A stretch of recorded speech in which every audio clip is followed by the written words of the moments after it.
All right, let's go ahead and get this party started.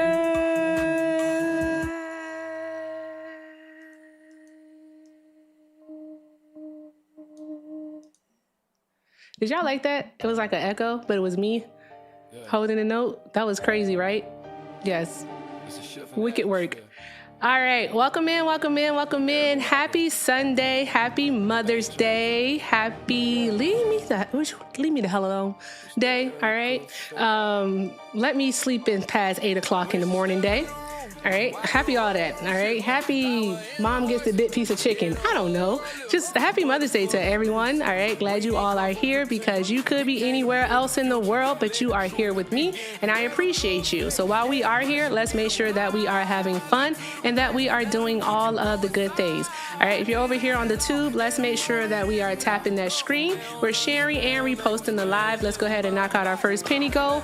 Also, let's make sure we keep the comment section going. And if you're over on the tube, hi, tubers. All right, tubers, always remember 15-minute allowance. I appreciate you. Okay, with that being said, thank you all so very much for being here. I appreciate each and every last one of you. Let's make sure that over on the tube, if you are new here, hi, please do subscribe. It's fun over here. Also, make sure you like the stream, keep the comment section going. And everyone, if you'd like to support me, support the stream, keep this platform going. The links are in the bio. Everything with Erica is the name, PayPal and Venmo. Also have a Zelle, everythingwitherica9@gmail.com. And if you're over on the tube, you can send a super chat. All right, I want to thank you all so very much for all that you do because all is appreciated and most definitely accepted. With that being said, Trump supporters, this is the Erica Effect. Get up in the box. Request up. Let's have a conversation. All right, I might go grab me a cut water. And it's not even cold because the one that I put in the freezer yesterday, I forgot to take out of the freezer. So now I know that it's like, oh, that's bad. My bad. Wait, does alcohol freeze? Yeah, someone help me. Physics.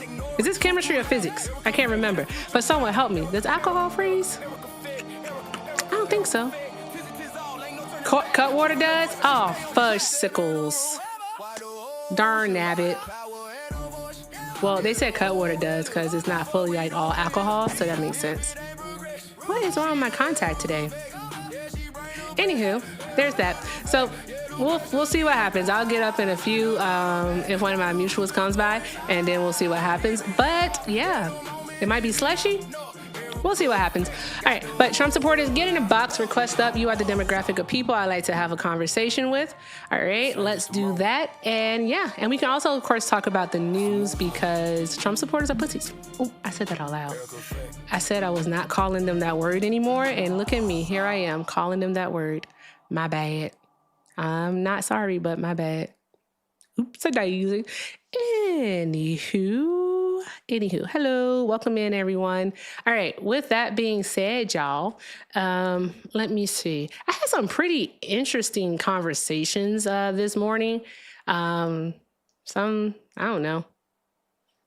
I just want to try to figure out like what is it that people aren't getting about this redistricting effort. And that they don't understand that it's like a whole lot of like different things that are in play here. It's not just about race, but that is definitely the major underlining factor of it. And then it's also about partisanship. It's about their plan for the future. So much that's happening. Hey, Miss Angie's happy Mother's Day to you too, love. All right, let's get to our first guest, I guess, and see what happens. Hi, Shepard. Are you a Trump supporter? 1, 2. Yes, ma'am. Okay. Teacupping makes me paranoid. No, I apologize, ma'am. Sorry, for some reason my phone always plays music as soon as I join a TikTok live, which is weird. I don't know why. Happy Mother's Day, by the way. Thanks. All right. So quick question. Are you a Trump supporter? Yes, ma'am. Okay. And for TikTok purposes, how old are you? 37, ma'am. All right. And why are you still supporting Trump? Well, overall, consistently, I feel like he has done what he said he's going to do. There are things that I don't like that Trump has done, but I mean, no president is perfect. Being able to kind of just formulate your own opinion on it. I call balls and strikes when it comes to President Trump. Sometimes he does a good job on things, and sometimes he drops the ball. So overall, consistently, though, I feel that he has done exactly what he said he's going to do. I'm a veteran, so I really like what he's doing with Iran to a certain extent. I want to know the end game because I'm a little apprehensive right now on the end game aspect of everything because I do feel like we are backpedaling a little bit. But overall, his transparency and the openness and with him, especially with the media, is another thing I'm really just quite happy with because again, he's very approachable. The media, loves to talk to media. I mean, look how many cabinet meetings we've already had, interviews and so on and so forth. So I think consistently he's doing a decent job. Now, again, he's far from perfect, wholeheartedly. He has made a lot of mistakes, stuff that I don't like and stuff that I don't agree with. But overall, I think he's doing a decent job. I would give him a B- right now. Okay. All right. So you did mention quite a few different things, and you said you like the majority of what it is that he is doing because he does what he says he's going to do.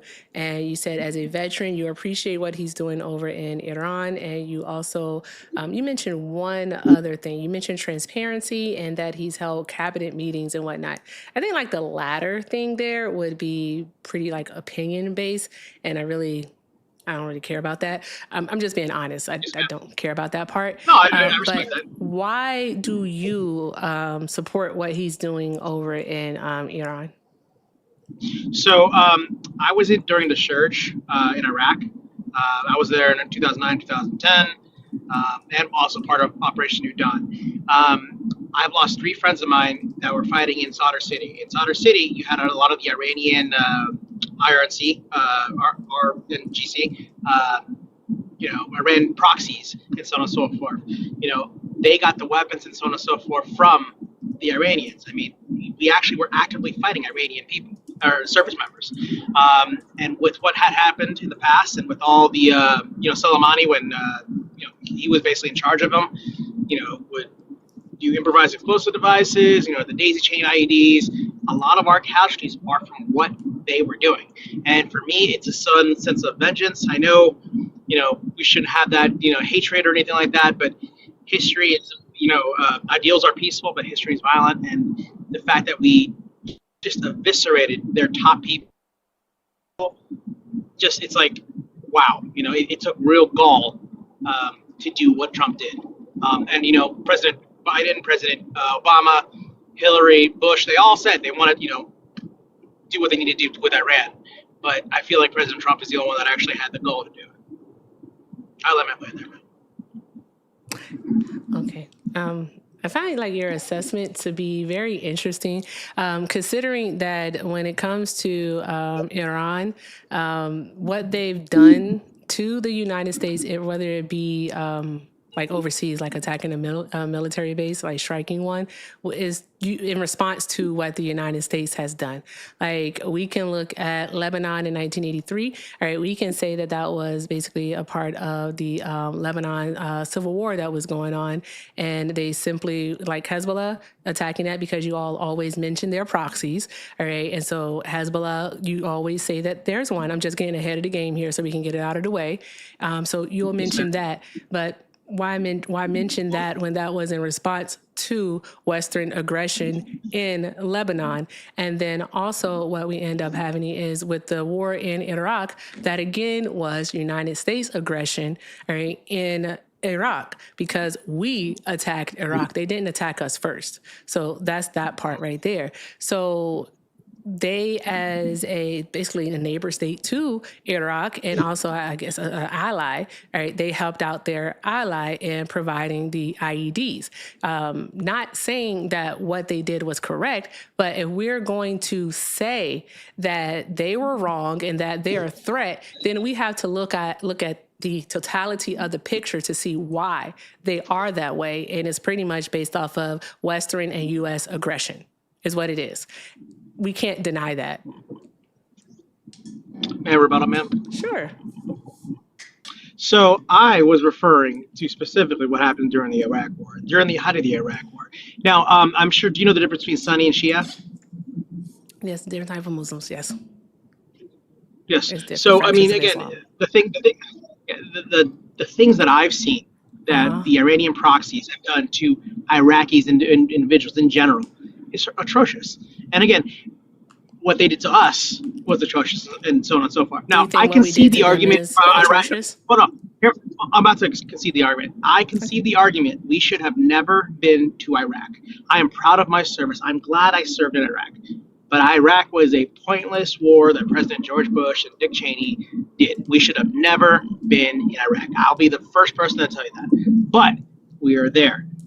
And again, with what the Iranians did, so on and so forth, I disagree with the assessment that you're coming off. It's not an eye for an eye. I've seen a lot of evil from the Iranians. What do you call it? IRGC? Not the regular military, but the IRGC. Very evil people. And again, what President Trump did, I mean, our enemies only respond to strength.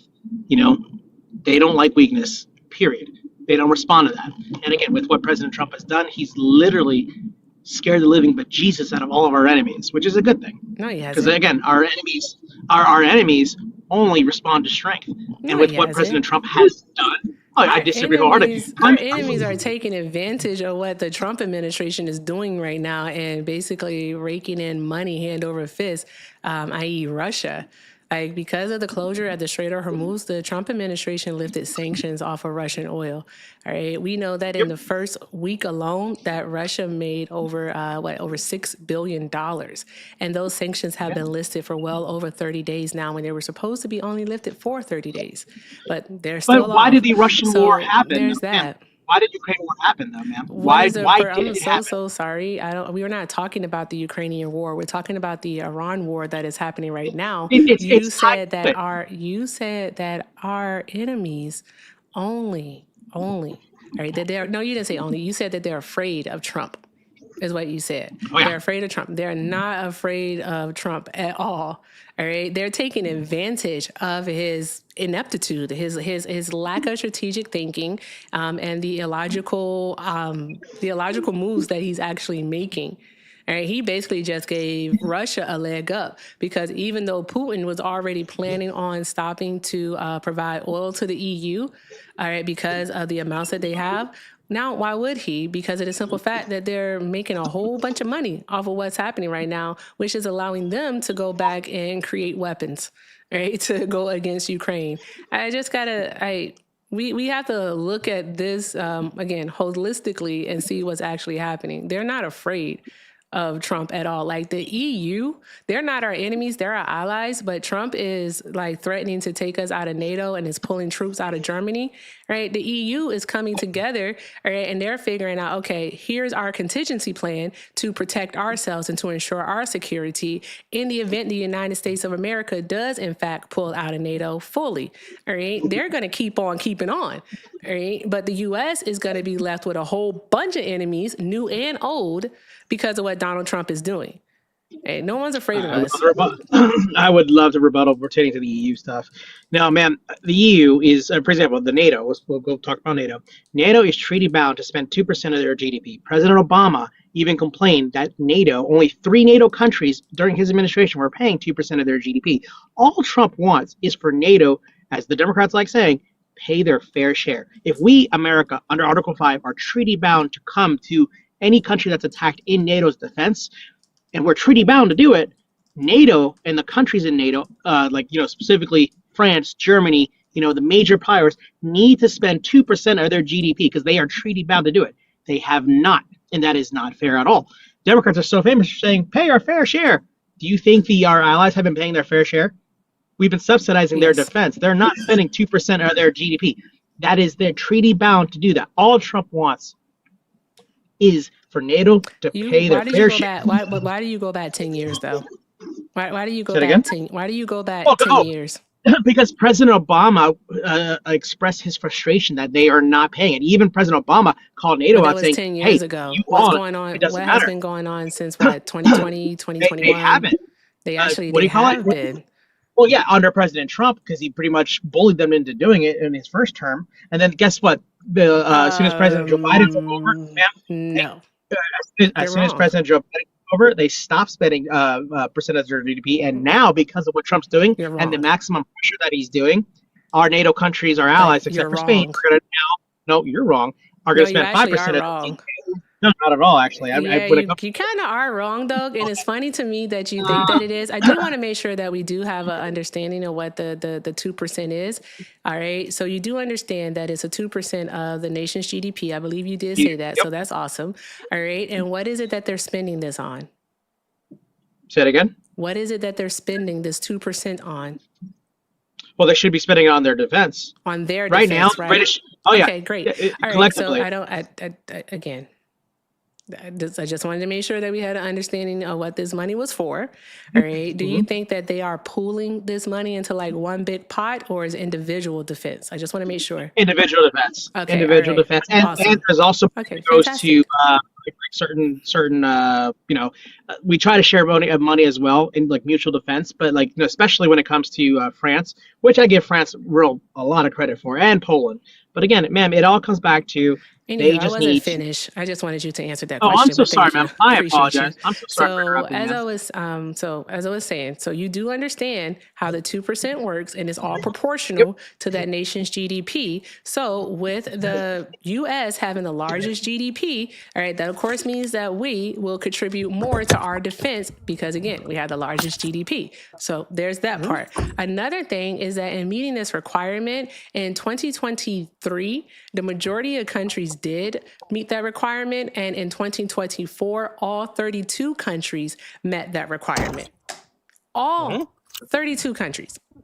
And how long has NATO have been It doesn't matter how meeting long their? it's been It around. does. They It does started matter. to actually And meet that why do you think? requirement. Yeah. So with Finally, them after actually applying meeting that pressure, requirement, all right. Well, I finally, guess Biden applied pressure. Shout out to Biden. So with that yeah. being I mean, said, right, they met their requirement and they're contributing to their own defense, which is a wonderful after they thing. realized that America's not going to So be subsidizing them anymore. with that being said, all right, Mhm. you talk about NATO, all right, as if it's some bad thing that the United States of America, because how can the United States subsidize something by contributing to its own defense? It would be different if we were actually paying for someone else's defense and this was all going into like one pot, but that's not what's happening. So you saying that the US was subsidizing it, that makes no sense whatsoever because that's not what was happening. Why do you say that? Okay, so very easy. So if you compare to like for example, we'll use England because I know a lot about pertaining to England. Their military right now is barely 20,000 strong. They can barely launch a division right now into their into a war itself. Unfortunately, because they don't spend their money 2% of their GDP as they are treaty bound to do so, their militaries are weak. And guess what? What do they rely on? Hey, I don't got to spend this money on my the 2% GDP that I'm supposed to spend. I don't have to worry about spending that money because America's already spending that money. Well, we don't have to worry about it. Do you think that's fair? I'm sorry, what? So, are you trying to say that basically that they think that because the United States is spending money on our own military, that Britain thinks they don't have to spend money on their military? Is that what you just said? Yep. No, that's not how money are we any of spending? that Ma'am, works. yes, it does. Ma'am, I actually was part of NATO. I actually served when I in Afghanistan Shout under out the to ISAF. you. But that's So, not I mean, how you that know what I'm works. talking about. It does actually. You I don't mean, have you appeal ever? to If you don't mind me authority asking, right now. have you Am I ever supposed to served? just trust you, bro? Oh no, but have you ever served them, ma'am? No, I don't know how to. I Okay, can so I read. mean, which is fine. I mean, we can all read. But like again, I speak from experience, ma'am. I've seen it. I've seen our allies be like, "Hey, our technology is so amazing compared to our allies. It's not even close." And the reason why our allies are falling so far behind is because they don't have the money. When I was in Afghanistan, we had to give our own allies our Kevlar. Huh? Whoa, time out. One moment. One moment. All right. Again, we already said that the countries have been meeting their requirements since 2024. All right. So they are meeting the proportional requirement of 2% of their GDP. All right. Directed towards their defense. All right, the United States of America, all right, is the only country, all right, that thinks that the military is some form of, I don't know how to put it, some type of like personality trait. And that's why we put way too much money into our military to begin with. But at the same time, because we put well and above beyond 2% of our GDP into our military. Right. So there's that part. Right? Like we're looking to actually bring up the amount for the military up to $1.5 trillion. which is Which I agree way with. too much money. All right. No, not at all. No, I don't want to go down that route with you. But with that being said, okay, not every country has the same goals and vision and are in alignment with the military being the most important part of their nation.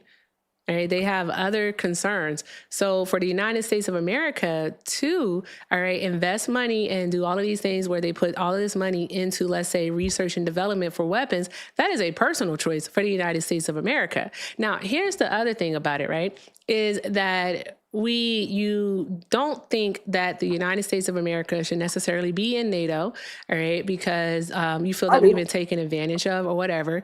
Now, here's the thing. Which country is it that has been the only country in NATO history to call on Article 5? America. Exactly. All right. So we didn't need NATO, then we wouldn't have to call on the provision that basically says you attack one, you attack all. And it was invoked after 9/11. Exactly. That part. All right. We haven't had any reason to call on NATO again since then. Right? Donald Trump tried to force them to assist with his war of choice here in Iran, but they had no obligation to actually assist because the United States of America was in fact not attacked. Is that correct? Yep. Okay, because NATO is a defensive measure, so a defensive alliance rather than offensive, correct? Yep. Okay, then. All right. So what I'm trying to say is that basically Donald Trump really truly doesn't have any reason other than throwing a temper tantrum to get the United States of America out of NATO. That's it. He's just throwing a toddler tantrum per usual. And that's your opinion on the matter. I mean, again, I actually was in NATO, involved in NATO. I lived in Brussels. I know what I'm talking about. And our allies, and a lot of the NATO allies, wish that they had the budget that we have, so they can prepare their troops. Because right now, if it was Russia versus NATO in general, or even right now with all the money that they're spending, I don't think NATO would last long without the United States. And again, all Trump wants them to do is just pay more money, put more money into your military. Oops, sorry, man, my Xbox is really loud. I apologize. And that's all I want. That's all I want. I love our NATO allies. I served with a lot of them in Afghanistan. They did help us out during the global war on terror. But right now, it's just, they're weak. And it's sad and pathetic. And there's nothing wrong with, a strong NATO is beneficial for all parties concerned. Especially with what Russia's doing. Simply opinion. That's it. No, I mean, we're an opinion-based thing. I mean, that's my opinion. Just like you have opinion, I respect yours. Even though it has to be rooted in fact, though, because we can say is rooted in fact that, again, you said that it's a fact that you did say that Donald Trump has our enemies afraid of us. That's not true, right? Like, our enemies are laughing at us while they make money. Like Russia. I gave you Russia as an example. It is true that Russia did, in fact, make $6 billion in the first week of the oil sanctions being lifted off of them. That's a fact. All right. What would they have to look at the United States and be afraid of the United States for when we're helping them? And it doesn't make any sense. All right. Donald Trump also has gone back on his word several times when it comes to Iran. He said that we destroyed their military capabilities, yet like the day after saying that, what happened? A U.S. fighter jet is struck down. So there's that. He didn't destroy their capabilities. And then also we have this blockade going, right? And it's a fact that the Trump administration has failed to communicate with our allies what it is their next steps are so that they can be aware. I can take that back to the beginning of the war when they didn't inform Kuwait, Qatar, Saudi Arabia, the UAE, and other countries within the Middle East that we are allied with, that we would be in fact striking Iran. And what ended up happening is that when Iran started their retaliatory strikes, is that not only were 6 U.S. soldiers killed in Kuwait, but Kuwait also struck down 3 U.S. fighter jets. If I recall, it was either 2 or 3 U.S. fighter jets. And it was because they did not know that the U.S. would be flying over Kuwait in their airspace. They didn't know. And so they struck him down. So there's that. And then also we can talk about the blockade that's going on right now, where Donald Trump said that he's going to do Project Freedom, where they're going to guide ships out of the strait, right, into and out of the strait. But they didn't inform Saudi Arabia. And the only reason why a halt was put to Project Freedom is because Saudi Arabia contacted the United States of America, all right, and voiced concerns that Iran would retaliate against them as a response to the U.S. doing Project Freedom. Hey, come on, bro. Like, this is really bad. Do you think we're losing? We are losing, yes. And we're actually, I do think that we're going to lose, because the only option that he has, in my opinion, and this is just opinion right here on this part, in my opinion, the only option that he has, all right, is to put either boots on the ground, which he doesn't want to do, all right, because he has people in command right now, all right, not Hegseth, because he's a friggin' idiot. He's not smart at all, right? But he has people like that Raising Cane guy and others who were around for Afghanistan and Iraq, and who know that that terrain is dangerous and there is no winning, because they know that these people will fight to the death and they do not mind dying. So that's the only reason why we haven't had boots on the ground. And the option after that, all right, is going to be to drop a nuke on Iran. It's a drop a nuke. And we already know that Raising Cane had to stop him from doing that a few weeks ago. Yeah, that was actually, you mean the story on the Washington Journal, which was already proven false. I mean, are you going to use That like was false proven stories? false? Yeah, When it was was. that proven Washington false? Journal. It was on CNN. It's a bogus story. Okay, let's see. Trump was never going to use a nuclear bomb in Iran. That is just ridiculous. And also, question: you talked see. about the plane that got shot down. So that's war. And did that service member die? No, we found them, we saved them, and there you go. And you also talked about the 6 service members that passed away. I mean, where was your criticism? I think you missed the main part of that. The main part of that was that they said that they destroyed their forces. They said that they destroyed them. All right, like they got rid of them. But then a plane gets shot down. Like, a jet gets shot down. Like, what are we doing? Did you miss that part of the conversation? Yeah, it got struck down by a Stinger missile. And I don't think you want to talk about Kuwait either, about the 6 soldiers dying and I the can triple actually, wide that burned up. You don't want to talk about that. Well, I was at the base, actually. They were, I think it was in Al Asalim, or I don't think it was at Buring. I think it was Al Asalim. That's not where they were. Where was it? What base was it at? It starts with a S. I would have to look it up again, but it starts with a S. And There's Arab John, Buring, Asalim, which I thought which one it was. I mean, again, unfortunately, that's war. Are you eating, by the way? Yes, Don't ma'am. eat in my ear. I'm sorry, ma'am. I'm I serious. apologize. I have a misophonia is real. Don't eat in my ear. It's rude. Yes, ma'am. I apologize. I apologize. By the way, good debate, by the way. You're very respectful. I appreciate One that. moment, please. Hey, y'all, do me a huge favor, all right? Y'all know the deal. Simhar is here. It is Mother's Day, and Simhar is our friend that is currently in Libya, but she's originally from Eritrea. She's currently basically just stuck in Libya, where an active slave trade is going on. And what happens is that the aid is few and far in between out there due to the ongoing conflict. And the coins that we provide, and the charity, I should say, that we give to Simhar, she uses that to take care of herself and her daughter, her 4-year-old. So let's show Simhar all of the love here, especially on this Mother's Day, and let's run Simhar up. Our first goal is going to be to 10,000 coins. If we can do that, that would be awesome. And I just want to thank you all so very much, and let's just keep doing all of the good things. All right. So what were you saying about that? I'm sorry, I lost my train of thought. What were you referring to, ma'am? We were talking about the 6 soldiers that were killed in Kuwait. No, I mean, you mentioned how they passed away. I mean, like, unfortunately, that's war. That's the sad reality of it. It's They a signed a sad doc- reality of war for basically like the head of the Department of Defense to move them from a protected base to an unprotected base, and then not advise them that there are active drone strikes going on and not get them up out of there. Man, that's war. That's not That's war. Man, can you That's explain the not whole war. thing? What about the gate that happened in Afghanistan when you had That's a not ISIS? war. It's war. Unfortunately, we signed the dotted line. We know what we signed the dotted line for.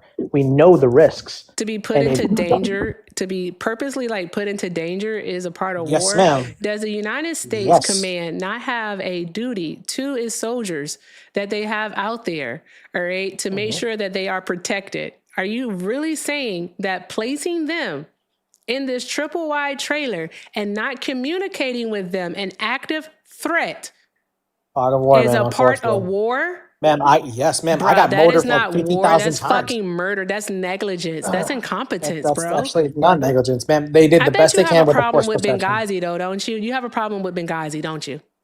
No, not at all, actually. I think Yeah, that... you full of shit. I don't why are you believe being you. rude? I'm not being rude. I just think that you're I full of have malarkey. nothing wrong with that, guys. I think, personally, You're full of that malarkey. President Obama did the best he could with that information. I don't blame him. I don't blame Hillary This Clinton. dude is I blame full the of commanders on the ground. nonsense. This dude, you're not real. Like, there's no way. There's no way. Well, you don't think I'm a If service I member? had someone available, all right, who was actually like prior duty, all right, who's also a veteran to talk to you, I would totally have them come talk to you because there's no fucking way, all right, the lies that you tell. Like you're lying. Like you lying, think that it's okay for Pete Hegseth, all right, to send these people, all right, to a new command post, because that's what he did. He took them from one place and put them into another. And then when that place comes under attack, they don't warn them. They don't even let them know that the United States of America is going to be striking Iran, and that with their proximity, that they could be in danger.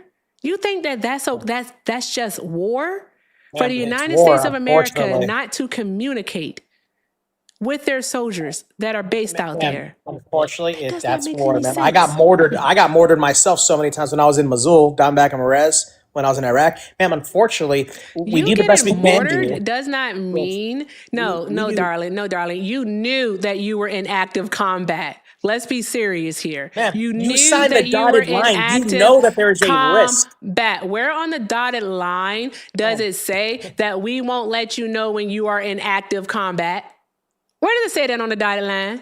Please tell us. Ma'am, you as a military My service member, understand that goodness you are going to be grief. put in harm's way. I just want to Ma'am, know that's something you where don't on the understand. dotted line, because you're comparing the fact that you were in active combat, all right, and you were blown up by mortar, is what you said. Is All right, Kuwait not several considered times. active combat? That's what you said. Why do they get combat all pay? right, that's what you said, because you knew that you were in active combat under the Iraq or the Afghanistan war, whichever one. All right, I'm not going to ask you which one it was, but you knew what you were in.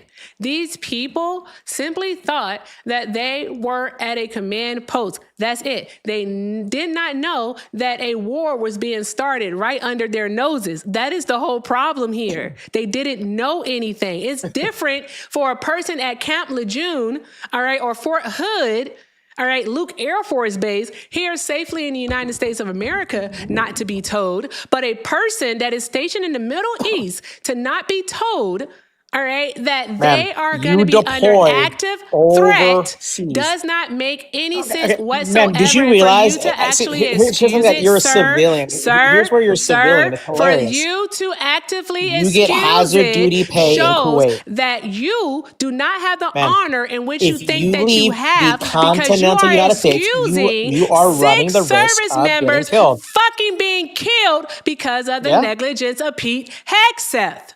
Yeah. That Did you is care a about problem. What about the 6 service members that were killed in Afghanistan? Every single service member that is unalive. I bet you Buffalo because Nickel, of the simple fact that America, our government needs to stop intervening in other countries' business. When we don't intervene, guess what? World wars happen. It has nothing to do with it. War wars do not happen. World War II was not our fault. War wars do not happen Okay, then explain when World the War I and United II. States of America does not intervene. Then explain how World War I happened. Explain how World War II. Did we start that? Did we start those wars? The reason why World War I Did we start World War I and II? All right, is because of allegiances such as the ones that we have right now. That's how World War I happened. World War II happened because of the exact same thing. Because of the simple fact that Germany also struck multiple places. All right. They went into Britain. They went into France. All right.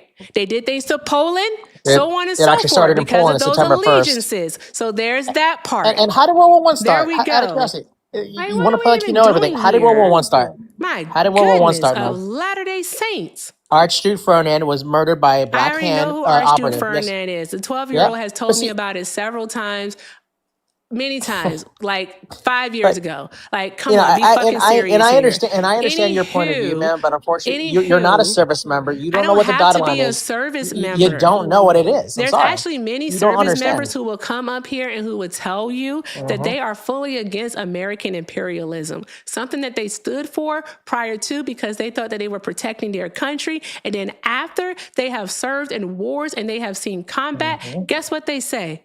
They say they are not for it.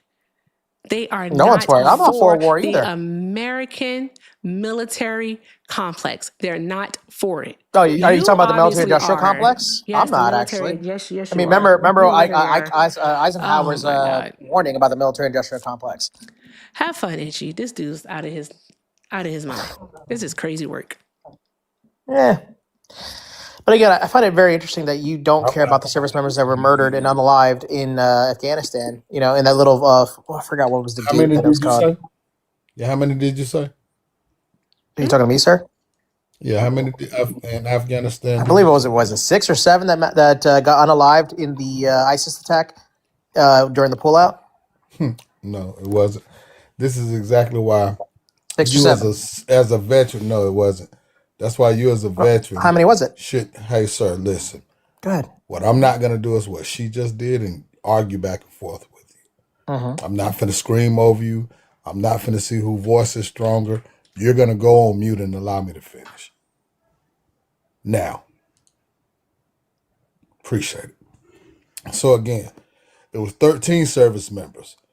And the last thing that you should do as a veteran is play pity pat with our service members.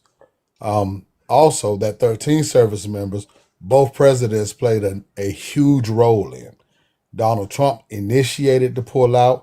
Donald Trump drew us down to 1,200 service members. Donald Trump let out 5,000 Taliban members. Donald Trump wanted to pull out in December. So that's that. Joe Biden extended it as far as he could. The pullout, like every other pullout that we've ever had, was a mess. We've never left a conflict in a good fashion. This is virtually impossible, especially when you're embedded into someone else's country. Secondly, after the 13 service members, because we lost 13 service members in that pullout, after the 13 service members, Joe Biden had a 4-year run where we lost 4 service members. 4. 1, 2, 3, 4. Both presidents had hand and a role to play in the 13 that we lost in the pullout of Afghanistan. After that, Joe Biden lost 4 service members in 4 years. Donald Trump has lost more than that in 2025. He lost more than 4 service members in 2025. We're already up to, 17 in this conflict. And that's So by what again, the government is telling us, not even by it's because not even reports over there are exactly. saying it's higher. So what I need for you to do is I need for you to act like a trained soldier, not use our service members who have lost their lives as pity pat cards and or some type of victory. That is silly. Who does that? 17 service members for everything that happened in Iran. That's a fair trade. It's Simple as that. not over. It is. Unfortunately, every life is precious. I understand that, but that's something What? we need to understand. What? The 17 service members that were killed because of what President Trump did. I bet you a buffalo nickel that they're damn proud that they are able to contribute to what we're doing right now in Iran. And again, how many people in the Iranian military have been unalived because of it, because of the war? No, war is horrible. I get it. I agree with Well, you guys. we know that 160 young girls were. Yeah, unfortunately, it sucked. We had bad unjustly intel. It's horrible. But do you not care about the 40,000 Iranians that were murdered and massacred in January and February this year? Yeah, no, it's none of our You business. don't care about that. Yeah, it's People none think of it our doesn't fit your business. narrative. It's absolutely none of our business. Yeah. It's none of our business. Yet you're Yes, okay with them absolutely none of massacring. our business. You're okay with them massacring Do you 40,000 care about the people who are Iranians? unalive and Innocent right? What did I Iranians, tell you? Hey, girls, sir, children, sir, little sir, kids. sir. Now you're acting like a little child. And what I don't want to do is treat you like a little child. So again, do you care about the people who are losing their lives currently because of us in Cuba? No, not at all. I'm glad what we're doing in So Cuba. again, no one gives a fuck about the things that you're trying to say that we should be at war for. Those 40 people, 3,000 people, 5,000 people that you're throwing up in people's face right now, you don't care anything about them. You're just trying to 40,000. justify. You're just trying to justify your boy king. My wedding? Your boy king. Oh, boy, king. Trump's not a king. Can't even get a ballroom approved. This is nuts. I'm going to take this moment of whatever the hell that was and say a few thank yous. Shout out to me. So sorry, friends. Shout out to Taffy. Shout out to Taffy for the $10 super chat. Taffy said, Happy Mother's Day. Thank you, love. I appreciate you. Thank you. Draw some hearts in the chat for Taffy, y'all. Also, over on Venmo, thank you very, very much to Cousin Jesse for the $5. Cousin Jesse said, Buddy is a veteran. Does he know Trump with the One Big Beautiful Bill made massive cuts to veteran aid and services? Republicans historically make cuts to veteran aid, but claims to love them. Make it make sense. We can't make it make sense because it doesn't make sense. Also, Cousin Jesse sent another $5 and said, one last thing. Tell him Commander Shepard would wholeheartedly be against the Trump administration. Can he name 3 policies that benefited him from Trump in being elected? We'll get to it. We'll see what happens and see if he can do that. Also, shout out to Dean. Hey, Dean. Dean sent a $2 super chat and said most of NATO is at or above 2% of the GDP, and that number is not treaty bound, it's suggested. That is very, very true. It is simply just a suggestion. False. And False. all of them. Okay, then. Pretty bound. Okay. All right. And then also shout out to Ren for the $5. Ren said, Happy Mother's Day, Erica. Thank you so, so very much, Ren. I appreciate you, friend. All right. And Cousin Jesse just sent another $5 and said, tell the goofball under Trump's first term, 67 U.S. service members killed according to military casualty source WBAL 11 News. In Afghanistan specifically, there were about 45 combat deaths during Trump's presidency, source CBS News. He just wanted to provide you with some information. Shout out to Cousin Jesse, to Ren, to Dean, and to Taffy. Drop those hearts in the chat, y'all. All right, and if you'd like to support me, support the stream, the links are in the bio. Everything with Erica is the name, PayPal and Venmo. Also have a Zelle, everythingwitherica9@gmail.com. And if you're over on the tube, you can send a super chat. All right, I do want you all to make sure that we are taking care of Simhart while she's here. It's Mother's Day. Let's get her up to 10,000 coins. All right, remember, she's our friend that's in Libya, originally from Eritrea. And she's currently somewhere where an active slave trade is occurring along with active conflict.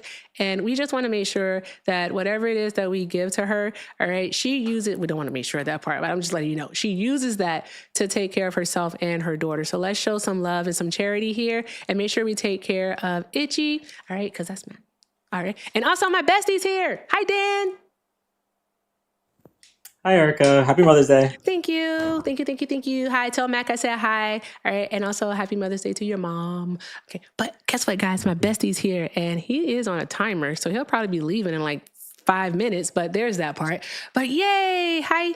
Long time no see. No, I can extend the timer because I obviously ended my live late. Oh, okay. All right, cool. Which cool. is wild because I described it as a hard out, but You did. And I know Dan, you're in good hands, so I mean, I know you don't like to crowd your panel, so. Oh, you're good. I didn't kick you off. You can stay. You stay. Thank you. You stay good for seeing as you long too. as you like. Hey, host, may I ask you a Not question, being ma'am? busy. Yeah, sure. Go ahead. In your opinion, in 2028, who do you feel would be the best representative for the Democratic Party for running for the presidency and the vice presidency? In your opinion, who do you want? Who do you think is going to happen? And who does the party want, in your honest opinion? Yeah, I can answer that later. I want to get back to the Iranian war, all right, that we're currently losing because the Trump administration doesn't have a plan. All right, Are we losing it? don't you think that is odd that there's been reports of of this one-page memo going around that the Trump administration sent to Iran, and the details of it were looking real familiar.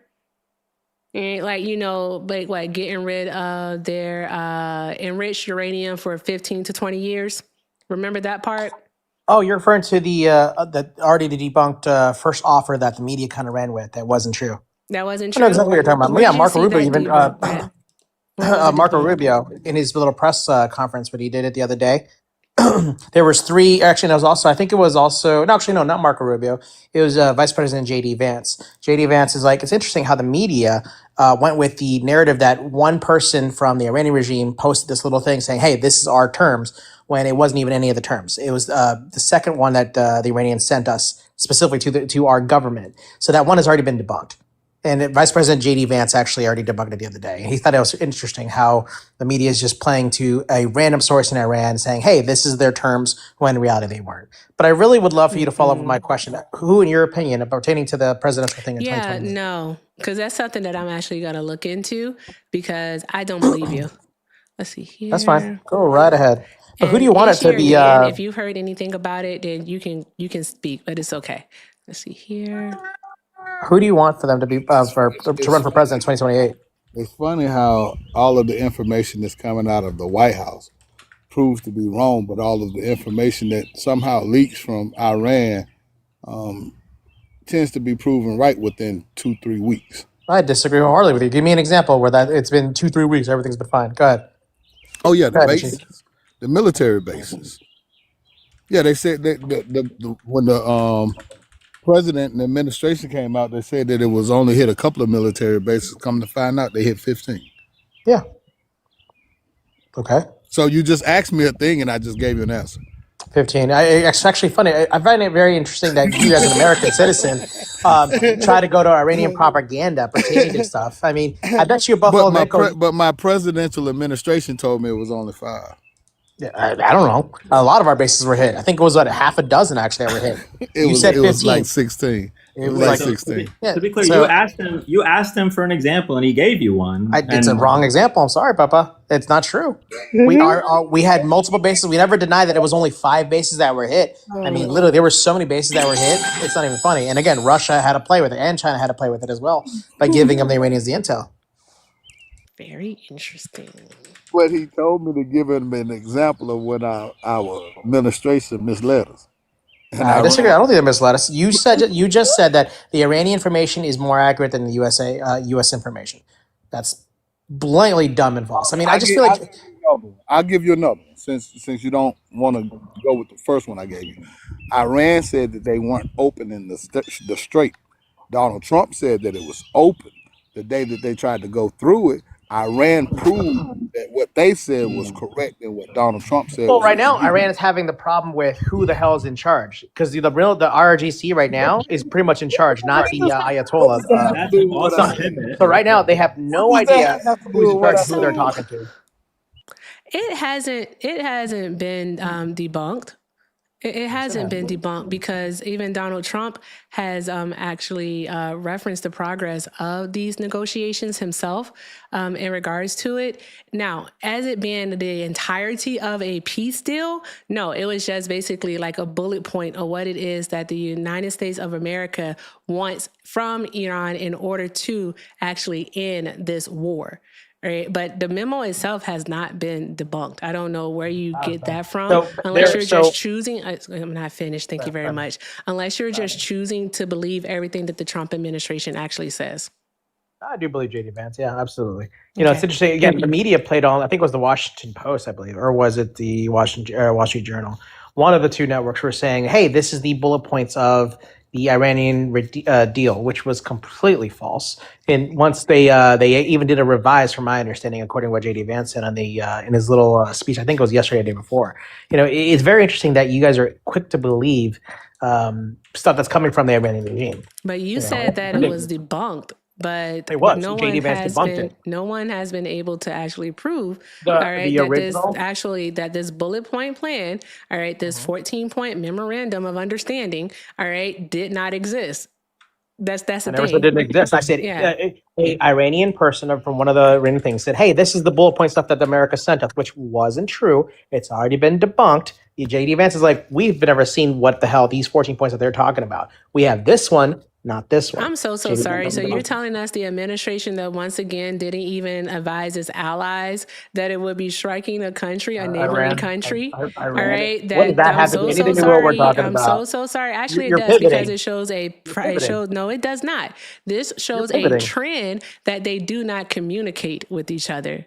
That's what it You're shows. pivoting. So you're choosing to believe what they've said out of their mouth versus what we've been able to see on paper. All right. So you're just picking and choosing who it is that you actually do believe. So there's that Man, part. That's not not a picking and choosing pivot. who I believe. He That's simply literally not a pivot. addressed the 14-point plan that the Wall Street Journal was saying that, hey, this is the leaked 14 plan that Iranians sent and the Americans are negotiating, which was completely false. It was a fake story. Simple as that. It's been debunked. Even though I believe the Wall Street Journal did a retraction on it. That's why you kept saying interesting, interesting, interesting. You know what I'm doing is correct. No, You're I just trying to said throw the words out to interesting make it look because I like it. actually got to see the actual name of it. And also, that's why I said interesting. And also, I was saying interesting to the fact that Itchy gave you an example of what it was that you were looking for in regards to how they've been lying to us. And you tried to pivot. You tried to pivot away from it. But no, you can't. So that was what was interesting. So what I need you to understand is it hasn't been debunked. It is something that Kushner and Witkoff came together and actually wrote. And again, Trump himself has referenced this 14-point plan. All right, Not the they first have. one that was And leaked it is to the not, media. this That's is the not one part from of ours. May. This is the one from May, this month here. So there's The that one part. that I'm referring to is the one that So there then was go 3 of get them us that was something. Go get us something that shows that it's been debunked then. I You don't have a have that smartphone in where your I can. hand. Please go get it. Oh, you want me to teacup? Yeah, sure. By all means, go teacup. Go get it. There we go. Can we talk about the fact that the guest made a claim that the U.S. intel has been more accurate than Iranian intel, and when Itchy disagreed and he asked for an example, he provided 2, and just I can't the ankles that were shattered with those pivots. The ability to just ignore any evidence presented to them is wild. Must be studied. It has to be. It has to be. At this point, it's a science. And I think a few of them may even teach like classes on how to pivot because that's exactly what he did. And then to show a trend in behavior and call that a pivot was absolutely hilarious. Now, darling, I'm showing you that they do in fact have a history of not communicating. Right. And so for you to think that JD Vance and Rubio are some way, somehow like fully informed on everything that's going on, you haven't been paying attention. Anywho, keep tapping that screen. What was that, Itchy? I was about to say I'm almost willing to bet he doesn't come back. Yeah, possibly. But one moment. Hey, y'all, Oh, for I'm some back, reason, bud. I just got the puzzle piece for some reason. That means that y'all aren't tapping. We've been on for almost an hour, and I don't know who you think I am. All right. But we need to get these lights up to 200,000 likes. So we need to tap that screen because what are we doing? We're not doing that. I know that, chat. We're not doing that. So tap the screen. All right. And let's make sure that we get these likes up to 200,000 likes. Okay. All right. I appreciate you all. Thank you very, very much. Okay. And like the Dark Lord says, do all the good things. Thank you. All right. Anywho, you're back. Go on. Where do we need to look? Thank you. The Washington Examiner. You cut out. Washington Examiner. The Washington Examiner?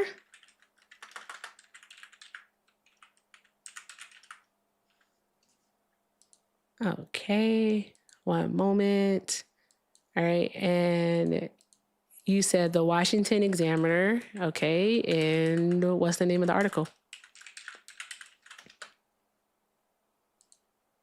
Oh, he's teacupping. I have hold music. Iran. It says Vance attempts to clear the 3 proposal something. Give me one. So Vance So it tries said- to clear. Wait, it says Give me one Vance second. I'm gonna tries. use my I'm gonna keep it on my phone right now. Like I'm talking to you via my phone. I'm gonna just use my iPad Mini real quick. Give me 1 second, man. I sincerely apologize for the wait. I hope he's not talking about this article from April 8th of 2026. Nope, it's the one right here. Vance clears up.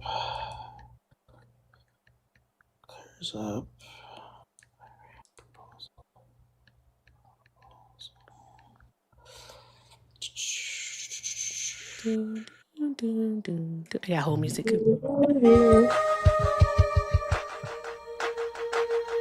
Damn, you're gonna be like that. Reminds me of playing Command and Conquer. Give me 1 second, man. That's what the hold music's for.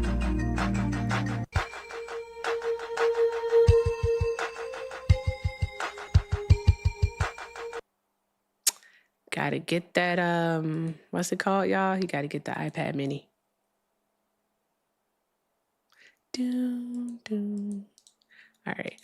I'm gonna use this thing that Dan showed me how to use, and I'm gonna do that there and take a look at something here.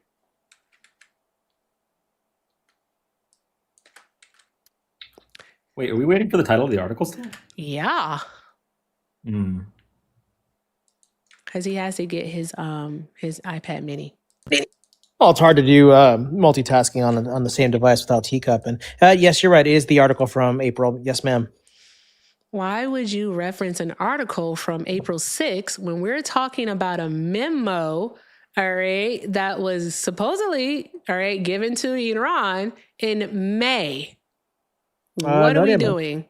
I'm just going off of the video I saw. Yeah, you be wrong then, because you're not talking about what it is that I'm talking about then. So there's that. All right. So we're talking about 2 different things then. So here's the deal. You were wrong. And I was very clear about what it was that I was talking about. You're the one that did not know what we were talking about.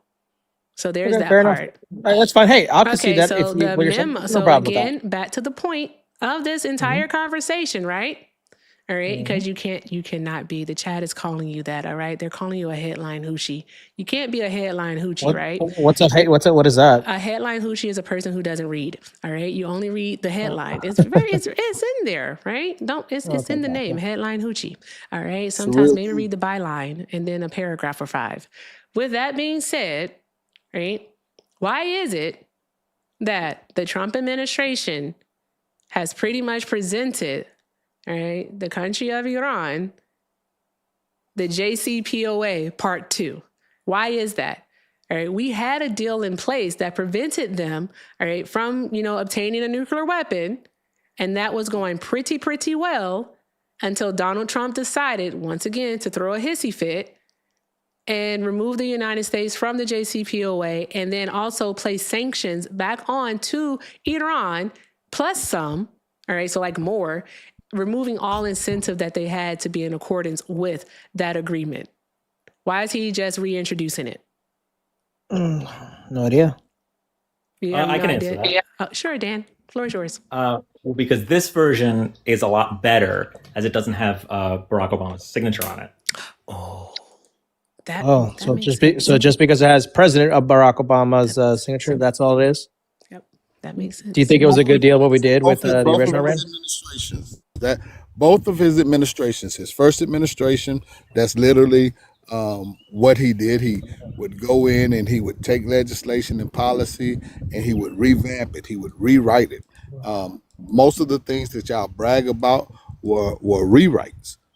And he just add his name to it. And y'all cheer in the streets and you jump up and down and you say, he the best president ever, yay! And his mission was to erase Barack Obama's name on everything that he could. This is what he's doing. President Barack Obama. This is what he's doing. What? President Barack Obama. This is what he's doing in his second term. In his second term, he's literally trying to erase the name Barack Obama every piece of paper, every legislation, every policy.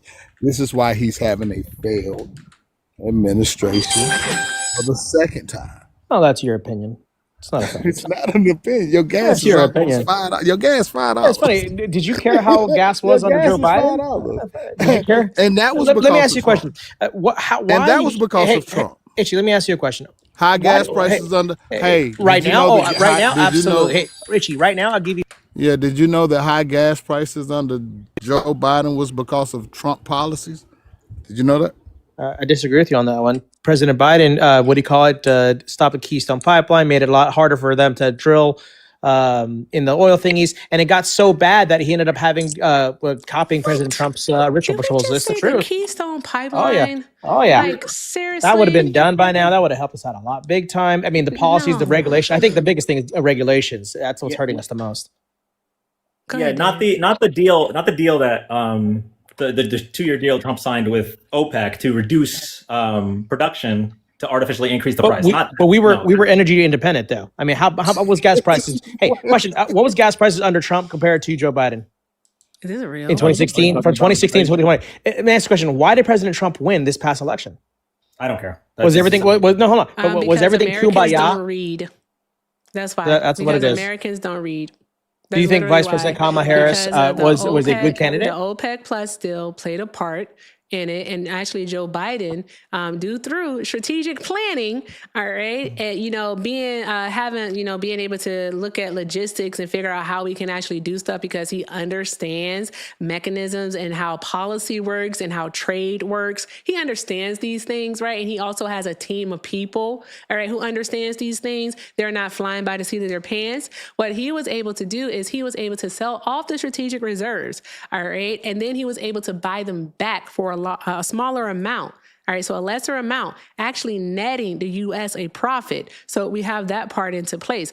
Also, this pipeline that you speak of that was stopped, everybody knows because, come on, bro, it's 2026. All right, everyone who is watching this live right now knows that that was stopped by the Supreme Court in, June? It was either June or July of 2020 when Donald Trump was president.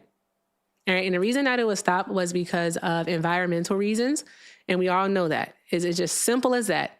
Right? Be serious. Also, additionally, that oil wasn't even going to be like oil that the United States of America could use. All right. Yes, it would have been refined here in the U.S., but it wasn't oil that we would use at the pump. All right. So it would have played no part on what we paid at the pump. All right, let's not even do that. If I recall correctly, it was tar sands that were going to be transported. The stuff for plastics. And it was going to create less than 100 jobs in America. So because Americans can't read, is that's why Vice President Kamala Harris lost? Out of curiosity, is that No, is that your literally, argument? actually, really, it is. It's because we have a literacy problem in this country. We do. You don't think she was a bad candidate? People go off of feelings. You so badly want to talk about the Democrats for some reason versus Oh, why you're absolutely. still I mean, again, supporting Trump. Oh, All right, why you're still still support Trump. supporting Trump's the good. guy, all right, who's passing policy that's taking food out of kids' mouths. All right, you don't want to talk about supporting the guy who signed a bill that starting in December of 2026 will begin the removal of millions of people from Medicaid coverage. Because you don't want to talk about the guy who doesn't want. We can talk about that. If you want to talk about Medicaid, I insurance. mean, do you think You people wanna from talk about Medicaid that? should be working at all or no? Right, Do you think everything should just be free? on Medicaid do work. That's the thing. They work. Yeah. What is it? The bare minimum is 20 hours is what they want to be on Medicaid. Is that They fair? work. They already Is that work. That is how the many hours do they thing. work? How It many hours do doesn't they work? matter how many hours. No, they work. no, The how majority many of hours? people that receive these benefits What? are actually working full time. How much? What's full time? How many hours is okay? What's full time? Full time The is minimum, 40 hours, the minimum right? thing that President Trump wants is 20 hours. Is it wrong to want to work 20 hours and you get medical benefits? Is that wrong? It depends on who you're asking to work those 20 hours. Everybody in general. I mean, 20 hours. I think that's a fair Everyone trade-off. in general? Because there's not everyone. I mean, like elderly, obviously not. Like like for example, if you have like a single mother and so on and taking care of kids, no, obviously not. But people who are able-bodied should have no problem working 20 hours. Period. I mean, how many hours do you work doing your TikTok live thing? Single able-bodied people. That's not who we're talking about. I need you to understand that. That's not who we're talking about. All right. We're talking about the people all right, who are already working but don't make enough money to purchase their own insurance, all right, with the different deductions and like the way that Donald Trump has changed the eligibility requirements, all right, it can cause a multitude of people to no longer qualify for Medicaid. That's another thing. And how do we go about fixing that? I mean, wasn't Obamacare supposed to fix it all and make everything affordable healthcare? And how did that let's work not out? talk about Obamacare when I the would love Trump to talk about administration Obamacare. actually allowed the subsidies to lapse. So there's that part. You mean the subsidies that had? Hold on. So the subsidies that were not supposed to be there at all. That had a sunset of 2025 that could have been Yeah. extended. And the Democrats had absolute power, and they didn't pass those it. to lapse. So there's that part. Yep. And why did that happen? With that being said, all right, here we go. I was I'm rebuttaling, but going I didn't hear. I to- guess I wasn't talking actually. Because I was telling you to be quiet so that I could, in fact, do something that's long overdue. Yes, my bad. All right. Thank you to Mr. B. Hey, Uncle B. Uncle B sent a $20 PayPal and said, happiest Mother's Day. Thank you so very much, Uncle B. I hope all is well, sir. I really, really do. All right. Drop some hearts in the chat for Uncle B, y'all. Also, let me make sure I don't want to miss anything. I can't barely see with my contacts. All right. And shout out to, hey, Mr. Mike. Mr. Mike sent $3 and said, hey, Erica, I'm pretty sure Biden wouldn't have fired all the experts that know shit. Fucking sure of that. I fucking hate that I go here. These assholes suck. Mr. Mike, you be letting off. I ain't mad at you, but you be letting off. Shout out to Mr. Mike, y'all. All right, drop some hearts in the chat. Also, shout out to Cassie for the $5. Cassie said, I work 60 hours a week, single mom, 3 jobs, in grad school for 2 programs, and I need Medicaid. This administration is consistently trying to kick me off of my Medicaid. There's a firsthand account since you enjoy those so much. Shout out to you, Cassie, for doing all of the good things, love. All of the good things. All right. Shout out to you. And I hope you get to keep your health insurance. But under this administration, who knows? So there's that. I mean, like, what are we doing here? Are you really like obtuse to what's actually going on? Not at all. I mean, again, we're just kind of going all over the place. I get kind of shut it down. So it is you what want it to is. talk about the But I will say Democrats. this, though. I do appreciate how respectful you've been. I mean, I know we disagree politically, but you've been very respectful. I know we're never going to see eye to eye on a lot of things, but I do appreciate how respectful you I was so happy that he was leaving. Look at that. Okay. Anywho, tap the screen, share the live, do all of the good things. Oh, there's Dan. I don't know. I was like, where did you go? Oh, I was like, where'd you go, friend? I had a phone call I needed to attend to. Oh, okay. All right. Is you both? Do y'all want to choose who's next or? Oh, let me see here. Okay. All right. Manage guess. While Dan is choosing who's next, let's make sure that we are still doing all of the good things, guys. Thank you to everyone who sent a donation and for the Mother's Day love. I appreciate each and every last one of you. All right. I'll definitely get Bubba some Legos with it because he's definitely going to ask for it. So there's that. So I'm already planning, mentally preparing. All right. Let's make sure that we keep doing all of the good things. Keep tapping that screen, sharing the live, reposting, and also, let's see here. Let's go ahead and knock out the high bears and continue to show love. Thank you, Nikki, for the bouquet. Let's continue to show love to another awesome mom on the panel, Simhar. All right, let's make sure we're showing her all of the love. And let's take care of Dan and Itchy too. Their links are in their bios.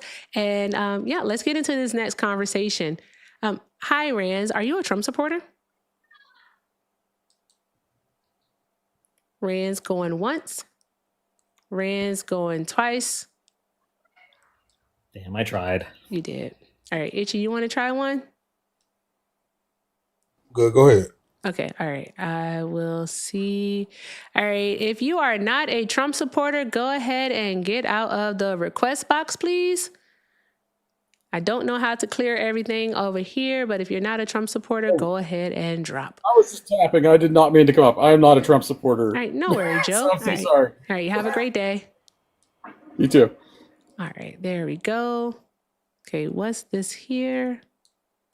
Do, do, do, do, do, do, do, do, do, do. Let's see what happens. I got to put the number up. Hi, Olga. Are you a Trump supporter? You'll even get AARP, the magazine. Okay, not a Trump supporter. All right. Let's see here. Hi, Manly. Are you a Trump supporter? Yeah, yes and no, yes and no. I mean, I don't like to, I don't believe in blindly aligning with either party or Did you vote just. for Trump? I mean, I can't. Yes, I did. You did vote for Trump. All right. If you had to vote today, May 10th of 2026, for Kamala Harris or Donald Trump, who would you vote for? I would vote for Donald Trump. Okay, you're a Trump supporter. All right. Why are you still supporting Trump? Um, I don't. I mean, it's hard to say. I can't say that I agree with a lot of the stuff he's doing. But I also feel like I like consequential decisions. Actually doing something, not just kind of holding the steering wheel, if you will. I feel like if Kamala would have won, it would have been the same, bureaucratic stuff that we've seen year after year. You have a Not really. whole lot of background noise. Okay, is it better now? Not really. Are you like the truck yard or something? Yes, I just actually got out my truck to kind of walk away from it. It should be better now. Okay. I might be misinterpreting this, but are you saying like you voted for Trump for the plot? Like, oh well, at least he'll start a war, whereas Kamala would be boring. Um, no, I mean I feel like if we kept piling on the same old, nothing was really going to change in the long run. I mean, obviously, I didn't not necessarily wanting him to start a war, but I do feel like when you try to play semantics or appease everybody, that's unrealistic. So a lot of times we just see politicians saying whatever they think they need to say to try to make everybody happy, when in reality, um, not too much changes. We see a lot of promises and they don't really come into fruition. And I mean, I would rather. I felt like America needs some sort of an uprooting, so that we can start restructuring properly. And I feel like a lot of the policies that have been in place for years aren't really getting us, any real progress. So yeah, I mean, I didn't, like I say, it's hard for me to say um, just wholeheartedly support Donald Trump, of course, because a lot of stuff he does, I don't agree with, but I do like, somebody trying to exact change that you can really see, So I don't know. I mean, E- of course, Even if that, Guys, even if the change is for the worse, like you'd be okay with change, even if it's making us worse off. well, kinda. I mean, if we're worse off in the if we're worse off in the short run, but it forces us to actually make real change in the future. Let's say for these 4 years, right? If Trump did a lot of craziness, but as a result of that, we have to really rebuild these systems, or we have to really try to reapproach how we are looking at some of the spending that we've done, over the last 10 to 20 years. That has obviously he's contributed to the deficit, but pretty much all presidents have. But now we actually have to do something about it. Okay, so if I feel like somebody, and I know it probably sounds crazy, but I do feel like if something may need to tip us over the edge, so that we start to really do something about the direction of America, instead of putting band-aids on all these problems, and they just get worse and worse and worse, because eventually it's gonna all come crumbling down, whether it's Donald Trump or Kamala Harris or Joe Biden. If we don't do something substantial to reassure the future and the stability of America, is going to fall anyway. So yes, I do kind of feel like thank you, Caso. we need to be maybe we need to be pushed a bit, to do that. I do. I mean, I believe. I mean, I'm a veteran. I heard the last guy, Shepard. Um, I do feel like that we don't really do a lot of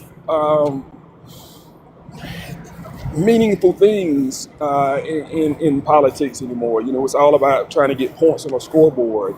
A lot of times, regardless of what's done, one side would interpret it one way, whether it's good or Peaches. bad. So we can't, we aren't really seeing, we aren't really seeing anything definitive that's getting us anywhere. And I feel like Democrats are the worst with that. This is the first time that I've ever um, voted, not voted Democrat, but I got tired of these open-ended kumbaya-ish, approaches. We love everybody, and everybody's going. America's not like that. We're a capitalistic society. There will always be a portion of our What? society that's left behind. It always has been. Okay, it's on. Okay. I had to make sure it was It's on. never been a it's never been a Oh, time Lord in a. Jesus. It's a lot of words I mean, what? that you just What said. oh, Because here's the thing, right? Like, okay, that's what you voted for, right? But what you voted for, in my opinion, whether you care for it or not, all right, you voted for the destruction of the system as you know it. All right, because of the simple fact, I did. yeah, and I don't fuck with accelerationists. Right, so I don't. All right, people that voted because they wanted Donald Trump to tear this down, I don't fuck with that. I don't fuck with that Well, I because don't, in people, I wouldn't I say. didn't interrupt. Well, I I wouldn't say did tear interrupt you down after though. about 15 minutes of talking. So let me at least get like 5 minutes off, right? So, because here's the deal, right? Whenever you have the destruction of something within this system in which we reside in, there's a group of people primarily that suffer the brunt of the consequences. All right. Those people look like me. They look like Itchy. They look like a lot of people in my chat. All right. That's who They gets look like hurt. me. I'm black. It looks like you too then. Shit. All right. So we get Yes, harmed. but my All people right. Because we've was it, been hold getting on one harmed. moment, hold on, friend. Hold on. All right. All right. Because come on, let's be serious. All right. 500,000 black men lost their jobs last year. All right. 400,000 black women lost their jobs. I need that to be understood. Do you think that would have happened under Kamala Harris? I mean, why did those 500,000 lose their job? How do we directly do that in a capitalist society where companies choose who they hire, what Are their you goals not are following? quarter Are you wise or not year over year wise? following the news? You don't see what Donald Trump's failed tariff policy did last year? It cost companies more money, all right, because they were paying more No, to but import companies. their goods, and so it cost them more money. So guess what they did? They had to let people go. Do you not see Donald Trump's Not push no, for that's not AI? that's not Yes, you do. true. That is Hey, actually hold true. on. Small Hold on. businesses Hold on. That's did not Hold on. companies. incur overhead costs. Hey, hold on, Miss Erica. Yes, Hey, sir. boss man. Her show, and she let you speak for almost 10 minutes. Didn't nobody interrupt you. Didn't nobody come off mute. She let you speak for almost 10 minutes flat. Please allow her to get her train of thought out. Last time I'm going to ask. Appreciate you and thank you. Thank you.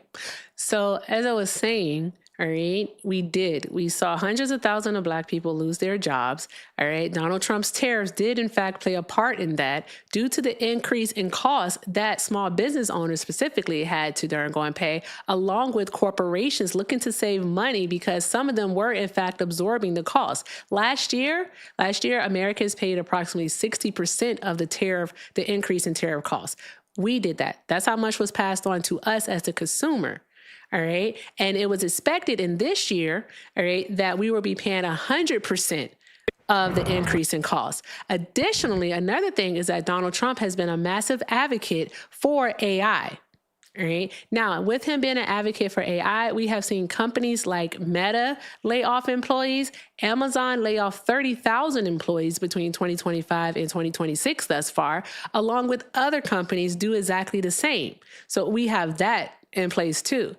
Okay, so here's the thing. People are, in fact, losing their jobs. His policies have been to the detriment of the American people thus far. Hey, what good is it that you're even trying to see, and how do you even get to dispute what was just said? It doesn't make any sense. Like, I just want some shit to be 2 + 2 = 2 again. That's all I want. Shout out to Hector. This is my thing. Okay, like you said, these corporations are taking the brunt, of the tariffs. But what we're not acknowledging is greed is fueling these companies. Okay, they're passing on the increase in price for imports or whatever it costs for their production because they want to continue having record high profits. Year over year, their profits are billions and billions. They could lose 10% of profits and still do astronomically great, but they don't do it. So they choose to cut thousands of jobs so they can continue making the most money possible. Then that's just because their greed is facilitated in this economy. They didn't have to cut those jobs. They choose to say, we're not going to lose one less dollar. We're going to make sure that we have a 15% year over year increase in profits, even if that means cutting people. Okay, now we could have Sure, made. Even that's with not that greed true. with But Itchy has corporate his tax hand cuts. raised. So I'm going to pass it to Itchy and then to Dan, and then you can respond. And none of what I'm gonna say is gonna be a question, so I don't need a response. I think that y'all did this a little bit too late. Y'all decided to jump off the boat at the wrong time. Y'all decided to jump off the boat when we were actually getting something. The white man actually gave us the most financially backing, opportunity wise, than we've had probably from any other president. I'm not going to say that it was great. I'm just giving you facts. There were more opportunity, more money, more funding, more all of those things, more jobs, more than at any other time in this country history because they did it with intention. Now you're talking about these corporations. Now you get an opportunity to get a prosecuting attorney general who has done these things, who have gone after these companies, who have made these companies pay back the people that they've robbed, cheated, and stolen from. So I don't understand how y'all decide at this moment when we're actually getting something that actually looks like progression and an opportunity to get somebody that's going to hold people accountable, y'all decide to jump off the boat then. I'm not going to say that you're one of those people who've never voted before. I'm not done. I'm not asking questions, remember? So I'm going to need you to go back on mute because you got a lot of background noise. Appreciate it. So again, y'all decide to jump off the boat. Y'all decide to jump off the square, off the square, I got it. off of our square. The moment that we're actually getting progression. Now this is a question. This is a question. You voted for Donald Trump after we got everything that we got. I'm pretty sure you've never looked it up, but I would love for you to go look up the things that we got under the Biden administration. Then God, I want you to go look at all of the things that Donald Trump has stopped in our community just in the last, year and a half? And then I want you to come back and tell us if you think you did a good job. And Okay, so it's Dan, on Dan. no, I said Itchy first, and then pass it off to Dan. All right, go He ahead, can Dan. respond. It's okay. No. I want to hear his response. Okay. Thank you. Well, So I can talk now. after I read this, actually, thank you to Shannon Doa Thomas. To $29.89 over on the two for the $10 super chat. They said, what is this guy talking about? Does he have any examples of what he's spewing out of his mouth? Let me answer my own question. He doesn't have any idea what he's talking about. They answered their own question. All right. Also, shout out to you, Shannon Doyle. I appreciate you for the $10 super chat. Keep doing all of the good things, guys. All of the good things. Thank you all so very much for being here. All right. All together, we have about 1,600 people between the tube and over here on the TikTok. So let's make sure that we are tapping that screen. Thank you all so much for picking up the likes. All right. We're at 319,000. Look at y'all. Why I gotta be me, mom? I don't like being me, mom. I'm just gonna let you know that. All right. Let's keep tapping that screen. Go ahead and knock out the gift goal. We have 15 of those left to go. Also, we're halfway there for Simhar, so let's get her up to 10,000. All right. Show her some Mother's Day love and just continue to do all of the good things. I appreciate each and every last one of you all, and everything is appreciated and most definitely accepted. All right. And make sure you guys take care of Itchy and Dan too while they're here. All right, because I'm about to get up and I'm going to get cut water. That's what I'm about to do. So be nice to my friends, please. You have the floor, Manly. Okay. Um, I mean, this is my thing. I probably don't have the average viewpoint on these issues, obviously.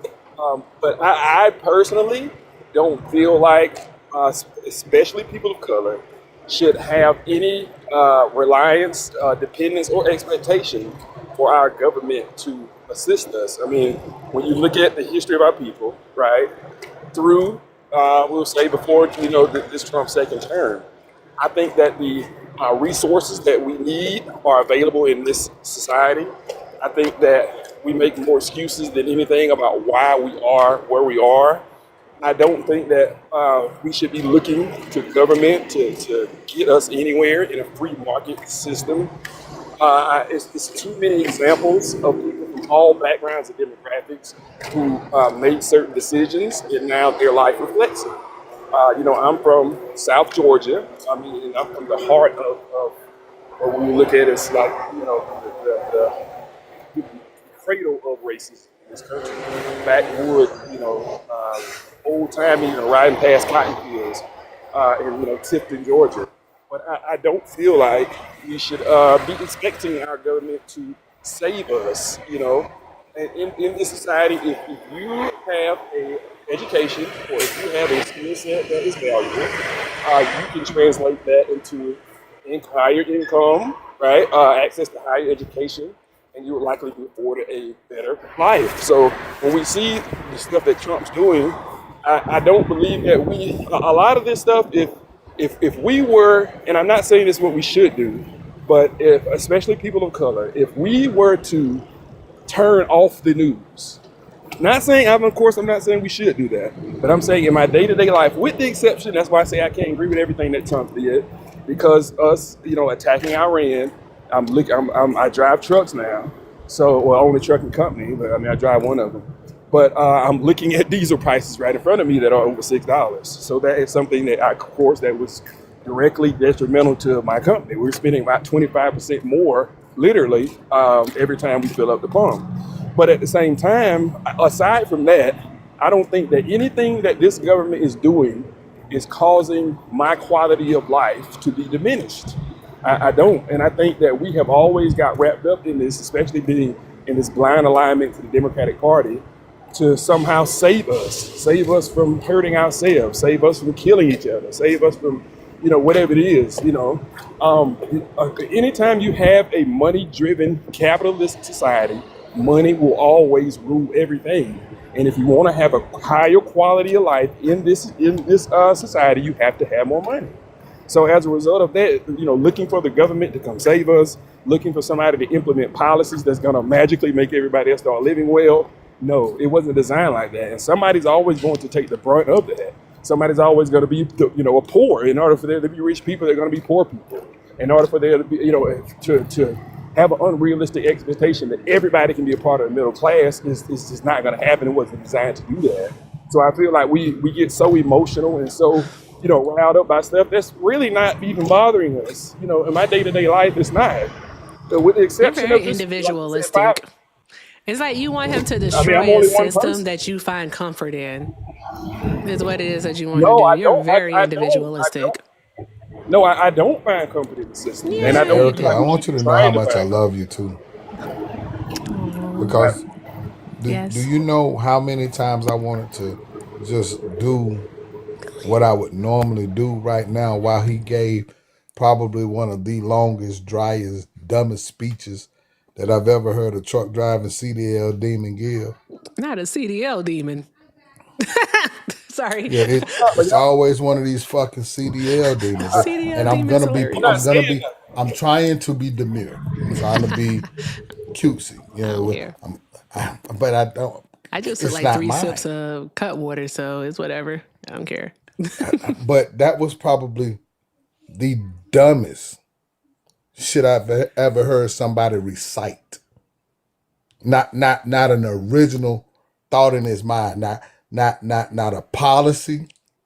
Not a not a piece of information. Hmm. Just straight how I feel. Yep. That's all they got. Yeah, When people start talking I'm about their supposed to feelings, be. I legitimately check out. I'm like, what? Huh? I don't Aren't want to we aren't engage we in your supposed to be talking feelings. about how I feel? What? What is it? What What? is it else is supposed What to you want me be? to do? Is this the wrong type of? Don't I supposed to be saying how I feel? I'm saying nobody saves us but us. So ultimately, we have to think from that perspective. I mean, that's how the society is set up. You can call it dumb, you can call it what you want, but ultimately, we know that in this society, if you Mm-hmm. have access to resources, if you have a higher education where you can afford a better quality of your life, then you are going to reap the benefits of that. So either you play the game to win, or you get online and cry Mirror about it. image of my face right now. So just fuck poor people. I'm sorry. Well, Wait, yes, this is He's pretty much just saying fuck yes. poor. No, that's not how it's I, supposed to work because you don't I understand what a am. government is actually for. The government is actually for the Yes, benefit yes. of the people. That's why we pay taxes. I need you to understand that. All right. The government is not supposed to make a profit. Okay, because the government is not a business. All right. The government is for the benefit of the people. Okay. So with that being The said, government, yes. people should actually be able to rely on the government for when they can't get medical insurance, they can't pay for it on their own, that the government steps in and they do it.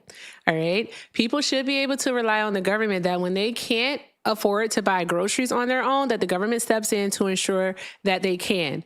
All right. If they can't get housing, all right, they can't pay for housing due to costs, that the government steps in, all right, and ensures that they have affordable housing. I need you to understand that. The government is Is that in there our to service constitution? the people. And what we have right now is a government that is only serving themselves and people like you who think individualistically.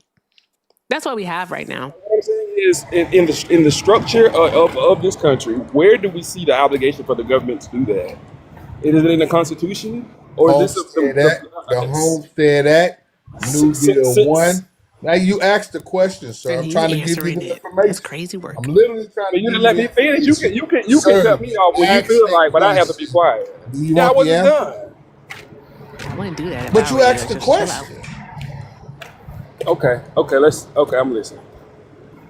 The Homestead Act, New Deal One, New Deal Two, the GI Bill, welfare, Social Security, just to name a few, sir. I feel like those programs have been more of a detriment to people of color than help. I do. Nigga, we couldn't get three of them. What are you talking about? No, I'm talking. I'm talking about from the New Deal through the welfare system. In order to qualify for the Oh, he welfare thought the New system, Deal was for in us. order, in order to qualify. Listen, okay. In order to qualify for welfare, you had to remove black men from their Oh homes. my And as a God. result, our Do society, you that know is that was true. outlawed? My, Do you my know my family. Okay, I'm sorry. that was Of outlawed in course, yeah. 1968? How old are you? No, it was not. I'm Yes, telling it you right was. now. I have family members right now that live in Section 8 in HUD housing, and if they found out that a man stays there, they will kick them out. This is real. This is And going do on you know right why, now. though? Do you know why? Do you know Why? why? Because you No, have to count the head of everyone in there. So everyone plays a part. Everyone plays a part in the amount of assistance that the person is getting. That includes children But and any adults living within the I mean, household. of And course, so of if those course. adults are in the household, especially a man, all right, okay, their income also has to be taken into account. So it's possible that their income would cause the woman to not be able to qualify any longer for the benefit. So there's that part. All right. So don't get mad at That's people. part Like, don't to get it. mad at the government because they trying to game the system.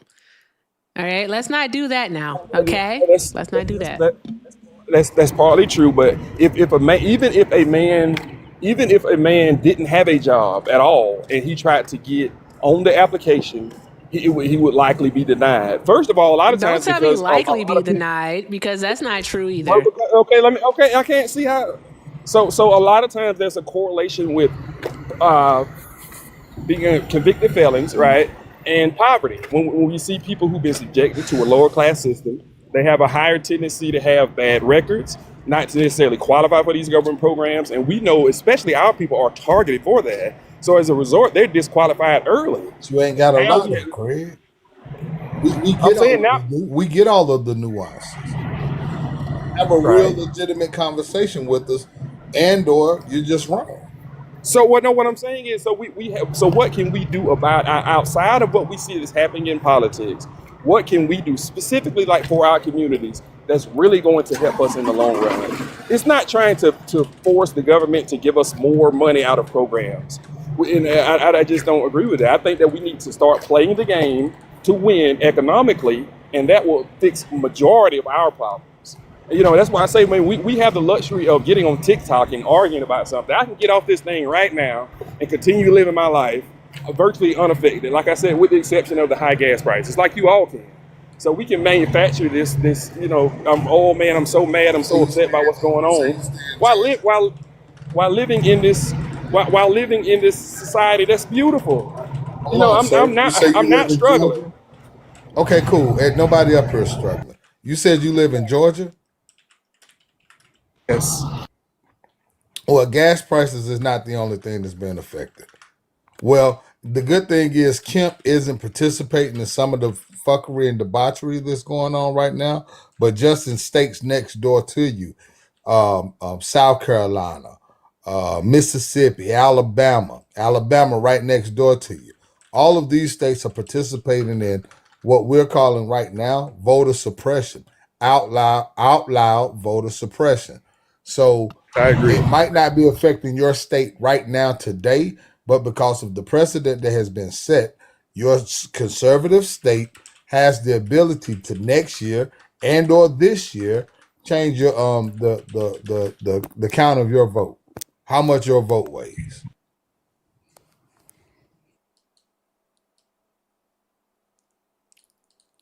Boom, ba-dum, And that's a lot bigger than gas. And that's a lot bigger than gas.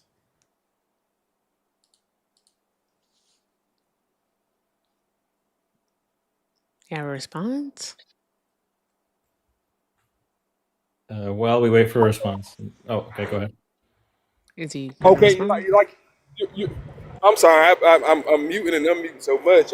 You know, I don't want to. You know. Okay, so yeah, I agree. I absolutely agree. And what we see with the restructuring of the maps, it is directly, you know, trying to dilute the black vote. However, when you look at the impact of our votes and whether or not it really um, has a real change, or it can really play a part in a real change, I don't think so. When you're in states like Tennessee and Georgia, unless each individual unless each individual vote is going to be counted, like what we see, you know, running for governor or something, when the district itself is what determines whether or not a politician wins or not, we're not going to win anyway. You know, our votes is not going to be that Hi, caller. impactful. Hold one moment, You please. know, anyway, you know, we like the states that you see like Louisiana, or you know, going from two majority black districts to one. Either way, we weren't going to win the state. You know, don't get me wrong. I'm not saying in the future that it couldn't change, but These aren't state races, though. This is a race for the House. This is what it is. It's a race right. for I'm the saying, House. So each district matters. And our So, vote is being right. diluted because they're getting rid wanna- of majority minority So districts. what I'm saying, so what I'm saying is, even if those two maintain majority black, they still would lose. That's what I'm saying. I got to speak to this real quick. I don't have that much time left on the panel, so I do want to point out something. You said that our votes usually don't actually lead to any change, but that's not true.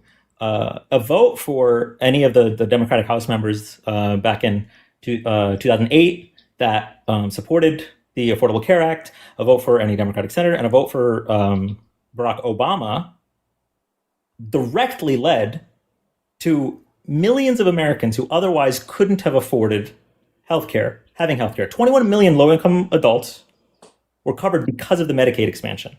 That is a direct change from prior. So this idea that our votes are meaningless, this idea that our votes are meaningless is not rooted in reality. And in fact, a vote for Donald Trump in this case is making large parts of this country worse. Like the systems, the prices, whatever it might be. So, like the votes are very important. If they weren't important, right, all these states wouldn't be doing what Itchy just described in regards to redrawing the districts. Even after, in some cases, I think was it Tennessee that one of the districts they already started voting. Oh, Louisiana. Oh, that was they already started Louisiana. voting.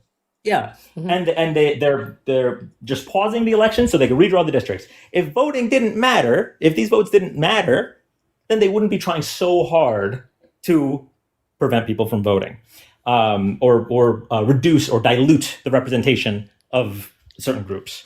Yep. So yeah, I just need to speak to that. No.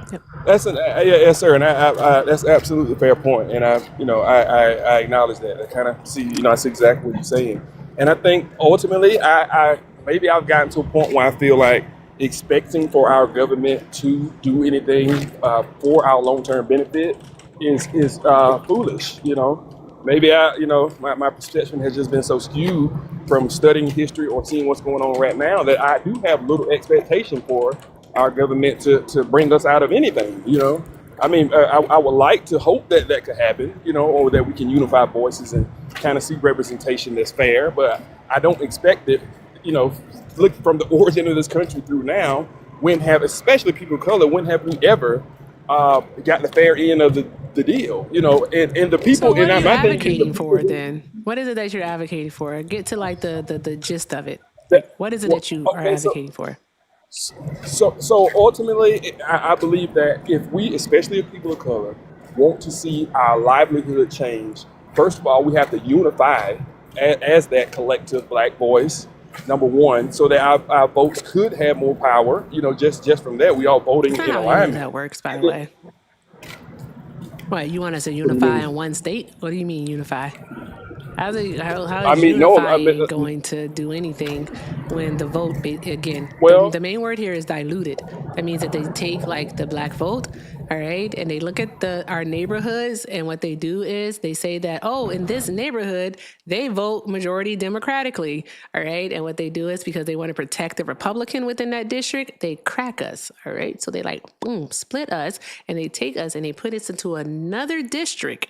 All right, and then they do that to other parts of our district and put those into another district. They dilute the vote. So how is unifying going to mitigate that? When I say unifying of the Black voice, not necessarily just on voting, but I mean making sure that we are all moving in the same direction, if you will, as far as ideology. I mean, we were moving in the same direction in regards to ideology in November of 2024, but 8% of Black women and then 22% of Black men decided that you didn't like progress and you voted for what we have right now. Well, obviously, well, like you say, but obviously we weren't, because 22% didn't think like that, so we couldn't have been. Now, the majority got the memo. You niggas didn't get the memo, though. I don't know where you were, all right? Y'all was asleep. You definitely weren't woke. But we got the memo. We did what we were supposed to do. I understand. Okay, let me give you this example. So, One moment. Hey, chat, take a look at your screen, all right? We have a D-Rop goal, all right? You know what that means, okay? And I need to see something for my panel. All right, we need to get Simhar up to 10K. Okay, let's do that. All right, let's get Simhar up to 10K. All right, help her out here. Also, let's get Dan and Itchy up to 5K each. All right, so then that way we can do the thing. All right, let's do that, because I am trying here and I don't know if I have enough cut water for this. Also, I've realized that doing this, all right, may cause some adverse effects. So before you think that you want to be a woman with a microphone, think long and hard about the responsibilities, okay? Long and hard about the responsibilities. That's all I got for you. With that being said, keep doing all of the good things, guys. All of the good things. Keep tapping that screen, sharing and reposting. All right, taking care of the panel, because that's my focus right now. All right, and I'm going to try really hard to make sure that I can get through this conversation about vote dilution, because, people are not understanding what the fuck is happening here. Okay, and it's like, what are we doing? How is unifying going to be the key here when we're all in different districts and in different states? What is it that we are unifying on when it comes to voting for the House of Representatives on a federal level?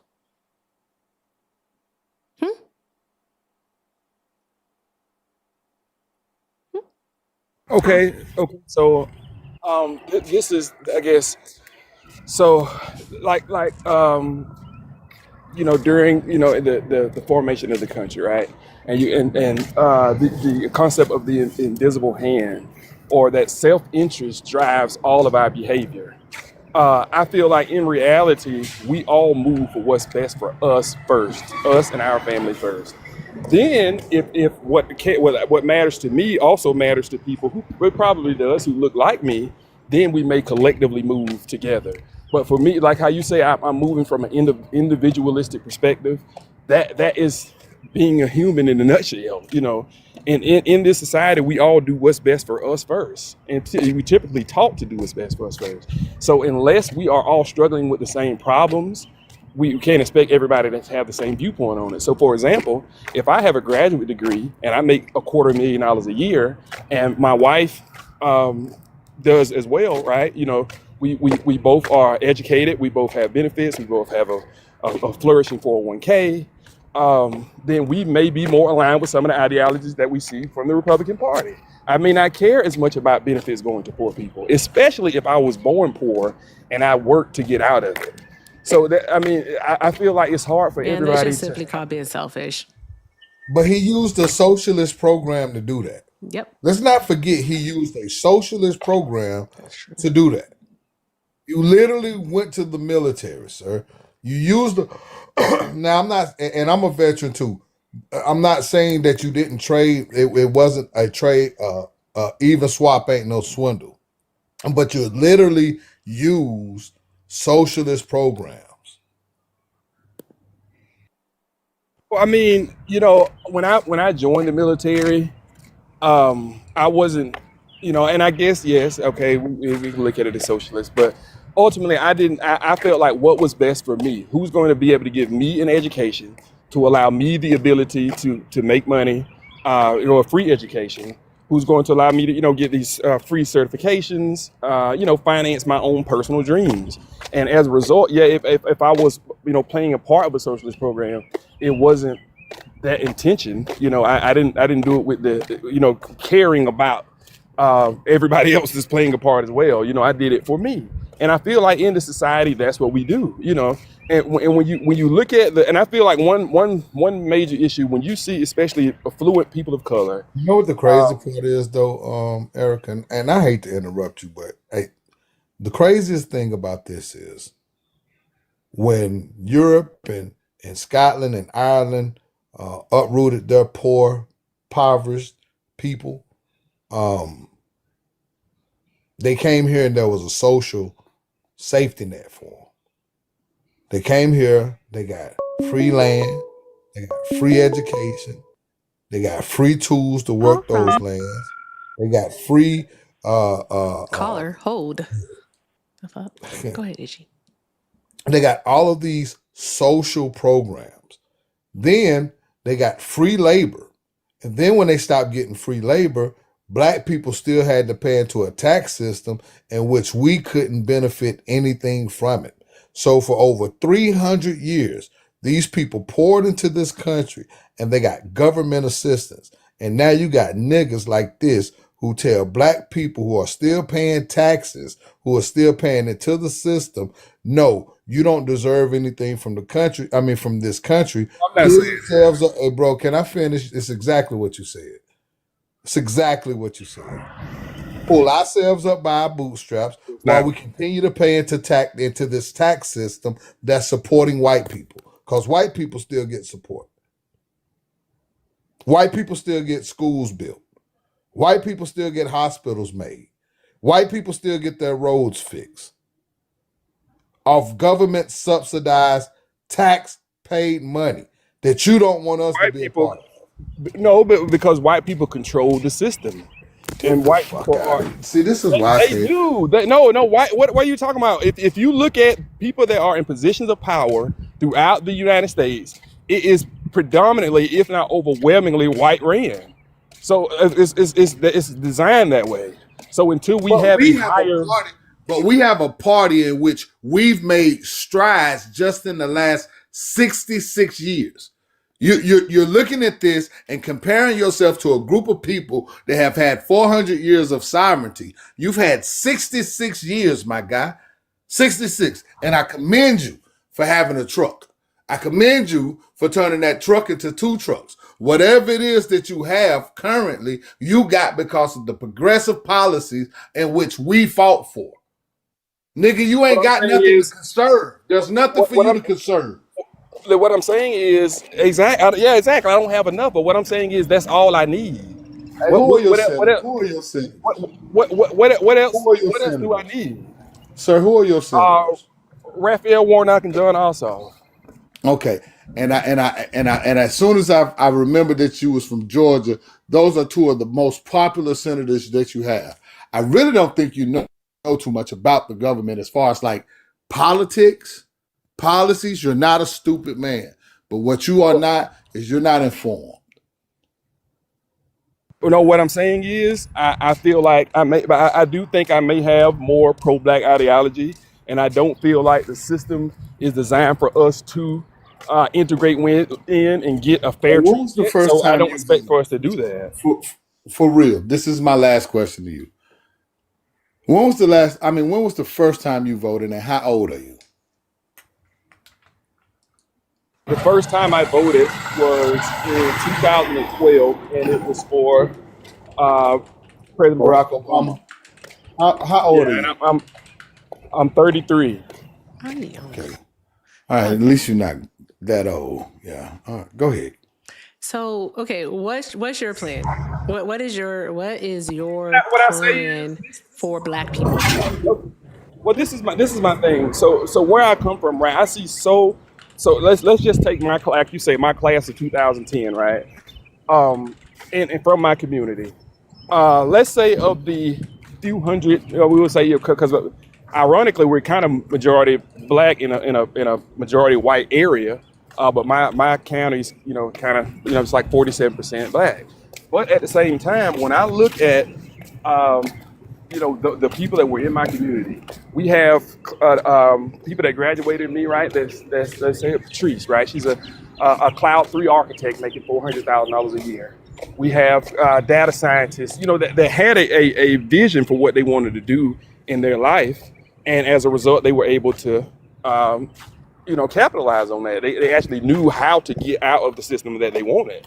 Then I also see something like those are 2 friends of mine, right? But then you also see some of my closer friends who chose to sell drugs because they feel like they didn't see that vision or that future for themselves.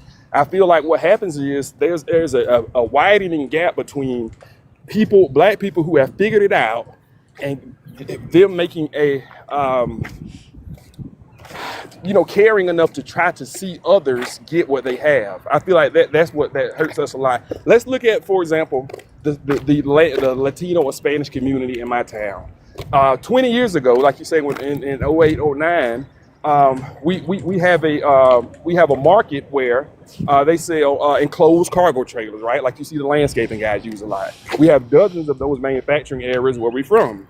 Now, 20 years ago, the Mexican, and I don't want to, I don't want to generalize, but let's just say the Mexican population of those, they were poor, right? They still aren't well represented in government. However, they now own the manufacturing. Well, I'm talking about within 15 or 20 years, they now own the manufacturing company that they once worked at. They have virtually monopolized some of the industries that they once just worked for, but they also make a collective effort to work together outside of what the government is doing. 2.3, guys. 2.3. Go on. I'm listening to you. I'm talking to the chat. I'm just saying, I seen a group of people who are being directly targeted by the administration, who really have a real threat to themselves and people they love, much greater than black people that like for ICE and immigration, right? They're directly being targeted, but because they are actually utilizing the resources that they have collectively, they are coming up collectively. And it's like we talk about it all the time in my community, like we watch it in front of us. Now, some people, like look how all these Mexicans taking over everything. Well, I mean, I don't look at it like that, but they're working together. They care about their fellow man and woman, and They've that been doesn't given happen the a lot. opportunity to work together. What has happened when Black How? people work together? We literally had How did the Fearless they Fund. get the The opportunity Fearless to work Fund. together? The Fearless Fund. All right. Okay, was a grant right there in Georgia. Was a small business grant for Black women entrepreneurs. All right. They started this grant sometime in the early 2020s, like 2022 or 2021, sometime around there. Anywho, what happened is Edward Bloom, okay, the lawyer who was able to successfully argue against affirmative action and get affirmative action removed from our college admissions, all right, also argued against the Fearless Fund. And what he was able to do is that the courts were basically like, you know what? Yeah, the 1866 Civil Rights Act does in fact apply, where you can't provide these services directly or specifically for a certain race. All right. And so what ended up happening is that they ended up settling. Okay. That's what they did. They ended up settling, all right, to avoid the court's decision, and the Fearless Fund had to be dissolved.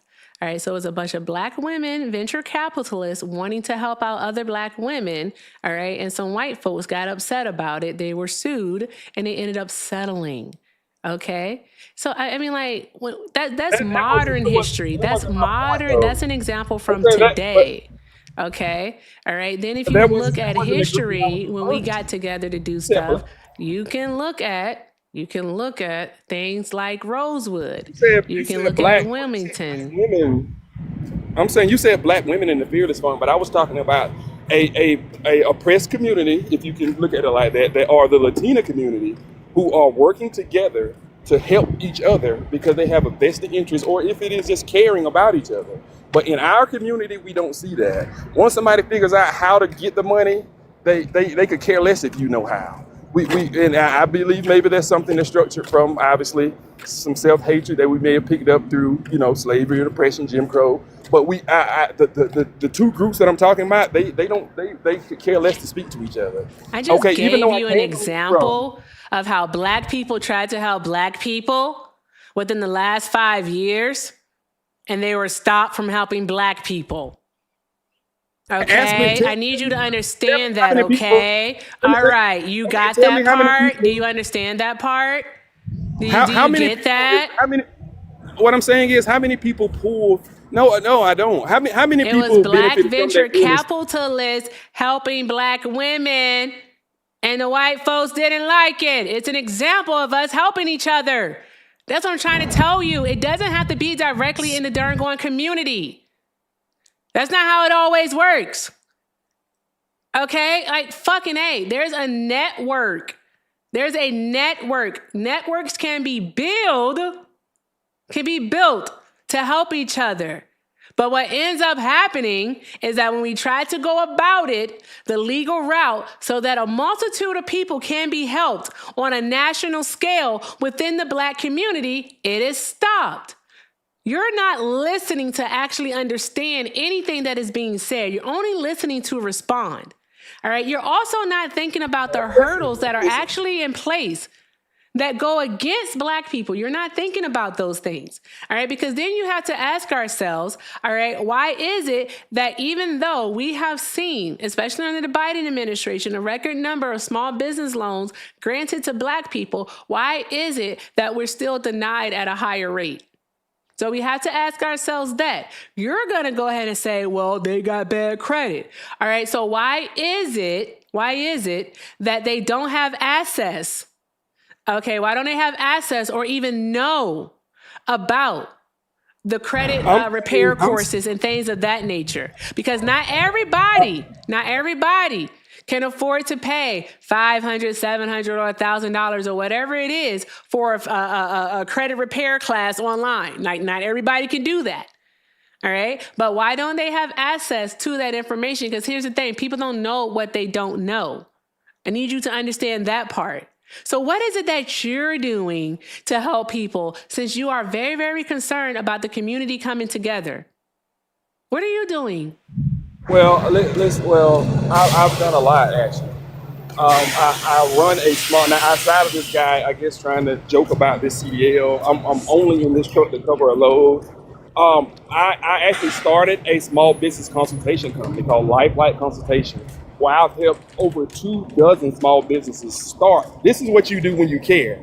And if I could have just integrated within a white society and smile and play the semantics and code switch and not care about people where I'm from, I wouldn't have done that. But I intentionally tried to help people who otherwise wouldn't have access to first to it, because a lot of times it's not that black people don't have access to the funds.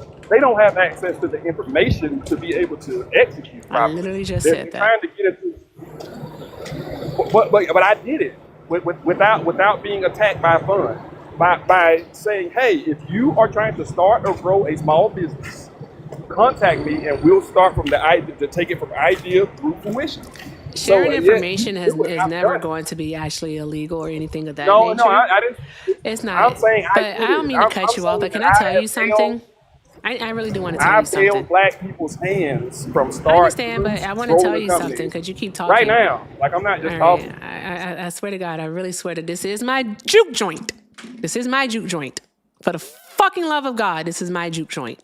Jesus Christ. Bro, take a fucking breath.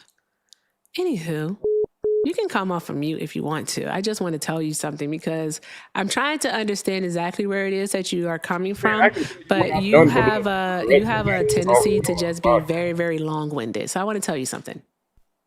He's saying, I don't hate you. Right. I just hate all of the choices that you make. Because those are the choices that bitch ass niggas make. Mm-hmm. That's all. So, That felt so good. That felt so good. Oh, it's so calm in here now. We can breathe. I just really quickly have a point on one of the last exchanges there in regards to like why they might not have good credit, or and if that would be the justification for why fewer loan applications are accepted. Just yet another example of his vote for Donald Trump directly mattering and directly causing negative change is the Biden administration had a policy in effect where your credit would no longer take into account medical debt. It was a huge help to people who've been crippled by medical debt. And one of the first things that the Trump administration did when they came in was to rescind that. That part. The direct result from that guest vote for Donald Trump. That part. No, seriously, that part. Like just for a little bit, people like saw that they saw stuff drop off of their collections, and also they saw their scores increase, and then boom, here comes the Trump administration, and here you go. All right, people are getting the collection calls again. They're getting the letters in the mail. So this stuff has real world impact, and just because he hates women, he didn't vote for one. That's simply it, because he doesn't think that women are capable. And we saw that just by the way that he acts on this damn panel. All right, every single time I opened my mouth, he wanted to say something, but knew how to be quiet when Dan and Itchy were speaking. Like, sir, get the hell on. Go on, get. Anywho, Dan, have you ever done a YouTube call before? I might have, but I have bad news. I do have to leave. You gotta go? Gosh darn nabbit. I knew he was here for so too sorry. long. Fudgesicles. Yeah, I mean, Next it wasn't time. that he was here for too long. It's that he spoke for too much of the time. Like Yapper McYapperson. Okay, all right. Like Guys, there's three of us, and he spoke more than all three of us combined. Yeah. I think that's I freaking checked out a wild. few But, times. But thank you, Flynn. Thank you. Yes, thank you so much for having me. Of course. I hope you have a happy Mother's Day. Thank you. And everyone, make sure to keep doing all the good things. Itchy, it's always good to see you. Bye, everybody, and happy Mother's Day to all the mothers in the chat. Thank you, Dan. Guys, make sure that you're following Dan Malik because he's absolutely friggin' awesome. So make sure we're doing that. And again, thank you, Dan. And until next time, I'll just text you, bestie. Hey, all right. Itchy, all right, are you hanging out? If not, I totally understand. Stay. You don't have a choice. You got to stay. Okay, I'm gonna stay there. Okay, cool. Thank you. All right, cool. All right. Simhar, my love. All right. I'm going to go ahead and let you down, but thank you so much and happy Mother's Day to you. I really wish I knew how to speak Arabic. I really do. Wait, Simhar doesn't speak Arabic. It's a different language. It's the Eritrean language. It starts with a T. I'm going to ask Colby to teach me how to say hi, I love you, and bye. Okay. All right. Let's get into the YouTube call. Thank you all so very much, by the way. Drop some hearts in the chat for yourselves over here on the TikToks. All right. Thank you so very much for taking care of the panel. All right. And getting them up to the goals that we set so we can get rid of him. Because, bruh, what was that? Matt! Hi, friend. All right, shout out to Matt in the chat. All right, so let's do that, and let's make sure we keep doing all of the good things, guys. All right, because we's here now, and we have a caller on the phone. I do want to say some thank yous. So, caller, if you're listening on the tube, I will be with you in like 30 seconds. All right. Shout out to Cousin Jesse for the 5. All right. Cousin Jesse said, when is this Black Trump supporter going to come with facts and not feelings? Never. Never. We always ask them, like, what's the benefit? And they can't actually say the benefit because there is none. And also, Jelly, thank you. Jelly Callie, I like that name. Thank you for the $5 super chat. Jelly said, Happy Mother's Day. Love you. Happy Mother's Day, love. You have been fighting for centuries to be allowed to be treated like people. Your movements have been the catalyst for change. Why are you arguing for the government to knock you right back down? That part. That part. Salam. Okay, I'll be able to say salam. I can say salam. All right, awesome. Thank you, Palpable. Okay, Callie, fair question. Fair question. Like, your vote literally has led to what we're experiencing here today. I want people to understand that. All right. Again, we don't have a Congress, all right, in place that is getting rid of what Trump is doing. That's why it is extremely important to vote for people that he doesn't support and that do not support him come this November, because the House of Representatives are the ones who actually set the laws. They write them, they vote on them, they pass them. Okay. So I really need people to understand that we need to change up the House here and get people in place who are going to hold Donald Trump accountable. Shout out to Jelly for that one. I appreciate you, friend. All right, keep doing all of the good things, guys, all of the good things. And thank you all so very much. Let's get into this YouTube call and go from there. Hi, caller. Thank you so very much for your patience. I appreciate that. Are you a Trump supporter? Fudge sickles. They're not there. Caller. YouTube person. All right. Hey, can you hear me? There you go. Hello. Hello? Hey, are you a Trump supporter? I did vote, yes. Oh, okay. All right. Like, as of today, like May 10th, do you still support Donald Trump? Yes. Okay. And for TikTok purposes, how old are you? I'm over 18. For TikTok purposes, how old are you? Oh, very, like 39. Okay. All right. Thank you. Why are you still supporting Trump? So the way I see it is, it's the way I look at it is it's just another regime, or it's a regime change. So it's a group change. And with that change, like, I mean, everything that was advertised for the most part was followed through. There are big changes that affect mostly the other side, as you would see, but also does affect the people in a whole. So change is good in general. And then part of that also is that with the change, decipher what the fuck it is they're we saying. as the people can voice a little bit more openly, and it could be followed. It could be taken into account and accord, and it's a better chance for everybody within America.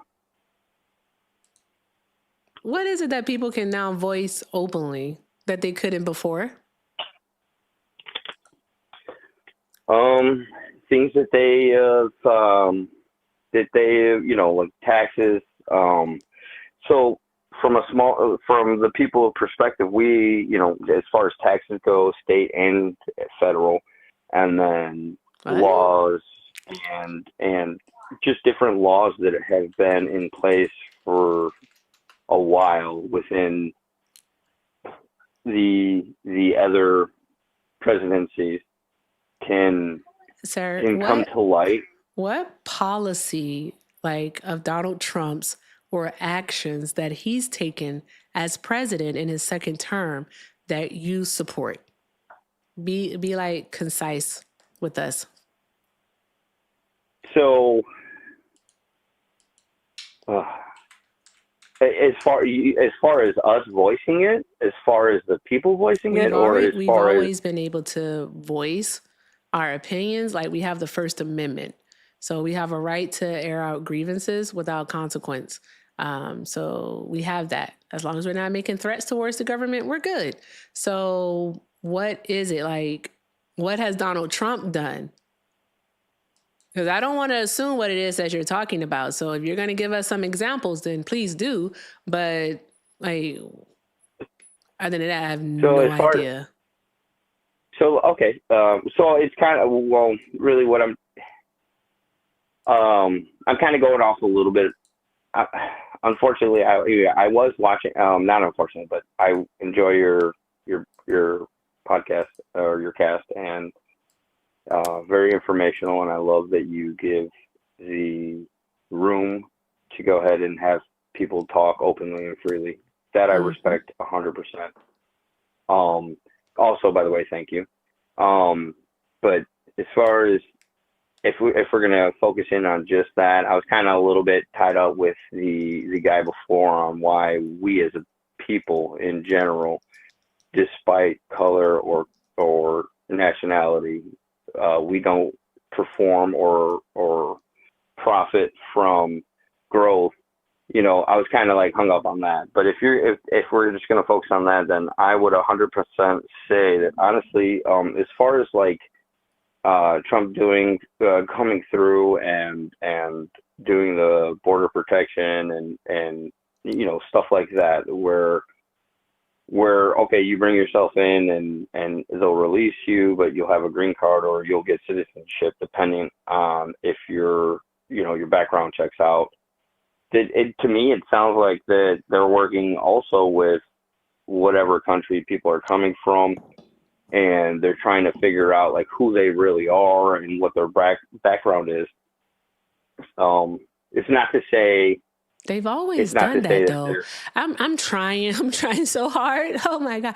AJ, do you know, you guys know, I'm really trying to understand what it is that you're saying, because of the simple fact that people have always been vetted.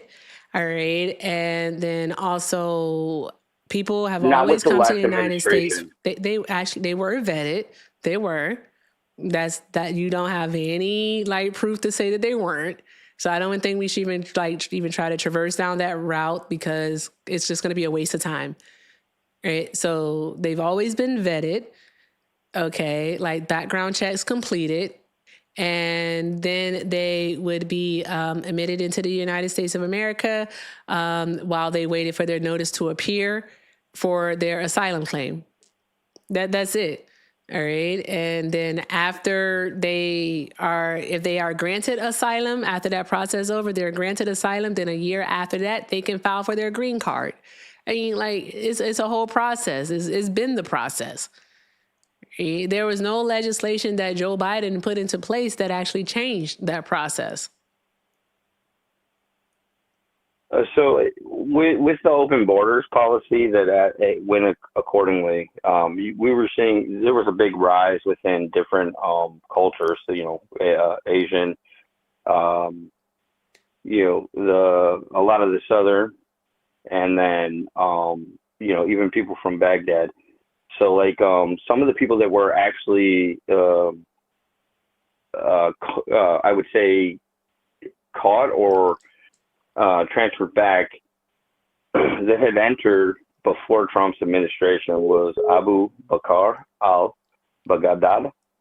And then, you know, there's actually quite a few. Who? So there's a couple terrorists that were caught, terrorist cells, if you will, or terrorists. They were caught when he first took office, and he had stopped the open borders policy. As There's far no as such that thing goes, as an open borders policy. Right. Okay, so when they were coming in droves, and they were just taking the names that they gave, not IDs, because a lot of them would throw their IDs in the desert They were taking names, and whatever name they gave them, that's the name they had. And if they didn't come up on anything, then okay, they're good to go. And then they were like, "What state are you going to?" And they would head to that state. So with that being done, that was a very sloppy process. It wasn't a process of control. It was a process of flow or overwhelm. So that to come back, like and I'm trying to think, the FBI director currently, who had stated the percentages. Again, I'm not going to quote it, but there is an interview that he had given. The percentages that were given within that interview are accurate, but they're also accurate with the percentage of the amount of immigrants that were allowed in within the last administration. So it does look higher. It looks better, but it's not. It's not better, but it is higher because there was more let in than previously. Are we just talking? What the hell? Are we just you okay, I'm gonna ask you to do something, right? All right. I'm gonna Sure, no ask problem. you, all right, to just use like 2 sentences to state your claim. All right. And then 2 sentences to back up your claim, which will be your argument. Because of the simple fact that you say like so much that it just gets lost in the sauce. I'm not gonna hold you. You yap a lot. I'm being honest with you, right? I And we apologize. I started with apologize. terrorist cells, and then we somehow ended up on the number of people that came into the country, which is something that we're not even Unfortunately, arguing. no, I understand that. It was the policies that Trump holds. The way my brain works is, unfortunately, it's a circle or pattern, if you will. So I see the patterns within it. So like with the last person that interviewed with you, it's not so much about color as it is about culture.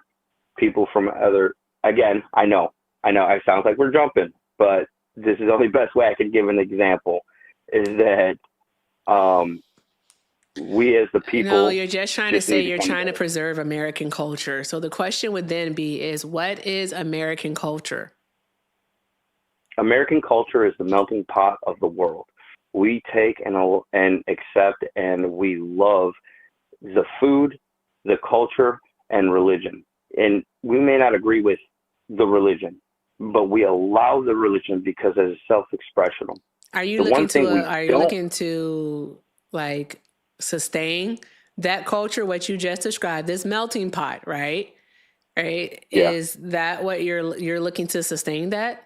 You want to continue I that would. to uh-huh. Yes, for sure. But the one thing that people can't come in and bring is their. And I don't know if it makes sense, but you can't bring in your government. You cannot bring in your country. You can't come from China and bring all the good stuff that you have to offer and then say, hey, I love China. That's just not a thing. It's not a thing. If you love China so much, why are you not there kind of deal?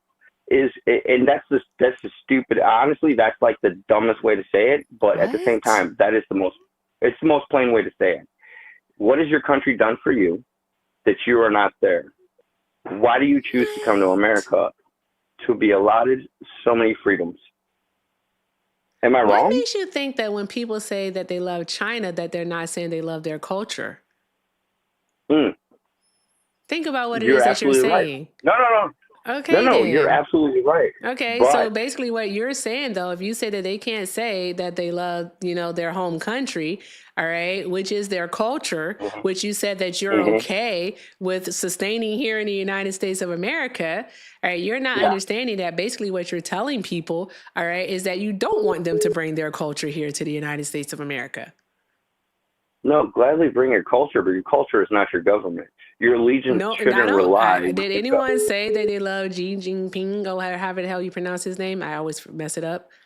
But did they say that or did they say they love China? No. What I'm saying Okay, is so I'm your very allegiance, confused. your allegiance, your allegiance shouldn't lie with the country you left because you left it for a better opportunity. Your No, allegiance this should is lie for the you, country. but this is basically you, all right? You're speculating and also projecting, All right, because of the simple fact that did you ask someone, like, what did you do? Did you do a study, like a massive amount of immigrants and ask them, right, do they love their country and what that means to them? It doesn't make any sense. You don't have any evidence of this. This is you, again, just speculating stuff, bro. So when I called up, it asked me my name, and I give the American name, but my name's Jose. I am Hispanic. I don't talk like I'm from Mexico. I talk like I'm from here because I have an education from here. So you don't want people to have their culture. You want people to assimilate, is what you want them to do. No. Because assimilation will require people to shed, all right, where they're from in order to fit in to where they're at. So you don't want people to actually bring their culture. No, what I'm saying is I want you to that we should all have the connectivity to our neighbors. It doesn't matter what culture or color they are, that we look out for each other. Okay? And it's not to say the government gets it right every time, because they don't. And do they have a bigger agenda? Probably, but we're not privy to it. So for us as the smaller collective in general, we should accept openly. And then at the same time, yes, bring your food, bring your religion, bring your love. And then as far as your allegiances go, like if there was a war to break out, are you just basically have like this narrow entry way of like acceptance for yourself, like for what it is that you're going to accept. It's like, yeah, you can come in, but you know what? Don't bring the quesadillas. Don't bring the banjo. Some shit. I don't know. It's weird. I'm sorry. It's weird. I don't understand what you're saying. You keep contradicting yourself though. Because who's to say that people that are from Mexico aren't neighborly? That doesn't make any sense. That doesn't make any sense. I'm pretty sure that they are a full community of community, right? Like they care about community. They help out each other. Who's to say that the people from Laos aren't the same? Like, what do you mean? All right, to say that they love their home country, all right, doesn't mean that they hate America or even that they love their home country government. It simply means that they love where they're from, their origin. That's it. Like if you were in Spain, all right, are you gonna stop saying that you love the United States of America? No, but what I'm saying, so there's that. Why you not shitting your government? I love the U.S. No. I completely understand where you're coming from. You're going to contradict yourself again. I just want to let you know that. No, I see the disconnect. You're saying that I'm putting everybody in that box. What I'm saying is anybody who feels that way should change the thought process towards now I'm part of this country and this country is part of me. You don't know what anyone is feeling. That's the thing. That's you speculating. And so that's that thing that we start to talk about. Your feelings. Right? Y'all always want to talk about what y'all feel versus what's actually going on. All right. Okay. I have a question for you. Do you think, I don't care about the last caller. All right. So, because I'm talking to you, right? Do you think, since we're going to talk about feelings, right? Do you think that people want to just simply leave their homes? Like if everything was going just A-okay, right, in their homes, and they had the opportunities to go to school, to work, to have a family, have a home, all of that great stuff, right? Do you think that they would travel thousands of miles in some instances to come to the United States of America, or would they just, stay home? Well, I mean, that's an obvious answer, but unfortunately, that's not the world we live in. So I'm not trying to look at answer the question, please. It was perfect. I'm not looking at a utopia. Are you? No, I'm not looking at a utopia either. I'm asking you, right? Well, do you want to live in another country right now? No. You don't? Okay, all right. Why don't you want to live in another country right now? Because none of them can go ahead, because it's greed. Everybody is ridden with greed and sin. Everybody wants for themselves. I'm sorry, I'm asking you, why don't you want to live in another country right now? I'm telling you why. Me personally, I don't believe in the whole system of I need to get this to be better in my life. No, I was born poor. I'm probably gonna die poor, but I'm gonna have love around me. That's all I'm saying. It's not a big utopic world out there. No one is talking about utopia, bro. I don't know why you keep thinking about utopia. Well, because no one said anything's going to be perfect. Fictionally. But you're saying you want facts, but yet you fictionally put out there, what if their area of living or their country was doing so well? Well, obviously, yeah, they'd want to stay. Like, do we have a large amount of people from like Sweden and Norway and where else? Finland and Iceland. You know, do we have Denmark? Do we have a whole bunch of them trying to get here to the United States of America? No, but they sure are opening up their doors to invite anybody. Do you know that? Yeah. Do you know that all of them are actually dying out? Yeah. They're not producing. They don't have enough children. White people in general aren't producing. So there's that part. Like, come on, let's be very serious. White people in general have a low birth rate. That's globally. So, I mean, there's that. We don't have to go there. That's besides the point. The point is that these people are coming to the United States of America, all right, to seek better opportunity. They don't want to leave their homes. They have to leave their homes. And they have to leave their homes because of imperialism and intervention done by the West, countries like the United States of America. Okay, I have a question. I need you to understand that. Like, do you know what imperialism is and what interventionism is? Like, do you understand these things? Do you think they know that? Or do you think they just see their neighbors dying or their family members being blown up? Why do you think that these people aren't smart? Like, what is wrong with you? Do you think these people aren't smart? I think they're smart enough to know when to leave. I'm so sorry. Do you think that they're not smart to know what is happening to them? What kind of question is that you're asking here?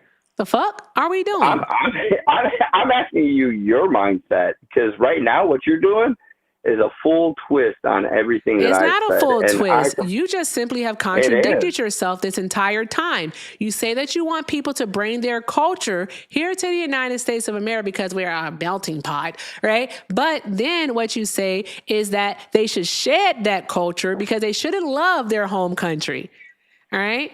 You don't know what people are thinking. That is the thing. No, you did say that. I am not telling them not to remember the tree that grew up in their yard. I am not telling them the neighbors that they grew up with that helped when there was a famine or there was a drought. I am not saying that at all. What I am saying is that somewhere along the way, the government that they were supposed to protect them and supposed to support them and help them through those hard times did not give support. And then what you just told me with that statement right there, though, you just told me that you don't understand the functionality of imperialism and intervention. That is that. I do understand that. No, you don't understand that, because if you understand that, you wouldn't say, all right, that it is their government that failed them. You wouldn't say that. Okay, because with imperialism, what happens is that another country comes in, okay? And what that country does is some type of subterfuge, all right? They are either going to do a coup d'etat, all right? Or they're going to do like a regime change, all right? They're going to put in their, what is it called? Their banana governments. Like, that's what they're going to do, okay? And they put in these governments that do not have the interests of the people at heart, but the interests of their Western allies, such as the United States of America. We can look at places like Guatemala, Honduras, Nicaragua. All right, we can look at these countries and see what is happening. So who are these people doing? It is the United States of America that is doing it. But didn't you just say prior to, but I was watching your stream, you said that we are the people and that we make the change and voting makes the change. But yet that's you're domestically. I am talking about immigrants coming to the United States of America. Are you not tracking? I'm so sorry. I think you're a little bit over the place. No, I'm not over the place. We're literally talking about why people come to the United States of America. If you have a tracking problem, please tell me right now. I'm tracking well. No, you're not, because there's no reason for you to ask me about the United States of American electorate choosing representatives when we are talking about immigration. What the fuck is going on here? Okay, so do you think everybody should be allowed in the country? Help me, nigga. Help me. The fuck are we doing here? Jesus Christ! Well, I'm trying to. I'll be honest with you. I do appreciate your time, but at the same time, no, what it is that you're trying to do is that you're trying to think ahead because you're trying to guess what it is that I'm talking about, where it is that I'm going to go instead of actually fully engaging in the conversation.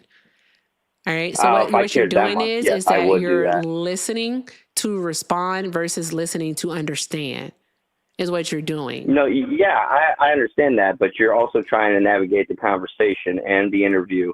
So I'm not going to fall for that. This is not an interview. So. I want you to stop calling it that because it's not an interview.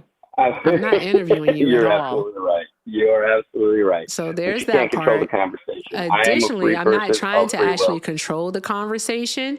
I'm asking questions based off of what it is that you have said. And what's happening here is that you don't know what you're talking about. And you don't understand why you believe what it is that you believe. I'm still talking. So there's that part. You don't get it. You don't get it. Because again, if you did get it, you wouldn't be asking me about representation here in the United States of America in regards to voting. All right. When we were talking about immigration and imperialism. That was way off the cuff. That already told me right there that you, in fact, weren't listening. So there's that. I'm tired. I don't want to do that no more. That was stupid. I don't want to do that. That was nuts. If you're going to call in, actually listen to understand and ask questions from there. Please don't do that thing where you're going to try to guess everything that it is that I'm going to say. As that's just silly pants behavior. Just absolutely silly pants behavior. And I can't tolerate it. All right. Also, let's see what we have here. I have a few things to actually say thank you for over on the tubes, and I do apologize for missing them. All right. But what we have here, we have Moogly sent a $2 super chat and said, ask him if he knows who Patrice Lumumba is. Why would I do that? All right. We want to talk about how the CIA killed him? He's not going to know that. Come on, guys. Come on. No. Guys. Moogly. Moogly. You don't like me, Moogly? You don't like me, do you? Moogly, this is my first time meeting you, but we are going to have a conversation on the back end. Okay, friend? All right. Draw some hearts in the chat for Moogly for the $2 super chat, y'all. Also, shout out to Mr. Melvin. Shout out to Mr. Melvin for the love. I missed quite a few. I'm so sorry. Oh, my gosh. Jeez Louise, I got to start here. Shout out to Mama Donna. Mama Donna sent a $2 super chat and said, enough is enough. What about us seniors who have paid into the system all these years, including Social Security? Shut your bitch ass up with all this BS word salad. Lord have mercy. I need to get elevated now. Shout out to Mama Donna. All right. She was talking about that guy that was up here, the 33-year-old in Georgia. Shout out to Mama Donna. Drop those hearts in the chat. Also, Shannon Doyle sent a $10 super chat and said, where is he getting all this stupid shit from? I am new here and I really want to thank you for the intelligence on the panel. Well, thank you so very much for hanging out with us today, Shannon Doyle. Please, by all means, make sure you are subscribing. And we appreciate you and your commentary because, yes, we don't know where he's getting all this stupid shit from. All right. I think it's from a place of privilege because people have this tendency that like once they make it, then everybody can make it. All right. Obstacles be damned. Different experiences be damned. All right. If I did it, you can do it. I don't think that way. I'm just going to be honest. I don't think that way. I think that's a detriment to people and holds them up to like sometimes unattainable standards. So shout out to you, Shannon Doyle. I appreciate you. Also, drop some hearts in the chat for Mr. Melvin for the $10 super chat. Mr. Melvin said, the government isn't saving us, it's killing us. This government is supposed to work for the people and it's sellouts like this guy that makes my blood boil. Put your card in the nearest mailbox. He was basically telling the manly guy to turn in his black card. So shout out to Mr. Melvin for that one. Shout out to you. That was a tough one. That was tough. I ain't gonna hold you. And Mr. Melvin also sent another $5 super chat and said, I have a question. How do we play the game when every moment they're changing the rules or taking the pieces away before we play? Make that make sense. Exactly, that part. That part right there. Seriously. Like that part. Dante. It's like a game. Of course, they don't want us to win the game. Press 1. To send a Is that voicemail, part? press 2. I wonder how he would have answered that question. Hi, caller. Hold one moment, please. I have a few thank yous to give. All right, back to our thank yous. Also, Mr. Melvin sent 5 and said, young man, you can get yours, but you can help others get theirs at the same time. That is very true. That is very true. I am a full, firm believer that everybody can eat. I do believe that part. Like, if you want to eat, you can eat. All right. That's why I don't gatekeep. All right. So I fully believe that. So shout out to Mr. Melvin. That's why any like young creator or creator in general that comes to me and asks for advice, I Johnny on the spot. I'll give it. I think we all can eat, especially. I was about to say something, but if you know, you know. All right. If you know, you know. With that being said, thank you all so very much for the love. Yes, love? I said, if you know, you know. If you know, you know. There you go. Now, thank you all so very much for the love. I really feel blessed today. So thank you all so very much. Keep doing all of the good things, guys. Keep tapping that screen. Keep sharing the live. All right. And if you'd like to support me, support the stream, the links are in the bio. Everything with Erica is the name, PayPal and Venmo. All right. And if you also have a Zelle, everythingwitherica9@gmail.com. And if you're over on the tube, you can send a super chat. Also, let's make sure we're taking care of Mr. Itchy while he's here. All right. Because he's one of my favorites. All right, actually not one of, he's the favorite. So there's that part. So let's take care of Mr. Itchy. And guys, additionally, another thing I want to let you all know, all right, is that y'all are fucking awesome.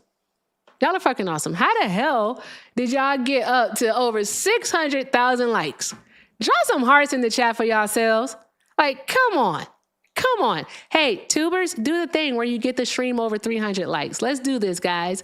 All right. Thank you so very much. Let's see what this caller on YouTube is talking about, and then let's go from there. Hi, caller. Thank you so much for holding. Are you a Trump supporter? I am. Okay, awesome. And for TikTok purposes, how old are you? 25. Okay, and why are you still supporting Trump? Mainly, I really like what he's doing with immigration.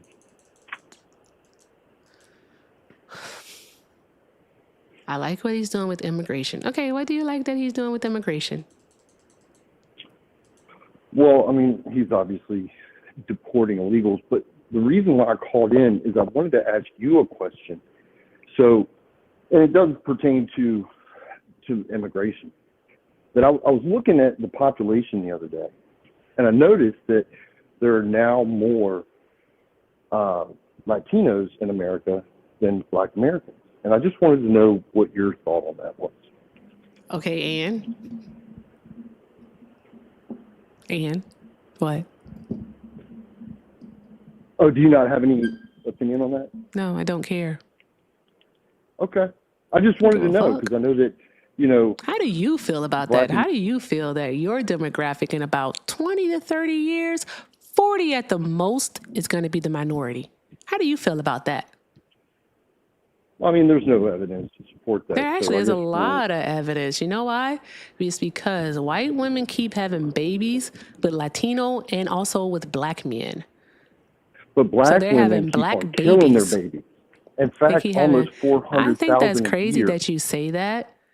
I think that's crazy that you say that. Democrats get all rich right, when off we of it. know that is actually white They men kill that are actually 400,000 killing Black their babies. So a there's year that part. before birth. So, anywho, you're talking about abortion? Did you hear that?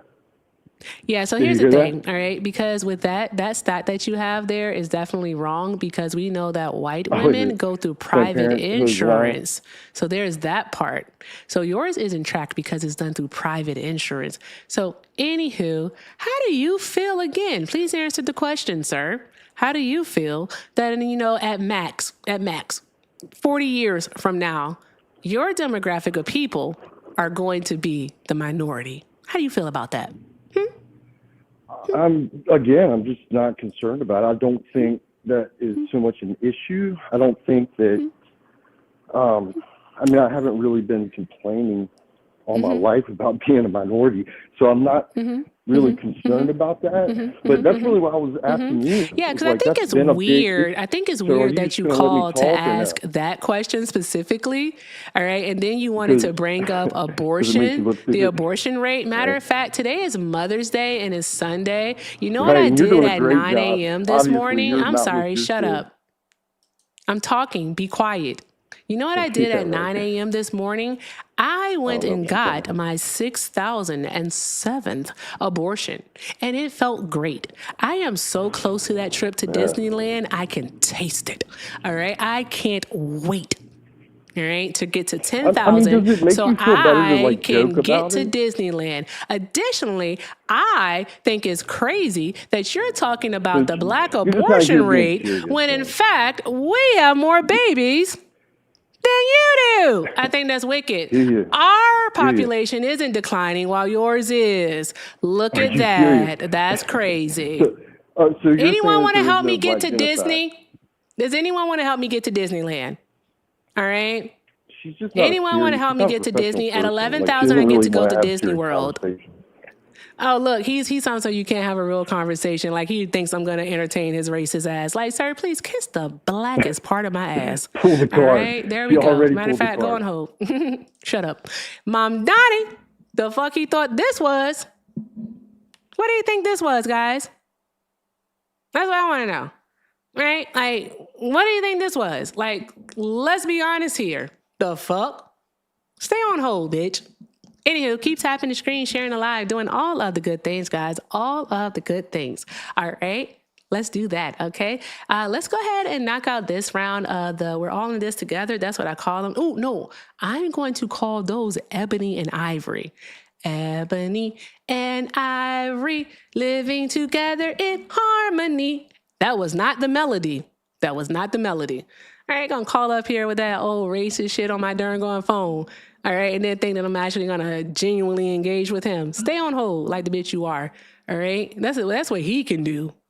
Okay, that's what he can do. Living together in perfect harmony. Hey, Mama Donna. All right, this person's name is Lucifer Jesse. I don't know if I want those types of spirits in my house. It's Sunday. Let's see what happens. I want those types of spirits. Hey, Lucifer Jesse, are you a Trump supporter? Jesse going once. Jesse going twice. Bye, Jesse. I'm going to engage with that nonsense. Like, be serious. Hold on one moment, Jamie. You know, guys, if I could just put my toe on the soapbox for just a moment, right? Here's the dealio. Here's the thing. These people, all right, are looking for clips, right? And the funny thing about it, right, is that you're not going to get it from here. All you're going to get from me, all right, is cussing you out. I don't know how much you want to clip that, but that's all you're going to get from me, okay? I just think you have the unmitigated gall to call in here and ask that question as if I give a damn, all right? But I know that the only reason why you ask that question is because you're a fucking racist, likely a white nationalist at that, all right? And you believe in the great replacement theory. This is all. That's it. That's it. And I don't have to entertain that shit. So there's that part. Jamie, I sent you a request to unmute. Are you a Trump supporter? I am. Okay, awesome. Oh, additionally, one more thing. Hold on, Jamie. Additionally, another thing, all right, is that the cool thing about being black, all right, is that we can birth, we can procreate. I want to let y'all know something. We can procreate with any race of people. And guess what? That baby's still going to be black. Ha, ha, ha, ha, ha, ha, ha, ha, ha, ha, ha, ha, ha, ha, ha. I'm living proof. I like my son's dad, like my ex is hummus white. And guess what? My kid's black. Oh shit. Not me added to the black population. Okay. Hi, Jamie. I'm back. How old are you for TikTok purposes, sir? 28. Okay, awesome. All right. And why are you still supporting Trump? Well, let's go back to the black thing if you want. Why are you still supporting Trump? See, That wasn't your milk is conversation. white. If you put dirt in milk, it's gonna stain. I just love when people respect my boundaries. I do. All right. That's why I love me. Because you know what? Me respects me. You know what I mean? Me respects me. Yes. Yes. W's me. Drop them in the chat, y'all. W Erica. Whoop, whoop. Whoop, whoop. Okay. Hi, Memphis. Are you a Trump supporter? No, You're not? no. Oh, okay. Oh, Memphis Gigi. All right, Gigi. Well, thank you for being here, love. I hope you have a great day. Are you a mom? You are a mom. You're a Gigi. Happy Mother's Day to you, love. Thank you. Oh, Happy Mother's Day to you too, and stay on they ass. yes, ma'am. Will do. You have a great day. Awesome. You do the same. Drop some hearts in the chat for Gigi, y'all. Drop some hearts in the chat. All right, let's get back here. Oh, look, he's still on hold, and he's going to stay there. You can stay there all night. Other phone calls will come in. So if you are a Trump supporter, go ahead and request up. You are the demographic of people I like to have a conversation with. All right. So you can do that. Request up over here on the TikToks. Look at the bottom of your screens. And if you see the pink and blue logo, by all means, make it gray. If you are over on the tubes, you can call the phone number on your screen. That number is 720-295-4868. Again, that is 720-295-4868. All right, let's keep doing all of the good things, guys. All of the good things, because we got about an hour left. All right, actually, yeah. Oh, I've been on for almost 3 hours, y'all. I've been on for almost 3 hours, and yeah, it went by kind of fast too. Good grief, it's like super fast. Oh, a phone call. Call from Karen. Hi, caller. Are you a Trump supporter? Yes, I am. Okay, and for TikTok purposes, how old are you? 61. Okay, all right. And why are you still supporting Trump? I have always supported Trump. Trump hired all my black relatives in Atlantic City, New Jersey. He handpicked them. Yeah, he handpicked. Okay, friend. All right. Well, He's not prejudiced. Real quick. Okay, I didn't say that about you. All right, one moment. Moogly sent another $2 super chat and said, "Here's another $2 for your Disney trip." Do you have a slave bloodline now? Thank you. I'm sorry, I almost choked. Golly, jeez. Shout out to Moogly. I'm Egyptian. Thank you for I'm black Egyptian, bitch. I'm black Egyptian. Okay, You shout got a out to slave you. bloodline, and you look like you got a fucking slave bloodline. I'm Dominican. Yes. What the fuck you talking about? I'm just kidding. I'm not Dominican. I don't know what that means. What does it mean? What does it mean to have a slave bloodline? Go back to Dominion. Go back where the fuck you came from. Okay, what does it mean to have a slave bloodline? You're ignorant black bitch. You got a slave bloodline. You good? People like you embarrass us. Jesus Christ, ma'am, you can't even form a complete sentence. Chill out. Like, good gosh. I can hear the hesitation in your voice. Oh, you scared. You scared. You scared. You scared. You scared. Be quiet. Be quiet. What are you even saying? You're ghetto. What's ghetto? What ghetto? Hey, you have to enunciate. If you want to insult me, you have to enunciate. You have to enunciate, ma'am. You have to enunciate. You're ignorant and black. Hey, but guess what? Guess what? You're poor. You're poor. You're poor. I'm a rich motherfucker. Please go. Yeah, sure you are. I'm sorry. So you just called. You took time out of your rich motherfucker ass day to call to do this stuff here. You can't even form a whole complete sentence. That's wicked work. It's wicked. This is so funny. Look, you go a hoe too. Shut up. Yell into the void, bitch. Tap the screen, y'all. Keep doing all the good things. All the good. Oh, look, guys. Hey, the racist guy is back. Hey, you want to say something racist? You want to say something racist? No. Yeah, because you can't talk policy or anything of that nature. So you just want to talk about birth rates and whatnot. You want to talk about how yours is declining or no? Why do you think the white birth rate is declining? Tell us. Ma'am, I really didn't call in to fight with you. Honestly. No one's fighting. I'm just saying. You asked that question. Relax. You wasn't expecting this response. Oh no, I'm Just super relax and calm. I talk. just want to let you know that. There's no hate here. Seriously. Okay, so let's talk about the white birth rate declining. Why do you think that is? If you don't have an answer, I can give you multiple choices. Well, I mean, I just don't even know if that's true. It is so, true. I mean, if you want to cite that stat, sure, we Really? can talk about it. You know, really? You don't know about the white birth rate declining? No. Okay, I'll get it for you. Sure. Hold on one moment. I put his ass back on hold. I don't trust that he won't say something untoward. All right. What? There was just a report that came out like in mid-April about this. That's my hold music. I created it myself. I copyrighted it. If I hear any of you using my hold music, I will sue. I want to let you all know that. I am very litigious. Sometimes the melody changes, so there's that part too. I'm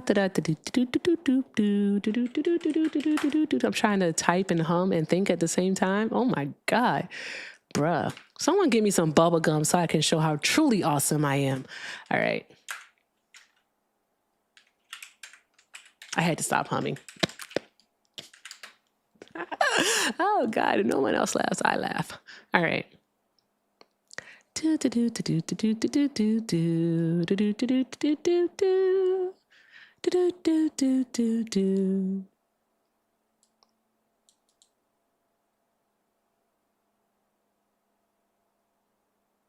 I want that report that just came out like last month. All right. Does anyone remember? Because I really hate Edge, and their fucking search engine sucks. Bezos. All right.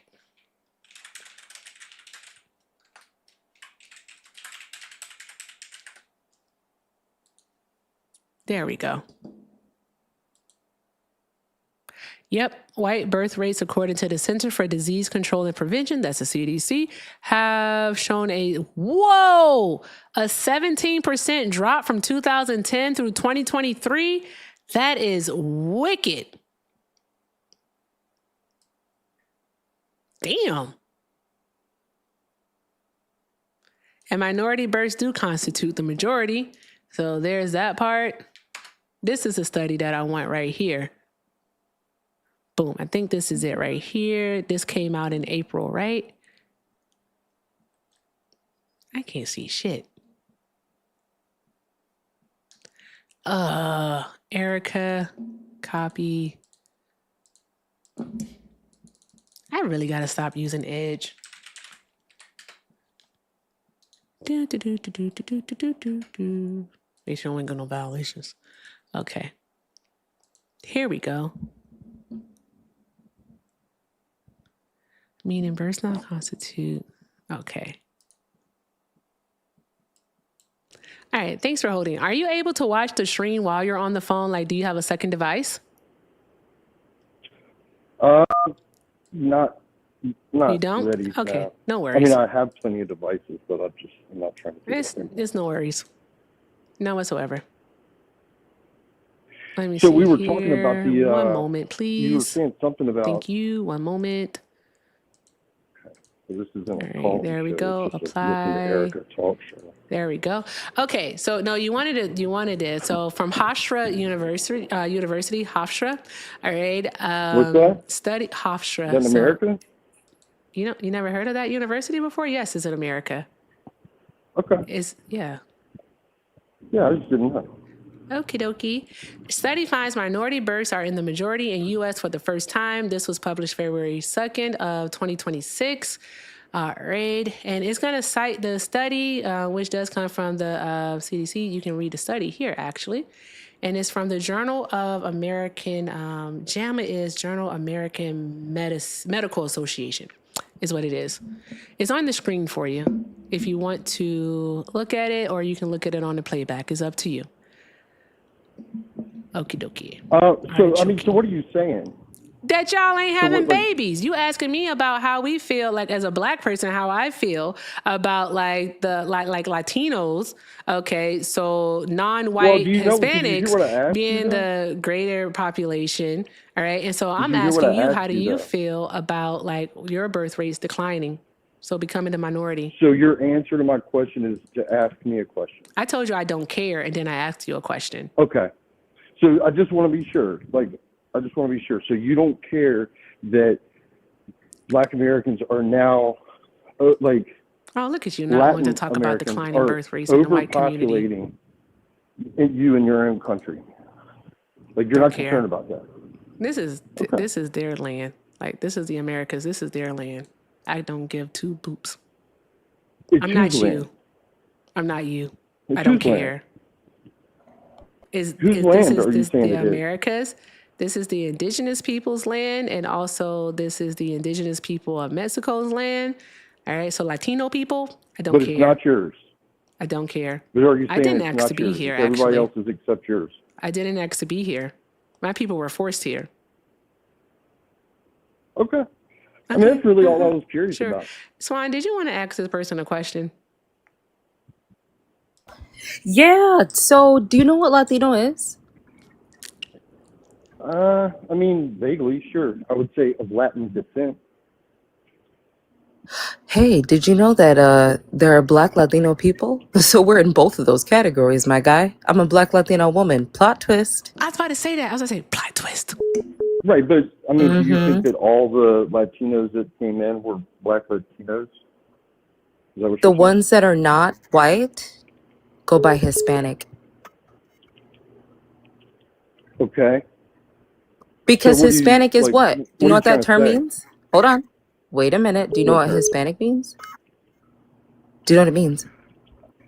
I mean, I would think that there's Spanish descent, Spaniard descent, something No. like that. No. Okay. I Nothing have Spaniard Spanish in my about Hispanic. ancestry. No. No. Okay. So you came up here trying to like throw your weight around asking about Black people, but you don't even know the terms that you're using.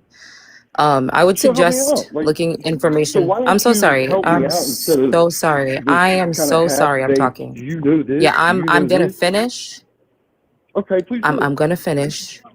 Okay, you just gotta stop interrupting. Because I see that Erica So isn't Hispanic, empowered to say this, so she had to bring in some help. So go ahead. no. I chose to come up here. I requested up because Okay. I wanted to you to know Okay, that there are chose. Black Latino people. So listen, are you okay? You didn't know what Hispanic. You want me to be on your side? Did You know you what, just Erica? like Maybe I should take his the side and help him out gaslighting? Yeah, Are I know, you right? because he's okay? sweating. He Are is you so He don't know sure what's about fragile. what going you're on. saying? So Are fragile. you okay? That's what Guest, gaslighting guest, is He is so specifically. guest. fragile. I'm So trying to answer. you're I not want to fooling answer. anybody. So go ahead. Guest, I'm going to answer your question, but you have to stop over talking. Okay. Okay, I'll do my best. Okay. The term Hispanic refers to language. Latino or Latina refers to geographical location. Okay, thank you for telling me that. Okay. Haitian people, do you know what they So I mean, would it be? doesn't Would they be change the Hispanic? fact that now. Wait, Let me let you guest. finish because I thought you were. Hold But on. She Yes, hold literally on. asking you a question. right. Yeah, so do you or Haitian people, would they be Latino or Hispanic? Neither. I've actually worked in That's Haiti a bunch, incorrect. and they are neither. That They're French. okay, So that's incorrect. They speak okay, French, sure. They speak but French, they were right? But they're not French guess, because they have Oh my no French God. Can you influence, right? hey, I bet you I've been to Haiti Look at way him more thinking he than know you've every oh been to damn my thing. Mac. Are God. Dominican people Latino? They're like black. They're like Afro Spanish or whatever you want to call They're it. Latino, dumbass. Okay, well they won't Just tell you stupid. Hey, that. Jesus guess. Christ. Listen, Haiti is the first established country in Latin America. Haiti was the first. W Haiti in the chat. Shout out to Haiti. W Haiti. That was the Right, because they eat the first gas. nation. Okay, hold on. That was the first nation established in Latin America. The very first one. They're Latino. Okay. Have you ever been to Haiti? Have you ever talked to a Haitian in Haiti? Because I have a Yes. bunch. Same thing with Dominican Republic. 'Cause You have a you might not bunch. Are you know, but they're French? connected. Wait, you said you No, have a I'm bunch. not. You have a bunch of Haitian people? Are you French? What are you talking Why about? did you say Why it are like you that? asking me You stupid said I questions? have a bunch of Do I Haitian sound people. French? Why did you say it like that? Okay. No, he's Is this Now he what you doesn't guys get you're, it. do? you're Like, just you a don't really little want you're to have just a a little conversation. angry. You just You're ask just a little stupid angry, questions so to you're keep the elevated right conversation. now. So because you're a They bit don't. angry, you're elevated. So you're not like your I'm not sentences angry at aren't all. coming out as eloquently as you want them. You're not articulating yourself as well as you were when you first called in. I'm not Just breathe in through your concerned nose, with out how through your well you mouth, think and I'm it's gonna be okay. capitulating at all. It's okay. I'm just trying to talk to the host. Like, I don't know who you are, lady, She's the but I'm co-host. just trying to ask. She's the Oh, co-host, okay. boy. Okay. Oh, I'm a boy. You Right. called her lady. I had to think of something to call you. Her name is Swan. Right. Her name is Juan? Swan. SWAN, like the bird swan. Great. So anyway, thank you for answering that. Really, I was just curious to see how you felt about it, that there are now more Latinos in America than Black Americans. And you're saying that Yeah, you and I just hope don't. that the answer of I don't give a fuck was sufficient. There are Black Latinos, my Uh, guy. I don't understand why you're not yeah, comprehending nobody's saying this. that there aren't. I'm okay with that. So why are you Nobody trying says to there separate aren't. the two? We're intertwined. Because that's what the census does, man. That's what, like, population reporting does. So, and that's what I'm talking to you about. Wait, no, but okay, so the census would have the 5 racial categories, and then like Right. Latino would be like an ethnicity. I mean, I think it's a descriptive word, but some people say it's an ethnicity. Same thing with Hispanic. But there's more now here in America than Black Americans. That's an L. And There she are should be Black concerned Latino about that. people. There are literally Black Latino people.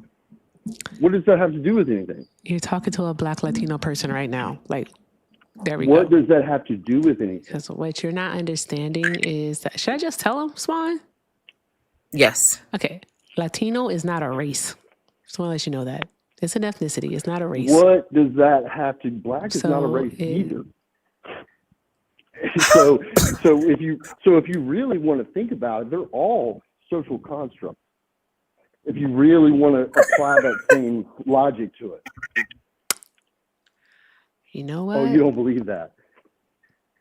Hold on 1 second, sir. You literally Just have one one of the second. dumbest shows. 1 second.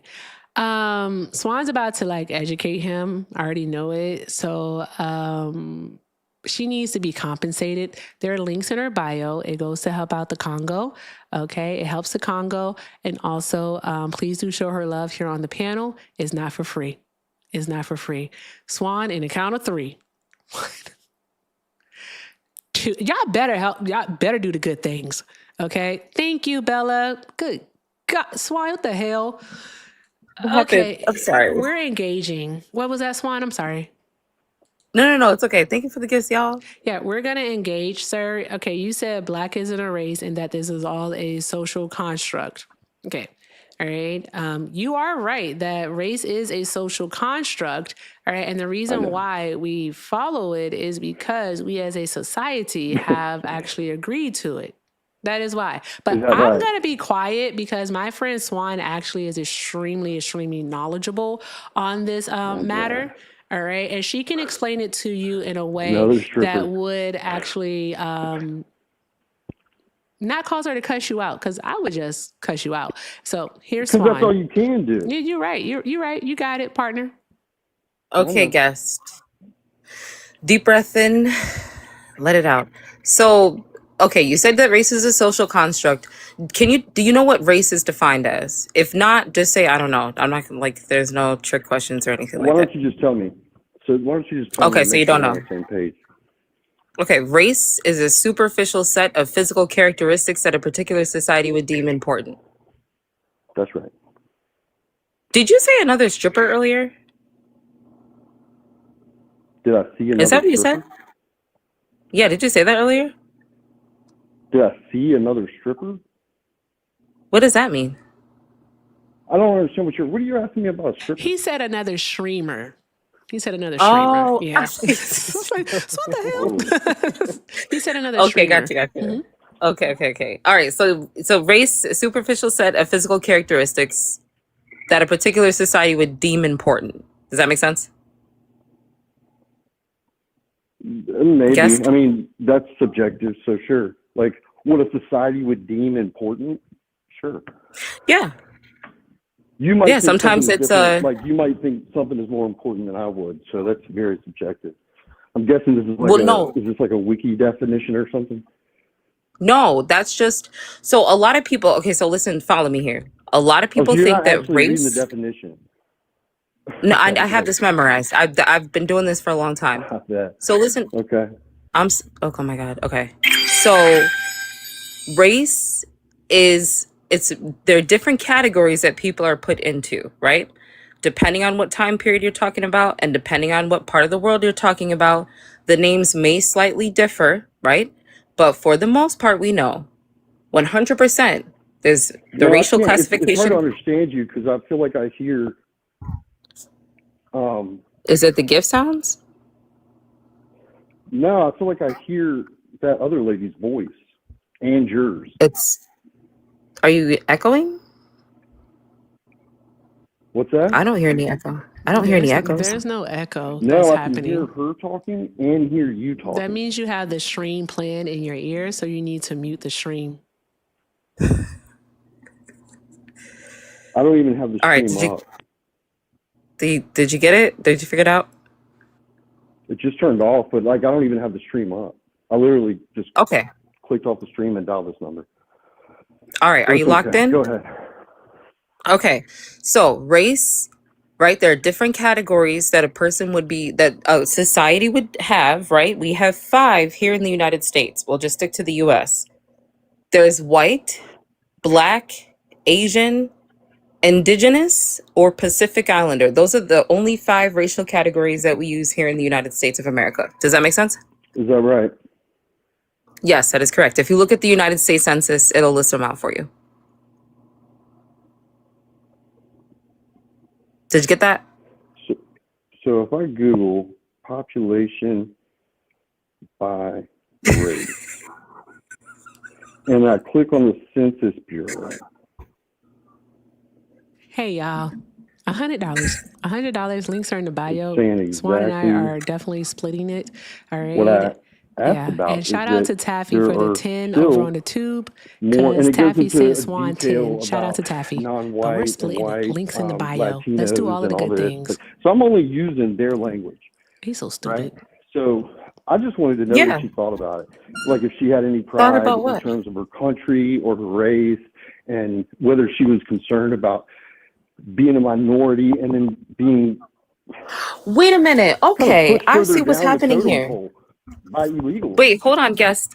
Hold on, real quick. Slow down for a second. So And let's it say sounds like she doesn't hi, care, which is weird. guest.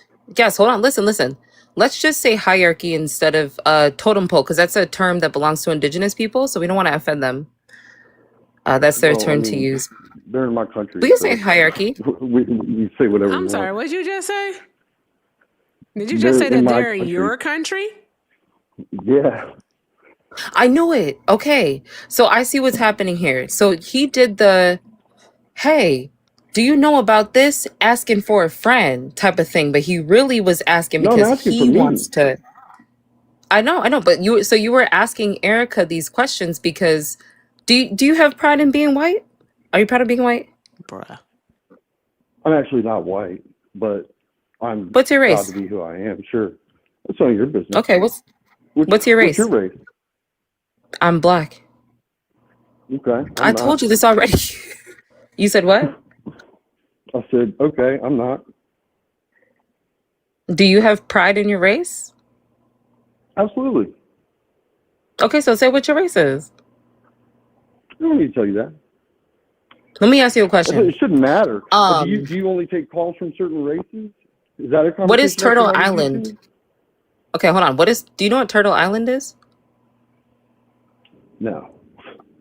Okay, No. that What's narrows Turtle it. Island? Two Is down. Turtle Island like one of these things where like they put herpes on a blanket and spread it to a Oh whole group of people no! or something? What? Is that what this is? What's No, Turtle Island? no. Oh, look at you. You crashing out, bruh. Like, you need to calm Yeah. down. No, I'm Are you fine. okay? I'm fine. No, you're not. You're not I'm well. fine. You're not well You at don't want me all. to be, but Do I'm you doing great. I just It's smoked. weird. do I'm you good know to what go. who the Uyghurs are? Is that a white guy that acts black? Nope. So we figured it out. What's wrong with That's him, not Swan? weird. You're white. We know you're white. You couldn't answer my question, so I know you're white. We know you're white now. Okay. If you were Asian, you would have The known truth who the is, Uyghurs are. If you were black, I mean, you already like said that you weren't black. And then I asked you about Turtle right. Island, and you didn't know anything about Turtle Island. So the only thing left is white. We know you're white now. Thank you very much. That wasn't too Okay. bad. That I wasn't too mean, you hard. can So you think are whatever proud you of being want. white. I'm sorry. You can think whatever you want. It's okay. Well, I could hear the calcified pineal gland in your voice. Oh, what does that sound like? Like you. It sounds kind of like rocks clacking together sometimes. Ooh, I hear that sometimes when I run. I believe It's it. a weird rattle. It's a weird rattle. So anyway, what Do you do like to you leave? like about Trump?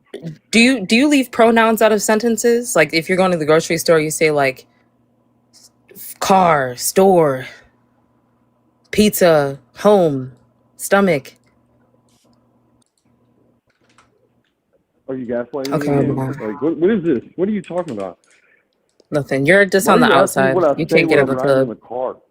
He's I so was trying to mad have a that he genuine can't get discussion into the with you, club. and He you is were so just mad he can't crashing get into out. the club, bruh. Jesus Christ, bro. You've been crashing out for like the last 20 minutes. This is a slow I'm burn, literally bro. just sitting here smoking a joint. Like, I don't Slow know why you think burn. I'm crashing out. Hey, Because good God, you're You so your show is mad. so boring. Like, This is you you guys don't calm? even have anything to talk about. You literally just open the phone so you can gaslight people, and you don't have anything to talk about. You think I'm gonna on my Wait. phone? Bro, I have a whole camera. I got lights. I got a $300 microphone. I have a soundboard. The fuck? This a whole setup. Don't you ever How disrespect me much do like you pay that. Rent-A-Center for that whole Don't you thing? ever disrespect me like that. How much do you Fuck pay wrong with Rent-A-Center you? for that It whole wasn't thing? Rent-A-Center, bitch. It was Klarna Pay. Ha. It was Just kidding. It Aaron? wasn't Klarna Pay. I actually paid for this in full, paid for the PC in full, paid for the camera in full, Hey, the why lights aren't in you with full. your So there's son on that. Mother's Day? So there's that. Oh, because he's with his dad. He's with his dad. I actually have to go pick him Ooh, up in he's about with his dad on Mother's Day? 40 That sounds minutes. great. Have to go pick him up in 40 minutes. So there's that. I bet he's stoked about that. He spend the day with his dad on Mother's Day. Oh, you mad. But at Swan, least you guess didn't what? abort him. Swan. At least you didn't abort Yes. him, so Swan. that's good. He's mad. He's big man. Why He's aren't you so with your mad. mom? Man, Why aren't you I'm with your not mom? mad. Like, I'm seriously Why aren't you with your smiling and mom? smoking a joint right now. Why are you not with your What's mom? that? Actually, I just dropped her off about an hour and a half ago. Oh Picked man, up I this thought I was morning, going to well, say ate good. pick that breakfast, bitch up. went to the park, You took went your on a mom little to the park walk, then on we went Mother's to Day? lunch. What's that? You took your mom to the park on Mother's Day? Yeah. And she wasn't Spent good some enough for time with her. brunch? Yeah, we went over some memories. Like, hey, Mom, I appreciate you not aborting me. He is so mad. Thanks for teaching me He the big things that you mad. taught me. Anywho, All shout that kind of out stuff. to Gold Mine It was a good time. You Transportation should for have the probably $1.99 done super that, but chat. I'm Gold not going to Mine give you said, any Erica, advice. they You guys confuse your need to do confidence with well with that. arrogance. What do you As think about Chud? my love would say, that's a them problem. Shout out to Deion Sanders. All right. Also, shout out to S. Dizzy Do Right for the $20 super chat. S. Dizzy said, I just got here and I'm already done with this dude. Everybody is. We've been done. The dude's weird. All right. He's You don't want to lonely. talk about Chud? He's lonely. All right. Also, shout out to Mr. Melvin for the $10 super chat. Mr. Melvin said, Erica, split this with Swan. When you come sideways at the right people, you suffer Nah, I natural guess you got me consequences. on hold. So there's that part. Yes, you Something. do. Guys, we're actually $95 away. $95. Oh, wait a minute. Hold up, wait a minute. Y'all thought I was finished? Okay, caller. All right. You feel better now? So what do you think about Chud? You feel better? You do? Okay. All right, cool. All right. I just want to tell What do you you think about something. Chud? I just want to tell you something. He Hold on saying, one I moment. don't You don't hate want to you. talk about Right. Chud, There do you go. I just hate all of the choices that you make. Because those are the choices that bitch ass niggas make. Mm-hmm. That's all. So, Call from Hey, caller, hold one moment, please. Thank you. Shout out to y'all. Shout out to y'all for getting that motherfucker up out of the paint. All right. Shout out to y'all. All right. Let's say some thank yous here. All right. We got everyone. So thank you, Joey. Joey, hey, I know who you are. Thank you very much. Thank you for the $40 for a kickity kick. get his ass up out of here. All right. Get up out of here. You got to go.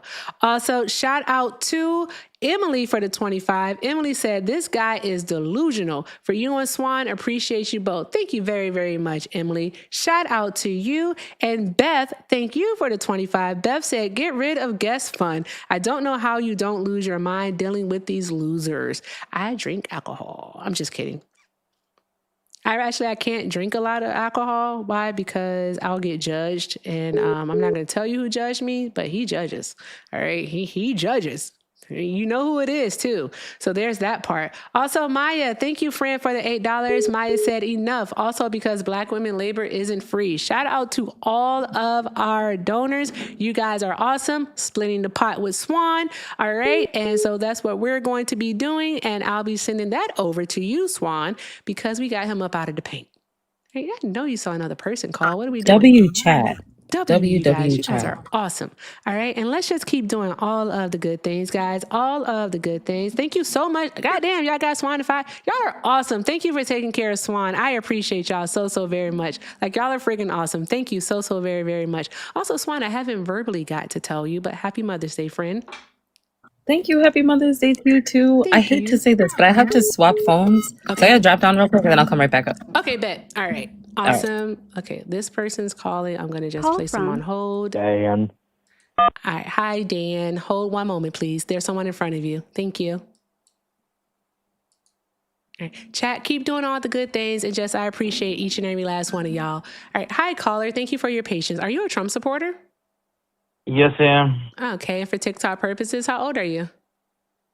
31. Okay. All right. And why are you still supporting Trump? I find that this war with Iran is good for America. How so? Like, give us like the main reason. How so? Well, a couple of them is I think it's neutralizing nuclear missile threats and for regime instability. To strengthen our regional alliances with Israel and other countries in the Middle East. There's plenty of reasons you could put out there, but overall, it all falls under the same category for me. I support this war. Okay. All right. I do disagree with you on it strengthening our alliances in that region. And maybe strengthening the alliance, of course, with Israel, because we're doing this because of that country and what it is that they wanted us to do. Joe Kent did allude to that in his resignation letter. Matter of fact, he didn't allude to it. He stated it. He was very blunt about it. But I don't think that it's strengthening our relationships with other countries in the area like Saudi Arabia, nor Kuwait, or what's the other country? The UAE. I don't think that it is because especially since they've incurred attacks on their soil because of it. And also because the United States of America hasn't done a really good job of keeping them in the loop of all that's actually going on. And so it's kind of like, hey, we can't be trusted. And then also at home is like our government isn't being upfront with what's actually happening here, where we get conflicting reports and we're being told one thing while the government does another. Like Donald Trump says that the strait is open, but then we get reports that the strait is actually closed. We get reports that the war is over. All right. But then what ends up happening is that we're striking Iranian little speedboats. You know what I mean? And Iran is threatening to strike the UAE. So it's kind of like, we don't know what to trust here. We're not safe. And this isn't making us safe any safer. I'm just looking at the deepened relationship, not just between Israel and America, but also the UAE and Bahrain and the other countries that are part of the Abraham Accords, including hopefully Saudi Arabia soon. This all started from October 7th, which gave everyone a very unique opportunity to see how this plays out. I expect the Saudis to. You think this started because of October 7th, 2023? Yeah, this is like October 7th, 2023. That's where this is where it all started. Yes, October 2023. They attacked us because the Saudis were about to join the Abraham Accords. And then Iran was going to be isolated by themselves among everybody else. And they didn't want that, obviously. So they used their proxies in Israel. Who is attack us? Who did they attack? Who is us? No, I don't mean us. They were about to, I'm saying, Where are you because located? America's part of because of I live in Jersey because of America's part of Are the you Abraham Jewish? Accords. That's what I said. Are Yes, you I am Jewish. You are Jewish? Are you a Zionist? I am America first. I voted for Trump because he's American. But When are I you said a us, Zionist? what do you how do you define a Zionist? All right. My opinion, a Zionist is a person that thinks there should only be one state, and that is definitely Israel, and that the Palestinian people shouldn't even exist. I don't define myself if that's the translation of a Zionist. No, I don't So agree do with you that. believe that Israel should be only, like, it should only be one state, that Palestine shouldn't be there? I think that I don't really know what my view is exactly. I think that if Palestine wants to live peacefully amongst us, I have no problem with them living there. They okay, so you do realize that, like, for the past 2.5 years, that the state of Israel, all right, has been genociding Palestinian people. We're getting a little off topic here. We're Can not I just getting finish off my original topic. You point? shouldn't have said us then, for us not to even go here. Because No, if let you're me. going to be approaching I this said from a no. It was a Zionist misunderstanding. standpoint, then I'm Was not it going to be was able to do this, because I do not fool around with Zionists. I'm going to be honest with you. I don't. no? I understand that. No. I just wanted to finish my point with the Abraham Accords. I only said us because The America was Abraham part of the Abraham Accords Accords. came in what? It wasn't at 2020? Was that Yeah, 2020 or and the was that Saudis. 2019? It was 2020, right? You're right. It was around that time. It was 2019 or 2020. One of those years. Yes. Okay, so with the Abraham, that was then, all right? Like, that didn't have, October 7th didn't have anything to do with the Abraham Accords. Well, the Saudis were about to join right before the war started. Okay, but don't blame it on the Abraham Accords, though, because that won't it. 'Cause it Well, had it something that might have happened not have been the the day only reason. before. It was about the day before, where a Palestinian was actually attacked by IDF soldiers in Palestine, and in retaliation, that's when Hamas did October 7th. It was in retaliation of what happened the day before. Sometimes the Oh, so simplest answers are, you are think just October that. 7th happened because Israel killed one Palestinian? It was a lead up, but it definitely wasn't about the Abraham Accords. You are the first person I ever heard say that it was about the Abraham Accords. You should do more research on that. They've There's a been lot of talking people that about I'm this saying for a long time. I'm saying do your research with the Abraham Accords because that was a big part of it. I'm not saying it was the only reason. It was a huge part of it. Iran was using Hamas as their proxy in order to make sure they shouldn't be isolated in the region. And therefore, I was going to go along and continue along that path that since it all started from there. And now that this war, hopefully after it's over, the Saudis, we could go full circle and the Saudis could come back in. And this could really strengthen our alliances, not just with Israel, but with the Saudis. You're and with factually just wrong. But Swan wanted to ask you a question. Swan, you have the floor. Yeah. Okay. So I'm just trying to understand, like, what it is that have you ever heard of the Board of Peace? That's something that Trump, isn't that something that Trump just did over like a few weeks ago or something in overseas? A couple months ago. The Board of Peace is a group of countries that are come together. These are the countries that are not being messed with by the I state. Yeah, I wasn't following. I heard maybe one of the countries wasn't invited or something. Well, the only country was Iran in terms of like them.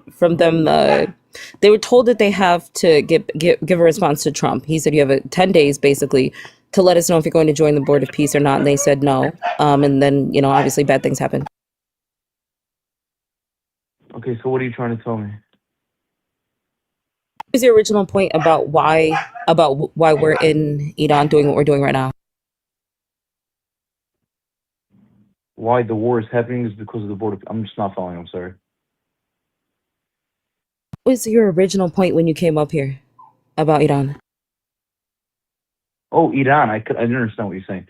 My original point was I support the war because I'm saying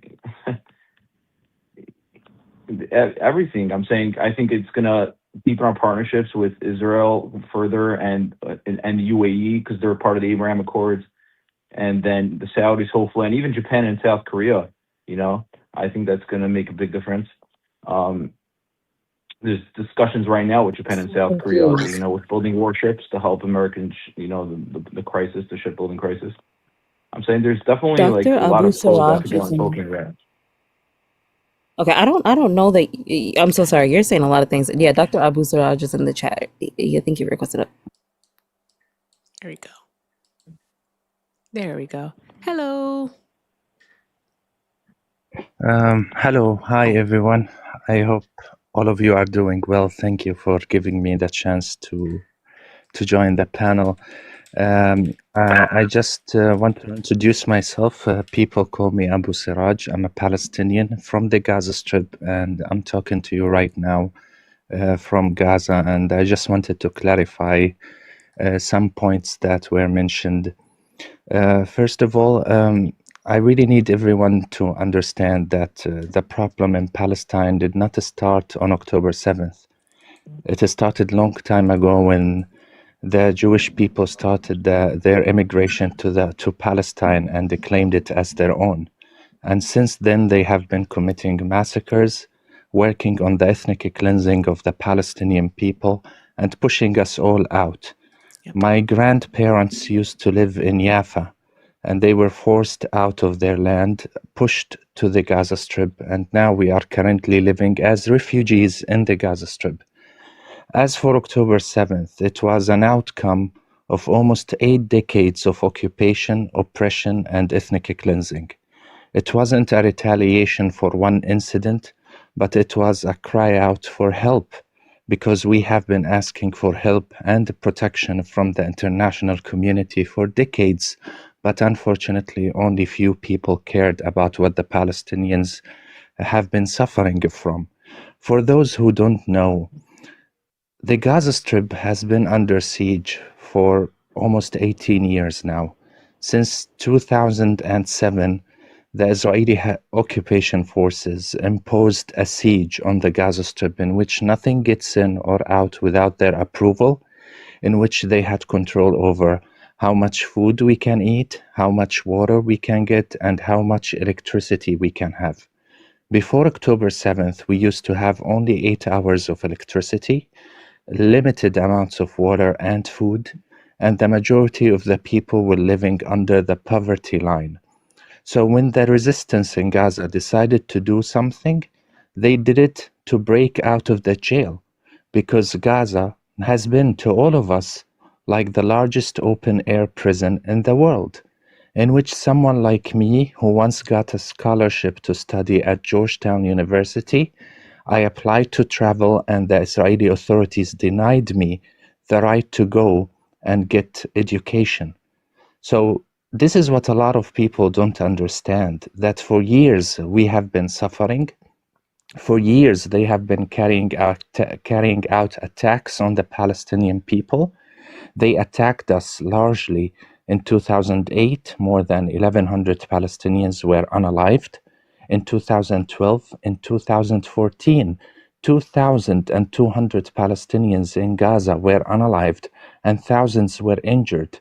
In 2021, the same.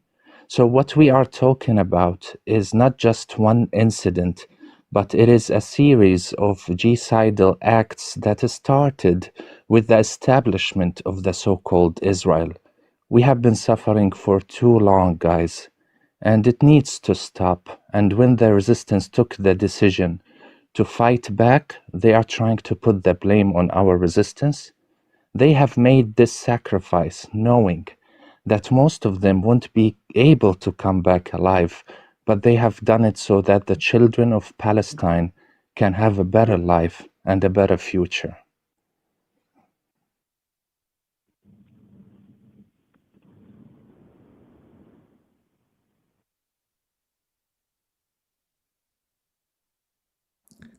Caller, are you there? Yeah. Yeah. Yeah, I'm still here. Yeah. The floor is yours. You can respond to Dr. Abu. Yeah, I'm not sure what that was. Was that like a AI thing? That was someone real? He's a real Are you kidding me now? No, it's my first time on. No, I'm sorry you went through that. It's my first time on this chat. I just was going through my YouTube streams. So no, so I'm very sorry you have to deal with that. I just want to say one thing, and then I'll let you talk. I just wanted to say that what do you call it? In 2005, the Civil Authority, where I was handed over to the PA, right, and we left Gaza. We withdrew all our ground troops. Israel actually forcibly removed 9,000 Israel settlers, and they dismantled 21 Jewish settlements in the Strip. And then in 2007, after Hamas won elections, they seized full control. Now, Hamas is the leading terror organization because they're proxy of Iran in the entire world. And you guys in Gaza voted for Hamas. And Hamas, from 2000, after that, after continuous terrorist attacks, we had no choice but to impose either a land deal or a sea blockade or have some effective control of a continued occupation, because we had to protect ourselves. Like if Hamas would ever put their guns down, there would never be a war. There would never be, any attacks on our part, on Israel's part. And furthermore, even with all that, is that an excuse to kill babies and slaughter them? I'm sorry what you've been through. You're just one pawn in this whole entire thing, and it sucks. But to go and kill babies and slaughter them, and to hear about it and laugh about Chill it. the fuck out. It's fine. You gotta calm down, bro. Sorry, what happened? No, you're fine. Because I just want to prevent myself from having a crash out because of stuff that we have been that we've seen about what the IDF is doing to babies in Palestine. I think you have some fucking nerve. You have some nerve. And I don't know where Dr. Abu went to. He's more than welcome to come back. He may have dropped in order to protect his own peace, which makes sense. But no fucking way, bro. And stop using Chat GPT to have this conversation, all right? People's lives are not something that are up for a friggin' debate. I just want you to understand that. So I want you to drop that part of this argument right now. Right? Can I ask the caller a question? Sure. Yeah. So, caller, you said that if the H group were to just drop their weapons, that the unaliving would stop, right? I believe so, yes. What happened to the PLO when they left their weapons in 1982, I think, in southern Lebanon, when they dropped their weapons and left southern Lebanon? What happened there? I don't know about the whole history of Israel. I can't answer that. Have you ever heard of the Sabra and Shatila massacre? I've heard of the PLO. I haven't heard of what you're referring to now.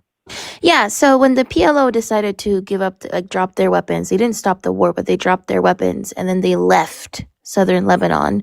The IDF under Ariel Sharon actually helped the phalangists in Lebanon, who were I would say who were akin to neo-Nazis, basically. They were the phalangists were these Christian nationalists, Lebanese, who were inspired by Hitler, right? The ITF gave them weapons, and then they opened up the door to the Sabra and Shatila refugee camps, basically, and then they shut all the the entrances and all the escapes and exits out of Sabra and Shatila, and they just let them wreak havoc there. By the way, Sabra and Shatila was full of just refugees, men, women, children, pregnant women were sliced, and about 3,000 people at least were unalived. Right? So when the PLO laid down its weapons, what happened was refugees, including pregnant women, if you actually care about pregnant women, they were unalived with the help of the IDF. Hence why Ariel Sharon, if you look into him, he's considered to be the butcher, by the way. So can I ask you another question? When was the H group created? I don't know what that is. Hamas. When was Hamas created? Oh. I don't know. You tell me. I just know that they, they were governing Gaza for the past almost 20 years, right? Yeah, I'm saying when were they? They were founded in 1987. Oh, Abu Siraj is Okay. back. Okay.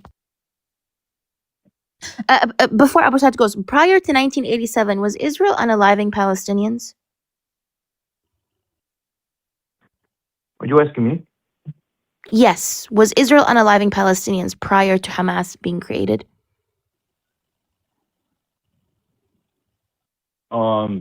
I'm sure there was always wars going on. I'm saying it wasn't just Hamas. It's not I'm saying wars. I'm it was. asking you again. Was Israel unaliving? The Sabra and Shatila massacre I told you about happened in like 1982, right? That was way before Yeah. Hamas ever even was existed, okay?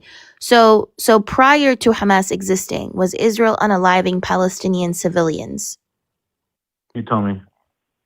Yes, they were. I don't know if you knew that, but yes.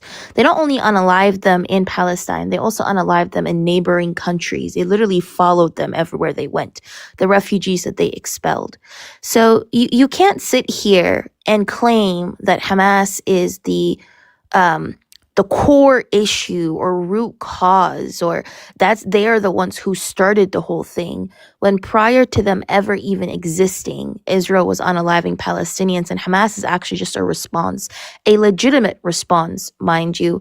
The United Nations doesn't even label them a T organization. Did you know that? Did you know that No, the I did United not. But Nations I'm and a saying. majority, yeah, the United Nations and a majority of the world, by the way, does not label them a T organization, a majority of the world, because they're deemed to be a resistance group who are responding to an occupation in an apartheid state from the river to the sea. Every single Palestinian who lives, whether it is in Gaza, in Jerusalem, in occupied Palestinian territories, all of it in West Bank, even the Palestinians that you guys like to tokenize with the Israeli citizenship, all of them are living under an apartheid system. Right? So you can't put people in an apartheid system, occupy them, and then be surprised and shocked Pikachu face when they respond to you with violence, because that is the only thing that you met them with. If that is the only language that the Israeli government understands, then it shouldn't be shocked that other people speak that same language as well. Okay, fine. But if you want to go really far back, like 1982, you could even go further. Like if you want to go where it all started, after 1948, you have major international domestic terrorist attacks. You have bus bombings, the Munich Olympics. You have the Malat massacre. You have the Who did the Shimon first? massacre. Who did the first T You have the attack? Coastal Road Who massacre. did the first T You attack? have the Miskov I'm sorry. Wait, who did the first T attack in the Middle East? Who What did the terror first attack? T attack in the Middle East? Yes. Prior to 1948, who did the first T attack in the Middle East? Before 1948, like how many? I don't know. Like you're going back hundreds of years. I have no I'm idea. saying who did the first terrorist attack in the Middle East? You tell me. The King David Hotel bombing. Look into that. They were Jewish militias. The Haganah, the Irgun, the Lehi, and the Palmach. By the way, this is according to the British Empire. The British Empire at the time actively labeled them T organizations. The first group of people who were doing T attacks in the Middle East were literally the Jewish Zionist organizations that were actively trying to establish a state within Palestine. So for you to sit here and pretend as if it was people in the Middle East who were doing it and not the militia groups like the Haganah, the Irgun, the Lehi, and the Palmach who were moved there. There's a whole, the white paper, I think, that the British released. Was it the British or the United Nations released? Showing all the T attacks that were being done by these groups. But you never talk about them, because you like to hide what these Zionist militias did. By the way, do you know what happened to those groups? You tell me. Actually, better question. If Hamas were to rebrand, change their name up, and say that they are now going to be an official military in Palestine, would you accept them? Well, can I trust them? Would you accept them if they were? Do you think that they could ever rebrand? I don't know, because the past 18 years, 19 years, they've literally been stealing billions of dollars that was supposed to be going to the citizens to rebuild and have normal wells and pipes, and they've been using that for missiles to shoot at Israel. Why do you trust the IDF? Because they were those T organizations. You know those T organizations that I mentioned, the Hagana, the Irgun, the Lehi, and the Palmach? After What I just said the is true. founding of Israel? Yeah, after the founding of Israel, they just kind of rebranded and then became the IDF. So how come you sit here and you glorify the IDF, which its roots is literally in terrorism that was recognized even by the Brits, and I don't even like the Brits, right? But even the Brits recognized that these groups were terrorist organizations. How come you're okay with Jewish terrorists? I'm not okay with any Is terrorists. it I because never said they're I was not okay with Muslim? terrorists. Is that why? No, I never said I because was you're okay with okay any with it. terrorists. I'm not No, okay but with you're it. okay with it. You support the IDF. They were terrorists. Well, they I still don't are think the IDF terrorists, is to be terrorists. fair. No, but they still are terrorists. But my point is, they started off as terrorists. The IDF today are not terrorists. Maybe you want to go way back. Of course they Things are. happened. I don't know. Right now, today, how Of course they is are. IDF terrorists? If Hamas would have laid their arms down today, I'm saying the war would end. There would be no No, but war. I told you right now. Wait, hold on. No. That can't be, though. Because I told you when the PLO laid down their arms, the Sabran Shatila massacre happened. Did you listen to what I said? Can you give me a single point in time where the Israeli state never met Palestinians with violence? A single point in time. Actually, as a matter of fact, can you name me a single Israeli administration? I don't support the two-state solution. But you know what? Actually, Abu Siraj talk because he's in Gaza.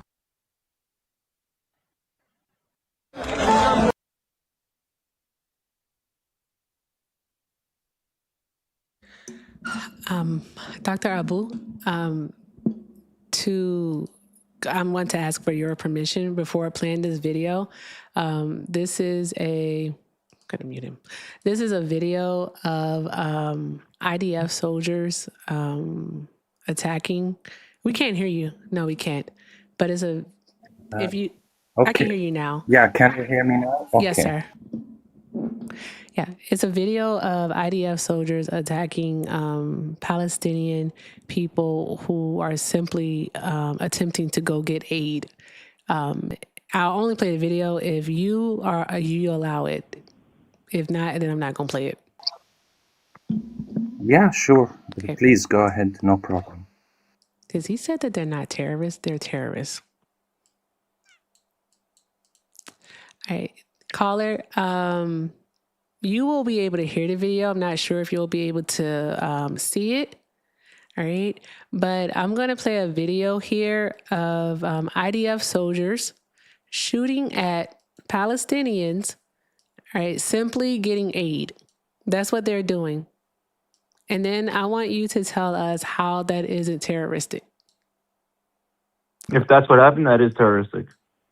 And that's what they're doing to people. That's what I they're don't have doing. an answer for that. I'm not saying I have an answer for that. I just don't. I just don't believe it. You don't believe it? No. Do you need to see it? Yeah. Do you have access to a second device? No, I'm sorry, I do not. You don't? Well, again, you will be able to hear it and you can watch it on the playback. Trigger warning, guys. Okay. It could be. You have to know the context. It needs to be done on stage.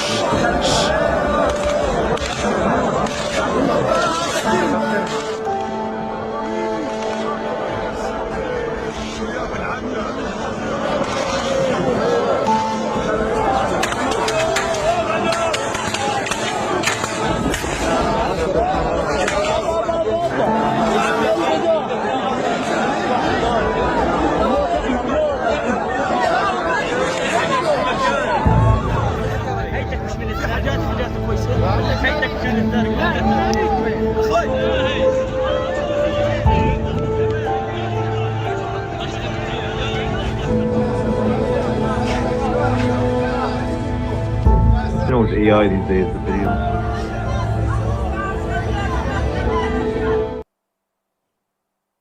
Did he just say AI?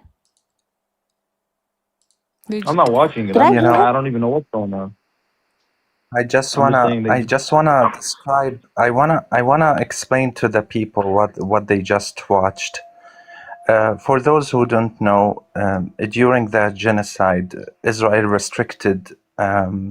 closed actually the borders, allowing food into the Gaza Strip. As a result, famine and starvation broke out all over the Gaza Strip.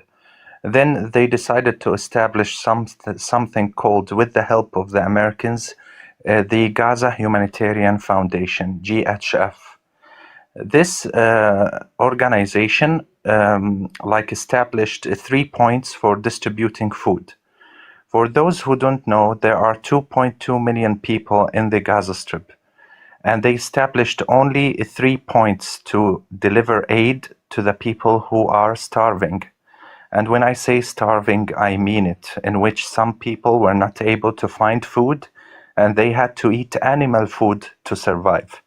I went to these locations several times and I would like to share my experience with you. But first, yesterday I had on my panel Anthony Aguilar. And for those who don't know him, he's one of the whistleblowers who worked with the Gaza Humanitarian Foundation, an American, and he decided to speak up about what happened in these sites in which he witnessed the IDF and the American contractors open fire against civilians and unaliving a lot of them. He told me yesterday that they were only distributing the weight of only 9 trucks.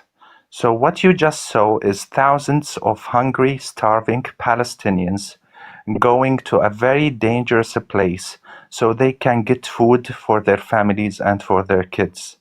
And the IDF snipers were opening fire towards them, unaliving dozens every day. So what Anthony told me, and I think this is important to share with all of you, he said that when he went back to his boss or manager asking him why we are not allowing more aid, he said, you have to agree with the client, and the client was the IDF.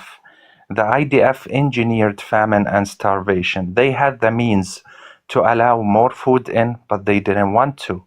They had the means to bring in water, but they didn't want to. They had the means to bring in medication, but they didn't want to.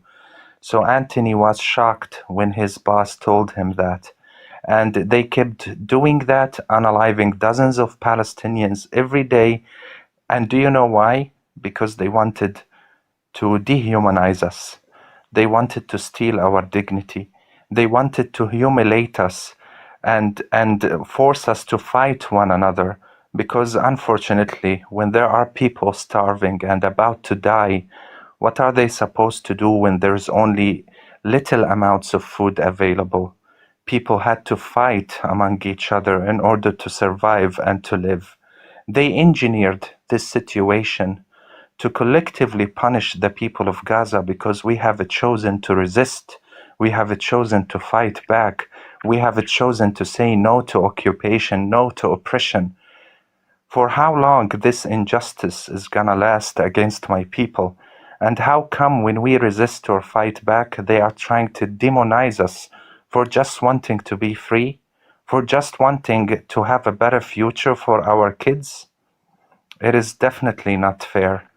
I want to share with you, guys, in the past 2.5 years, I have witnessed so many horrible things, but I would like to start with what happened with my family. On the 22nd of October 2023, at 5 a.m. Gaza time, I heard a very loud explosion, and I woke up to it. I was sleeping. Then I received a phone call informing me that the Israeli occupation forces targeted my family house. I went out of the house, running as fast as I can, while I can hear the sound of the Israeli drones flying in the sky, knowing that what I'm doing might be dangerous, but I did it anyways.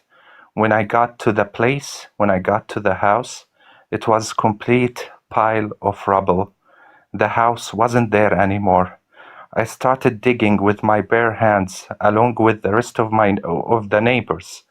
until I managed to extract the bodies of my family members, 23 of them, including 11 children.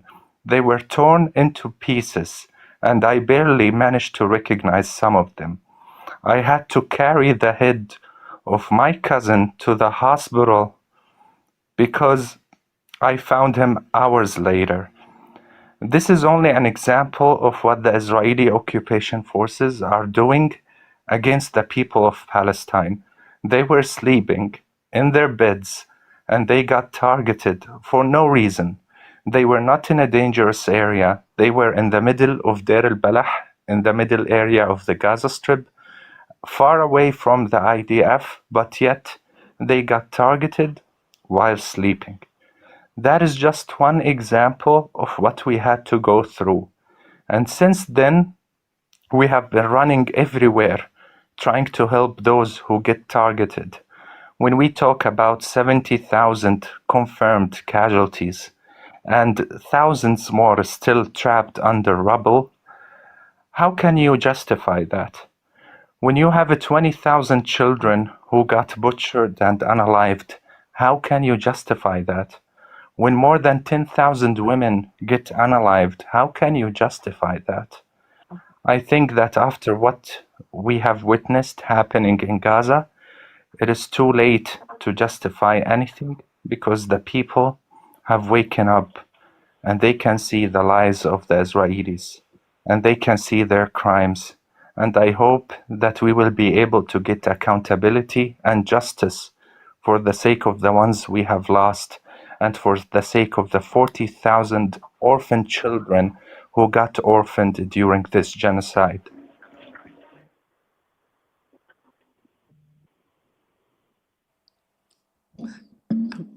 Thank you, Abu. Thank you so much for sharing. Caller, you have the floor to respond. Yes, Abu first of all, I Siraj, just Allah want to point. yarhamhum.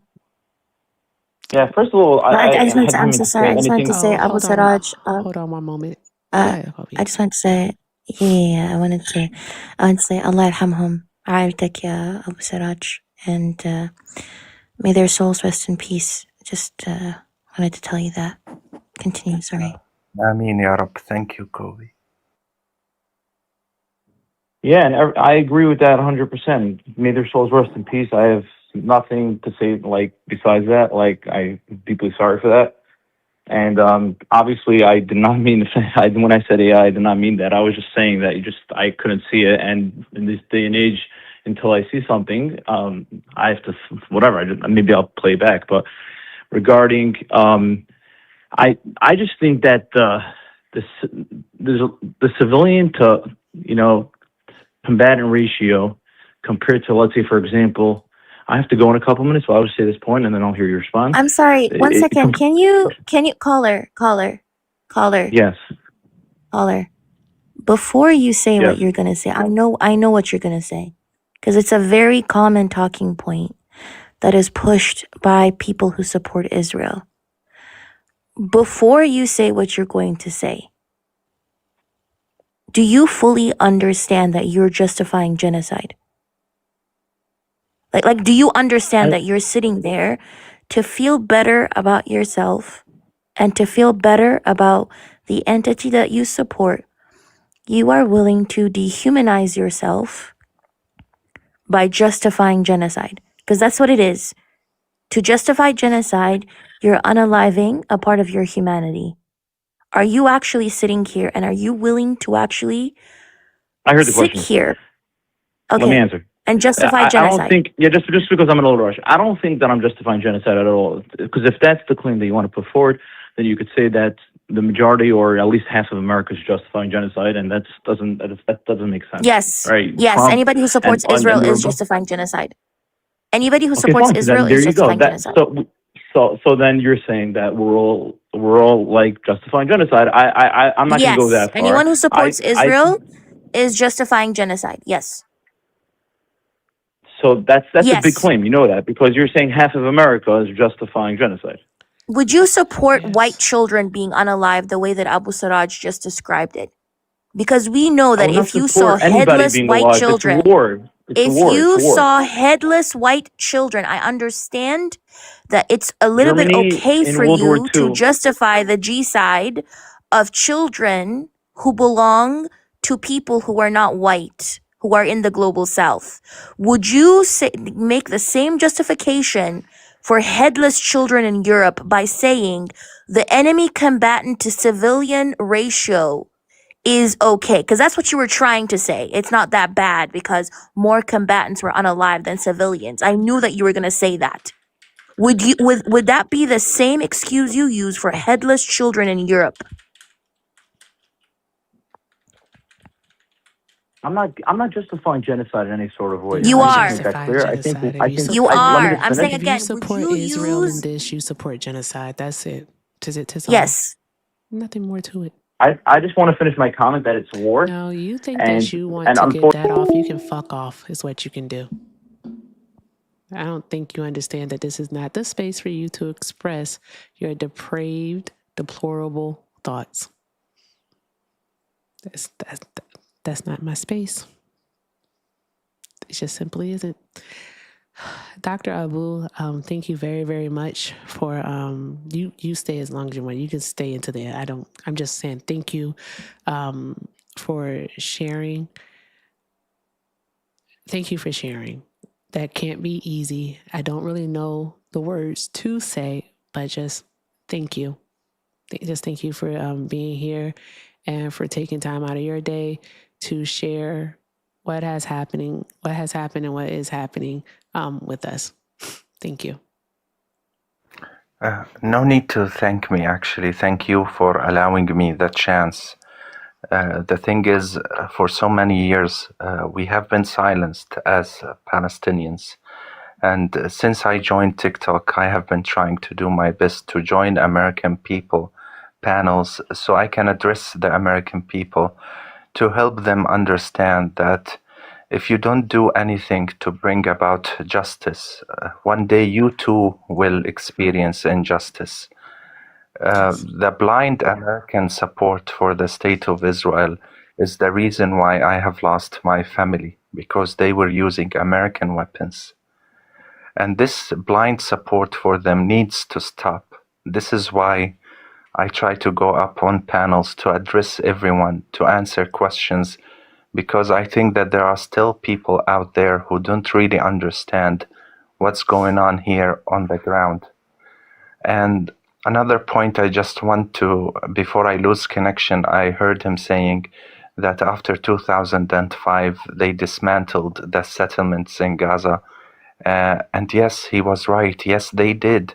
But they kept controlling all aspects of our life. And they kept us held inside Gaza, unable to go anywhere. And they were carrying out attacks every now and then, assassinating our leaders, targeting people. For example, 2006, they attacked Gaza and unalived 400 Palestinians. Where those people matter and their lives matter. They have faces, they have stories, they have dreams and ambitions, but unfortunately, they are no longer with us. So, thank you so much for allowing me the chance to speak. And if you have any questions, I would love to answer them because this is why I am here. I am here to raise awareness and answer questions. You're welcome anytime.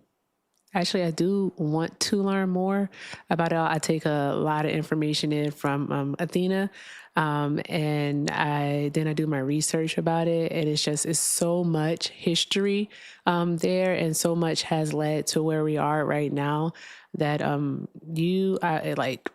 if time allows, I definitely would just like to take a moment, sit down, and actually talk about these things so that more Americans can actually know what is going on. But I do want to thank you.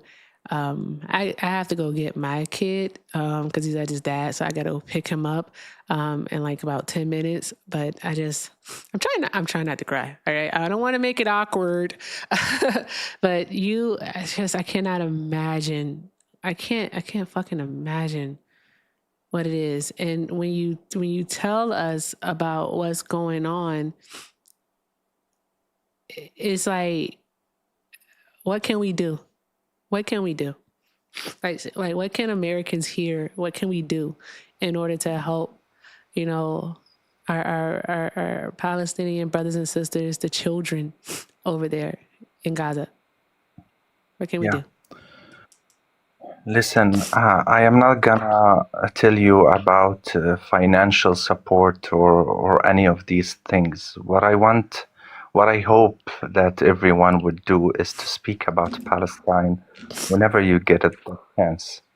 And since they are trying to silence me and threaten my life and the lives of my family members, I really hope that those who listened to my story will be able to share it with the people in their circle. And I think that we all should use social media in exposing the Zio entity and their crimes. I think this is the first step. We did October 7th, or as we call it, Al-Aqsa flood, because we wanted to attract attention to our cause after years of negligence, after so many years of not caring about what's happening to us.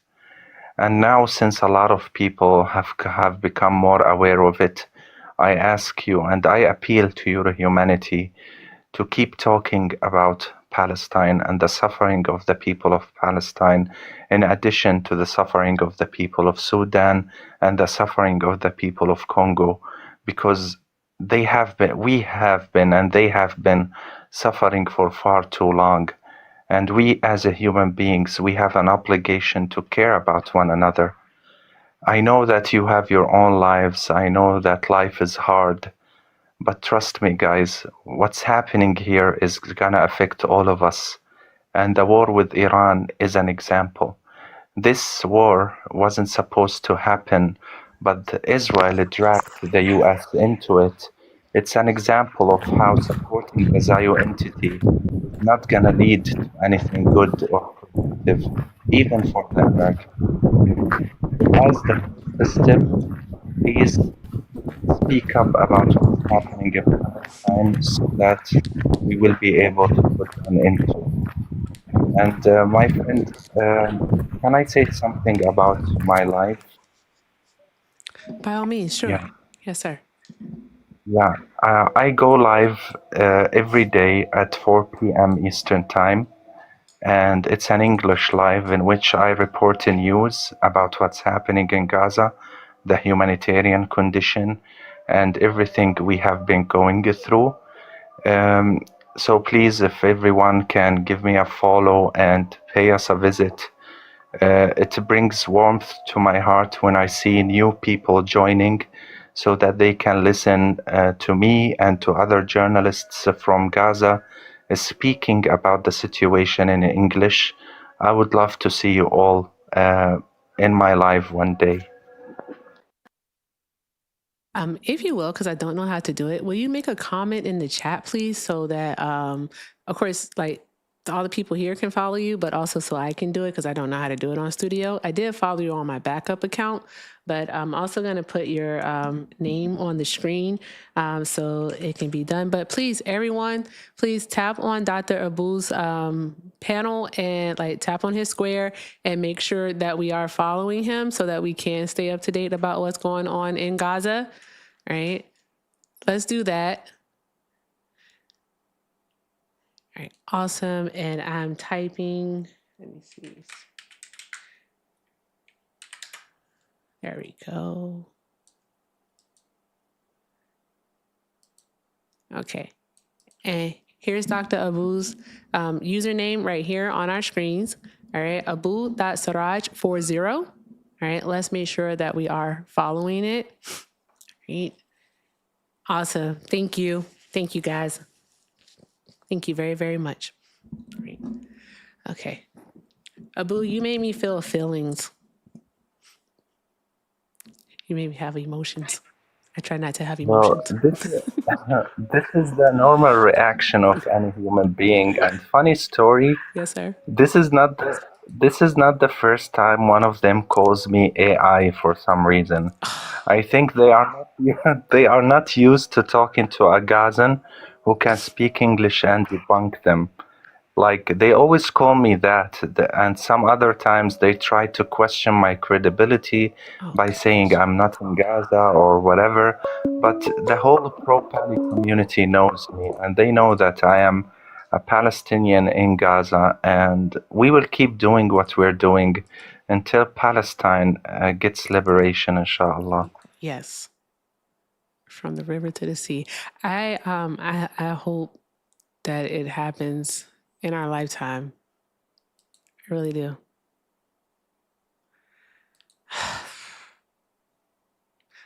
Dr. Abu, thank you so very much for coming up.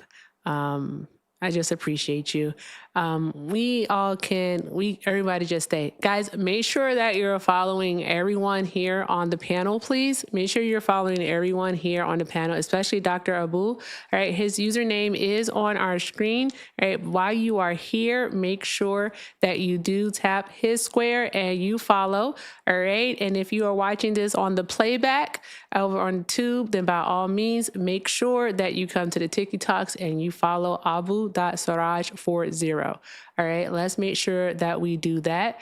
And I do have some thank yous to say here. And then we're going to hit that outro music because I got to go get the bubs. Who just Can I say something that's before? Sure. I can say after your thank yous. Oh, okay. All right. Let me make sure I can see because I be trying to see sometimes. Thank you, Mr. Melvin, for the $5 super chat. Mr. Melvin said he justifies it because it's making America great again, worthless people. That's fair. And also Mr. Melvin said, sent $5 and said, once again, women with microphones are saving us from dumb as hell white supremacists. This was in regards to that guy who kept talking about like the AB rates. He was weird. All right. And also Mr. Melvin sent a $2 super chat and said, I'll be working on a Free Palestine shirt now. Most definitely. And the cool thing about Mr. Melvin is that anything that he gets, he puts back into the community because he is a kindergarten teacher out there in Ohio. So that is friggin' awesome. And so shout out to Mr. Melvin, and definitely drop some hearts in the chat. Also, want to say thank you to Carmela over on PayPal for the 20. Carmela, all of these were earlier, by the way, guys. I just want to let you all know that. Carmela sent this earlier and said $20 and said, caller's mom regrets making that U-turn on the way to you know what him. If you know, you know. If you know, you know. Okay? If you know, you know. All right? Because he was extremely obsessed with that for some reason or another. All right? Oh, Swan. Oh, Swan and Kobe. Remember this one time, Athena, you had said something. You said that we should do a podcast. And I said, oh, Swan has to come along, right? But guess what we should call it? What? Women with the microphone. Yes. Okay, this is recorded. I gotta definitely search to make sure that there's not a podcast called Women with the Microphone. And if there's not, that's what ours is gonna be called. And we're gonna do a podcast that's gonna be called Women with the Microphone. Coming to you eventually.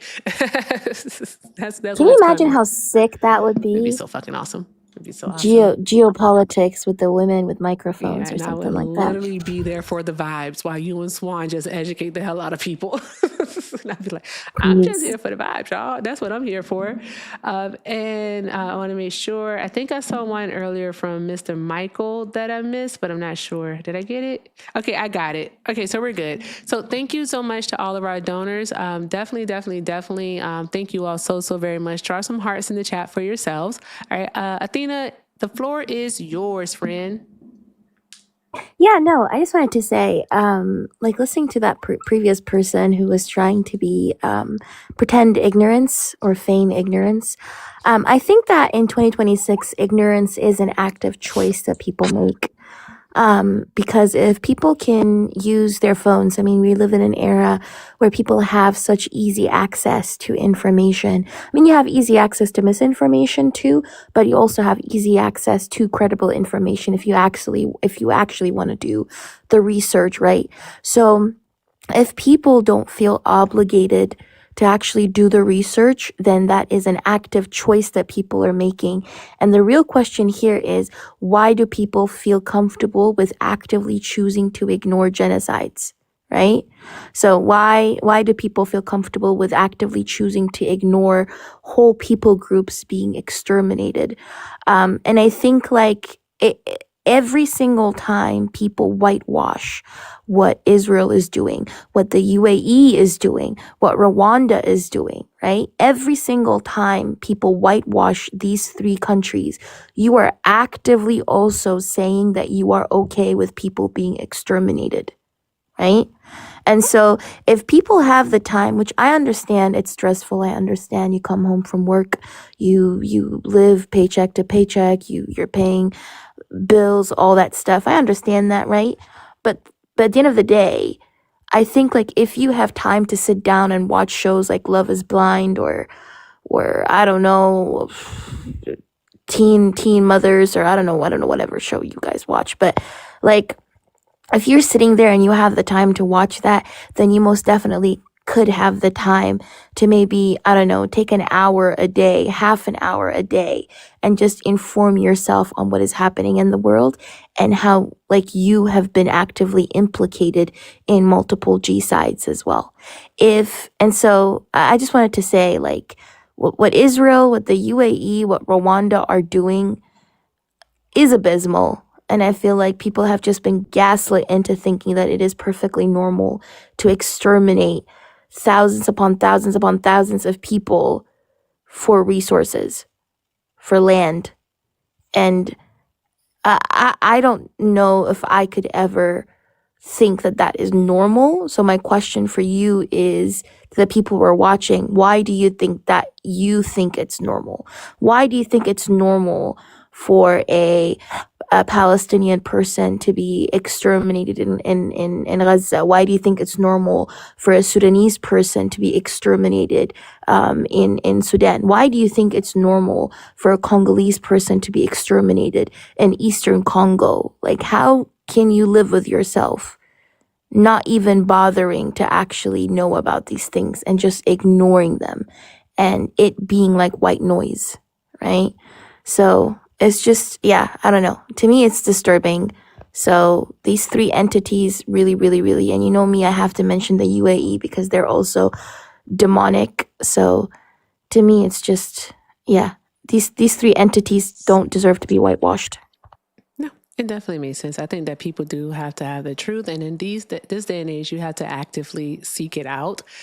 So again, I agree with you. If you don't know about certain things, especially like what's going on outside of the United States of America, then it's because you're choosing not to know.